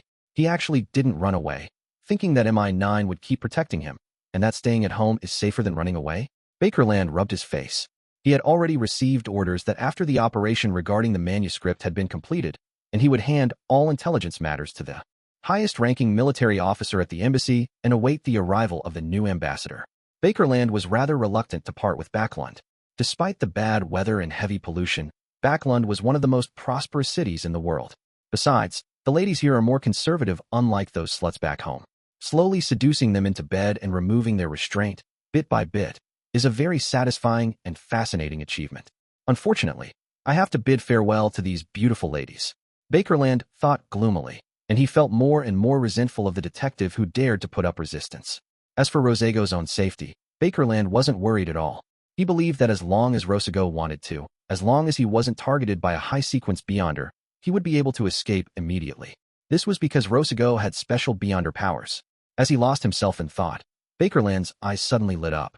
He saw a young lady in a crimson dress standing at the edge of the balcony with a glass of wine in her hand. She had a pretty face and a gentle temperament.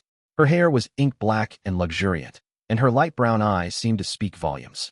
Bakerland went over at once and began to chat with her. He learned that the lady was the daughter of a timber merchant named Eileen, and that her father wasn't very rich and was trying to make his way up the ranks. With his status as Intis ambassador, Bakerland quickly received Eileen's affection.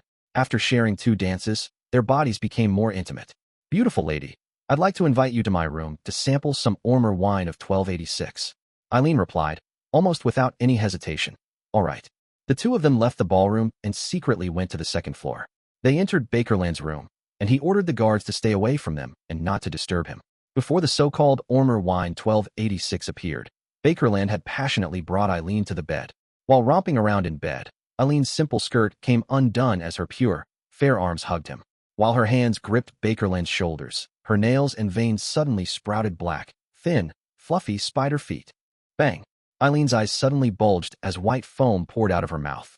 Bakerland retracted the fist that he had used to hit her abdomen and stood up from the bed. He no longer had the hasty actions from before and instead wore a cold expression. "Who sent you?" Bakerland asked in a deep voice. Eileen attempted to stand up, but the pain was too much to bear. Her eyes were filled with shock and fear. Seeing the expression on the pretty girl's face, Bakerland smiled and said, It's true that I'm into beautiful ladies, but I know this problem of mine. So, every time I meet a beautiful lady, I'm especially careful. Speak, who sent you? Don't bother resisting. I'm very good at using fire. Chapter 249, The Assassination. Eileen clamped her mouth shut and angrily looked at the thin, smiling face of the ambassador, with a touch of terror. Bakerland stretched out his right hand, which was covered in a plume of orange flames that danced silently. He took 2 steps forward, making a gesture as if he was pressing his palm against Eileen's skin. This made Eileen think of the descriptions in many novels in which cruel interrogators would use red-hot iron to brand their target's body, bringing about an extremely painful experience. No, I can't be that brutal to such a beautiful lady. Bakerland suddenly stopped his outstretched right palm and chuckled softly. He shook suddenly, turning the orange flame into a long red whip. The long whip ignited the air around it, which took on the form of thorns. Pow! Bakerland lashed his flaming whip at Eileen, burning her clothes and leaving a dark mark on her skin. Her face contorted as she screamed. Who sent you? Bakerland asked again in a gentle voice. Eileen's lips quivered a few times before she finally opened them. It was, as Bakerland subconsciously listened for the answer, his eyes suddenly turned bloodshot. Oh no! Bakerland jerked back and rolled to the ground. In the spot where he had been standing, a flame rose up and formed a wall of fire. Splat! Splat! Splat! Rain like blood and flesh splattered against the wall and produced sizzling sounds. Some of them penetrated the flame, leaving a thin trail of blood on the ground. At the end of this path was the Intis ambassador, Bakerland, who had stood up once again. He saw that Eileen's abdomen had been torn open and 2 arms wrapped in viscous liquid were sticking out from inside. With a sudden push of the 2 arms, a figure drilled its way out from the belly of the beautiful Eileen. It was covered in a thick, squirming blood-red liquid that continuously dripped down, and it was about the size of an adult male. It was hard to imagine that a normal woman like Eileen, with no protrusion in her abdomen, would actually have such a thing hidden inside her body. How was it stored in there? Boom. The body below Eileen's head exploded completely, turning into pure flesh and blood, surging into the form of a humanoid figure, and mixing with the dripping liquid to turn into a strange red robe. The figure revealed its true appearance. It was so beautiful that it looked like a woman. The blood-red robe it wore looked like a blossoming flower under the illumination of the flames. Rose Bishop. As a veteran intelligence officer, Bakerland immediately identified the name of the corresponding sequence before him. Sequence 6 of the Secret's Suppliant Pathway, Rose Bishop. Every Rose Bishop was an expert when it came to flesh and blood magic. Beyonders at this sequence could hide inside the bodies of others, thereby avoiding all sorts of investigations. But the moment they emerge, the host would lose their lives. For the Lord. Eileen's remaining head let out a low cry and closed her eyes forever.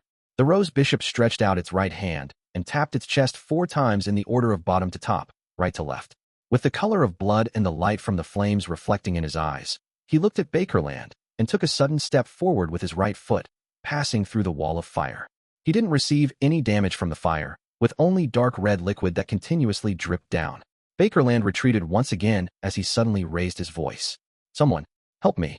Although his most capable assistant, Rossigo, and several intelligence agents had been sent on a mission, there was still no lack of Beyonders in the embassy. They were military officials who had received permission from the Lone Kingdom. They were the defensive forces that were available. 1 Sequence 5, 1 Sequence 6, 3 Sequence 7s, and a combination of nearly 10 Sequence 8s and 9s. Bakerland's voice echoed around the room, but it didn't exit the premises. The music outside didn't stop and the ball continued. It was as though the room had become a completely isolated world. This, Bakerland stopped his shouting, narrowed his eyes, and looked around. The Rose Bishop was in no hurry to act. He said with a chuckle, "It was by your own will, the rules that were decided by yourself. You told the guards not to disturb you or come near, or let anyone close. Yes, I simply magnified your will and rules and made a slight distortion. If you want to escape this isolation, you have to defeat yourself." Bakerland's expression changed slightly.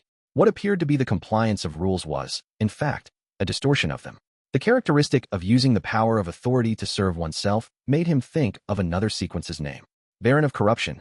Bakerland growled. This was the lawyer pathway, which was Sequence 6 of the Dark Emperor pathway. Before he could finish his sentence, Bakerland's face suddenly turned extremely gloomy as he blurted out, "Shepherd. You're a shepherd. Who are you from the Aurora Order? Mr. A? Why are you assassinating me?" The Rose Bishop. "No," Shepherd chuckled. "You don't need to know who I am. Accept the Lord's blessings." His body suddenly stiffened before he could finish his sentence. It was as though his joints were covered in rust, and he seemed to have turned into a puppet. Bakerland laughed rapturously. The gloominess from before disappeared in an instant. He took out a white handkerchief from his left breast pocket and wiped the corner of his mouth. I'm glad that you were able to chat with me for so long. It gave me enough time. After the white handkerchief was taken away, a thumb-sized head emerged from his left breast pocket. It was the head of a puppet with completely black eyes. The shepherd opened his mouth and was about to speak when he heard a hollow voice that seemed to come from afar. You. After pausing, his body suddenly burgeoned, and his skin turned dark. Two curved goat horns with strange, sinister patterns sprouted from his head, as well as wings behind his back that reeked of sulfur when they flapped. The shepherd instantly moved 3 meters forward, having transformed into a devil-like creature. But even so, it was as if every one of his joints was firmly shackled. His movements were stiff and slow, and his thoughts were starting to blur. You still have the power of the devil? As expected of a shepherd, let me send you to your lord. Without further ado, a flaming long spear with a blazing white tip materialized in the middle of Bakerland's right palm. He bent his back, about to throw the spear to pin the shepherd to the wall and burn him to ashes. Sequence 7 Pyromaniac of the conspiracist pathway had the ancient name, Fire Mage. Cough, cough, cough, cough. At that moment, Bakerland began to cough violently, coughing so hard that he felt as if he was about to spit out his heart and lungs. His flaming spear lost control from his coughing and disappeared, inch by inch. His face flushed red and his forehead was scorching hot from his coughing fit. His influence on his enemy, that he derived from a mystical item, was lifted. The shepherd was freed from his sluggishness and returned to normal. Why do you think I was having such a long chat with you? How does severe pneumonia and an unstoppable cough feel like? The devilish face asked with the corners of his mouth hooked. Upon hearing these words, Bakerland suddenly recalled the enemy's beautiful and enchanting appearance when he first appeared, and regretfully said, Cough, cough, a disease. You? Cough, cough, Kilda, cough, cough, cough, a demoness of affliction. The shepherd dispelled his devil-like form as his figure turned into a series of stacked afterimages. He chuckled and said, No, I only received a gift from Saint Tenebris. I know conspiracists have all sorts of means available to them, so I'll be using my strongest ability now, so that you won't have any unnecessary hope. A book appeared before him, a translucent and blurry book. The ancient book flipped rapidly and with a soft chant. I came, I saw, I record. As long as I have recorded it, I'll be able to use it once. This is an ability that Saint Tenebris had deliberately demonstrated to me. Although I only have half of its original effect, it's still enough. The shepherd's voice turned hollow, and his body was enveloped by the darkness that spewed out from the book. He quickly turned into a small giant, about 2.3 to 2.4 meters tall. His entire body was covered in cold, black armor. At the space where his eyes should be, there were 2 glowing crimson-red blobs. The Dark Knight raised a broadsword in his hands, took a step forward, and delivered an unrelenting chop. No. What? As Bakerland tragically screamed, the layers of flames that gushed out of his body were split apart. All sorts of lights exploded and were split open, and his body was split into 2 halves. Thud! Bakerland fell to the ground. No blood came out of his massive wound. Even his soul seemed to be corroded and destroyed by the black sword that didn't seem to exist. Boom, boom, boom. The plumes of fire that spewed out of Bakerland's body lost control, causing the blast that shook the room and sent the glass rattling. And at that moment, the isolation that had been created by his own will vanished with his death. The shepherd didn't stop, nor did he wait for the Beyonder characteristic to appear. He restored his inconspicuous appearance and seized the opportunity before the military officials of the embassy arrived, sprinting through the layers of walls and into the darkness outside. At 15, Minsk Street, Klein paused with his right hand on the handle. He decided to throw a coin before he opened the door. Since Ian had already come, the revelation that he had seen in the dream had already happened. That meant that danger could come at any moment. While muttering the words, "The visitor outside will bring danger," Klein flicked up a quarter-pence and watched it fall to his palm, its number side facing up. Negative, Klein muttered to himself as he reached for the handle. However, he didn't let his guard down. He knew that there was a mid-sequence Beyonder of the same pathway as him on the ambassador's side who could interfere with his divination. If it was that person, it would be normal for him to get the wrong result. It's a pity that I don't have the time or an opportunity to investigate it above the gray fog. Klein looked through the door for a moment with his spirit vision. Realizing that nothing was amiss, he opened the door and took 2 steps back. Dressed in a black and white checkered uniform, Sergeant Faxine took off his hat and said with a serious expression, "I've been sent by the higher-ups to tell you that you must be careful tonight and tomorrow. Be careful of strangers." Chapter 250, Rich Experience in Courting Death. All right. Klein nodded solemnly. Sergeant Faxine touched his short hair and said, "There are other arrangements. I'll explain them to you in detail, and you can decide on your own. He cast his gaze towards the living room. Klein made a polite gesture of invitation, then watched as Sergeant Faxine closed the door behind him, walked over to the sofa, and sat down. What are your plans? Klein kept his coat on, hands still in his pockets. Faxine leaned forward slightly, clasped his hands, and said, You should be well aware that you have offended that ambassador. Tonight or tomorrow will be the most dangerous period for you. The higher-ups have given you 3 choices. The first is to go to the Holy Wind Cathedral for 2 days. I know that you're a believer of the god of steam and machinery, but St. Hireland Cathedral is too far, and it's easy for trouble to arise on the way there. Klein nodded indiscernibly and waited for the sergeant to give him the second choice. Suddenly, his vision blurred and his head went numb. He felt as if there was a layer of thick glass around him. He saw that Sergeant Faxine's opening and closing of his mouth was slowing down, and he noticed that his thoughts had become sluggish. This feeling was very familiar. Klein suddenly thought of the puppet from the Antigonus family, sealed artifact 2-049. Back then, he was repeatedly affected in a similar way, but he had been awakened by Captain Dunn Smith and the others. To ensure that the others could detect any abnormalities in a timely manner, they kept stretching and retracting their arms. The Antigonus family holds the seer pathway. This person's ability is similar to the Antigonus family's puppet. He is the mid-sequence beyonder of the seer pathway. As expected, it's him. Klein came to his senses, but there was no Dunn Smith to wake him. The muscles on Officer Faxine's face started squirming. Soon, he turned into a gentleman with black hair and blue eyes. He had a handsome face and a tiny stubble. He said with a smile, Given time, this is one of the most difficult abilities to deal with for anyone that isn't a high-sequence beyonder. As he spoke, Klein saw the image of the woman in the black regal dress appear in the glass of the oriel window. She walked slowly and stiffly out of the glass. Her blonde hair, her delicate face, and her pale face made her seem more like a doll than a living person. I never thought that you would be able to hire such a powerful bodyguard.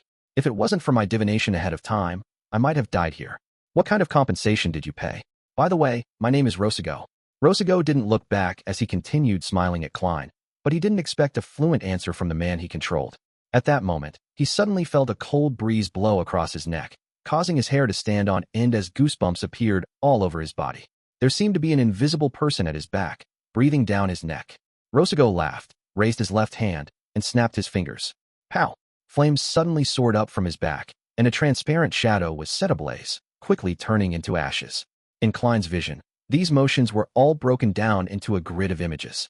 This wasn't because his opponent had turned slow, but was a result of his increasingly sluggish thoughts. He already has me under control. Why isn't he directly killing me? Do all villains like to engage in lengthy monologues? No, he's not stupid. He's trying to conceal something with this discussion. Klein tried to think, to figure out the problem, but his thoughts were moving at an irresistibly slow pace. He looked intently at Rossigo, taking in every detail of his.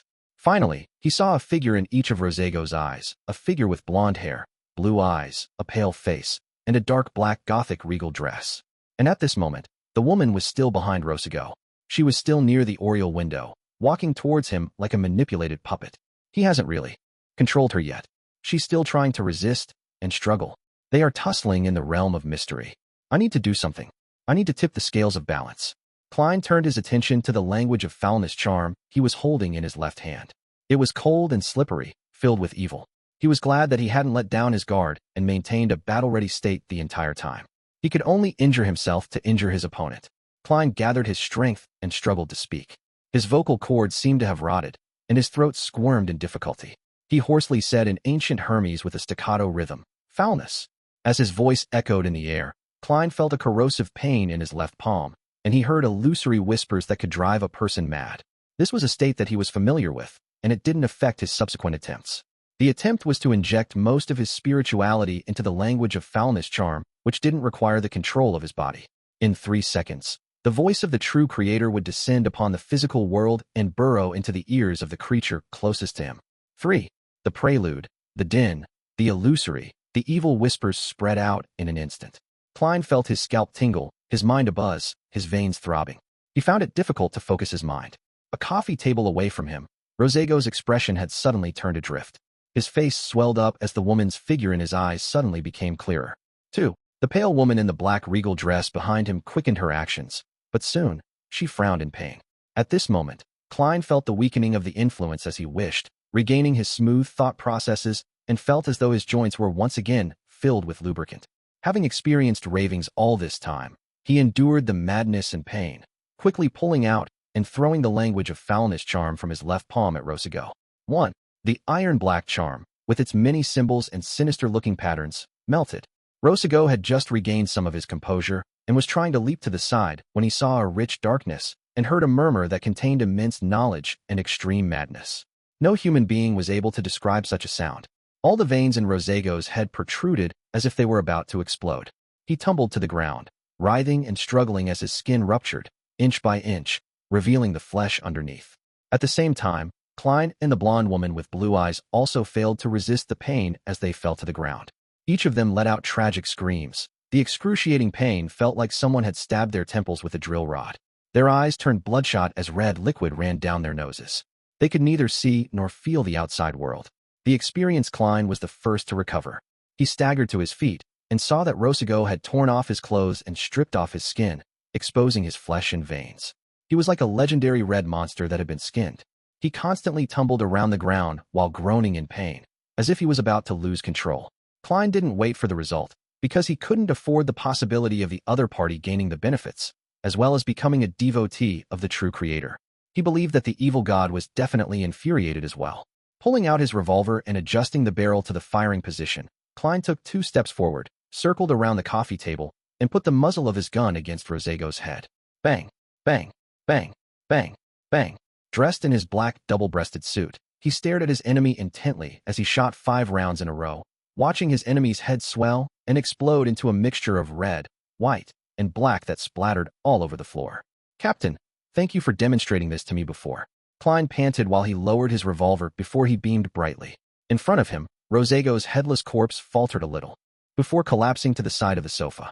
Only then did the woman in the black Gothic regal dress stop her screams. Her struggles and rolling slowed down, but her skin seemed to turn a lot more translucent. Seeing the flesh on Rossigo's corpse squirm, Klein didn't hesitate to use his self-created requiem charm. Under the calm and serene atmosphere, the corpse finally stopped moving. Upon seeing this scene, Klein thought of something. He took out another charm and chanted in a low voice, "Crimson." Then, he injected some of his spirituality into it, and threw this charm at his bodyguard, the woman with the pale golden hair and pale white face. As the slumbering powers emanated, the woman who was still weakened under the effect of the lingering voices instantly quietened down as she fell into a deep slumber. Just to be sure, Klein threw another slumber charm, afraid that he would be interrupted during what he was planning to do next. 15. Minsk Street once again had its peace. This time, nothing was broken. Only the ground was contaminated, as the fight between the 3 parties was mystical and beyond the physical realm. Looking at Rossigo's corpse and then at his sleeping bodyguard, Klein mocked himself. It's also good to court death often. At least I gained some immunity.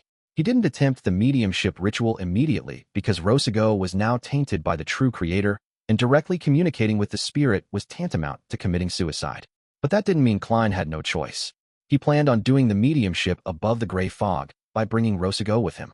With his current spirit body's level, even with the augmentation provided by Azek's copper whistle, he was unable to move a portable camera, much less a corpse that was several times heavier. However, mediumship wasn't done with a corpse, but the channeling of the remnant spirituality. Klein took out a candle, quickly set up a ritual ceremony, summoned himself, and responded to himself, turning into a special spirit body. After becoming a spirit, he saw the distinct remnants of Rossigo's spirituality, and he realized that Miss Bodyguard's physical condition was a little strange. She was actually in quite a similar state as he was, but there were also great differences. Without wasting any time thinking, Klein carried Azek's copper whistle, wrapped the remaining of Rossigo's spirituality, and entered above the gray fog. After conjuring the appropriate ritual items and setting up a simple altar, Klein quickly began the mediumship ritual. During this process, he was shocked to discover that he no longer needed to pray to anyone to be able to directly communicate with the spirit. It was like he was a real spirit medium. Phew, is this some special power that I possess in the mysterious space above the gray fog? A thought flashed through Klein's mind as he began to recite the divination statement. The potion formulas for the seer pathway.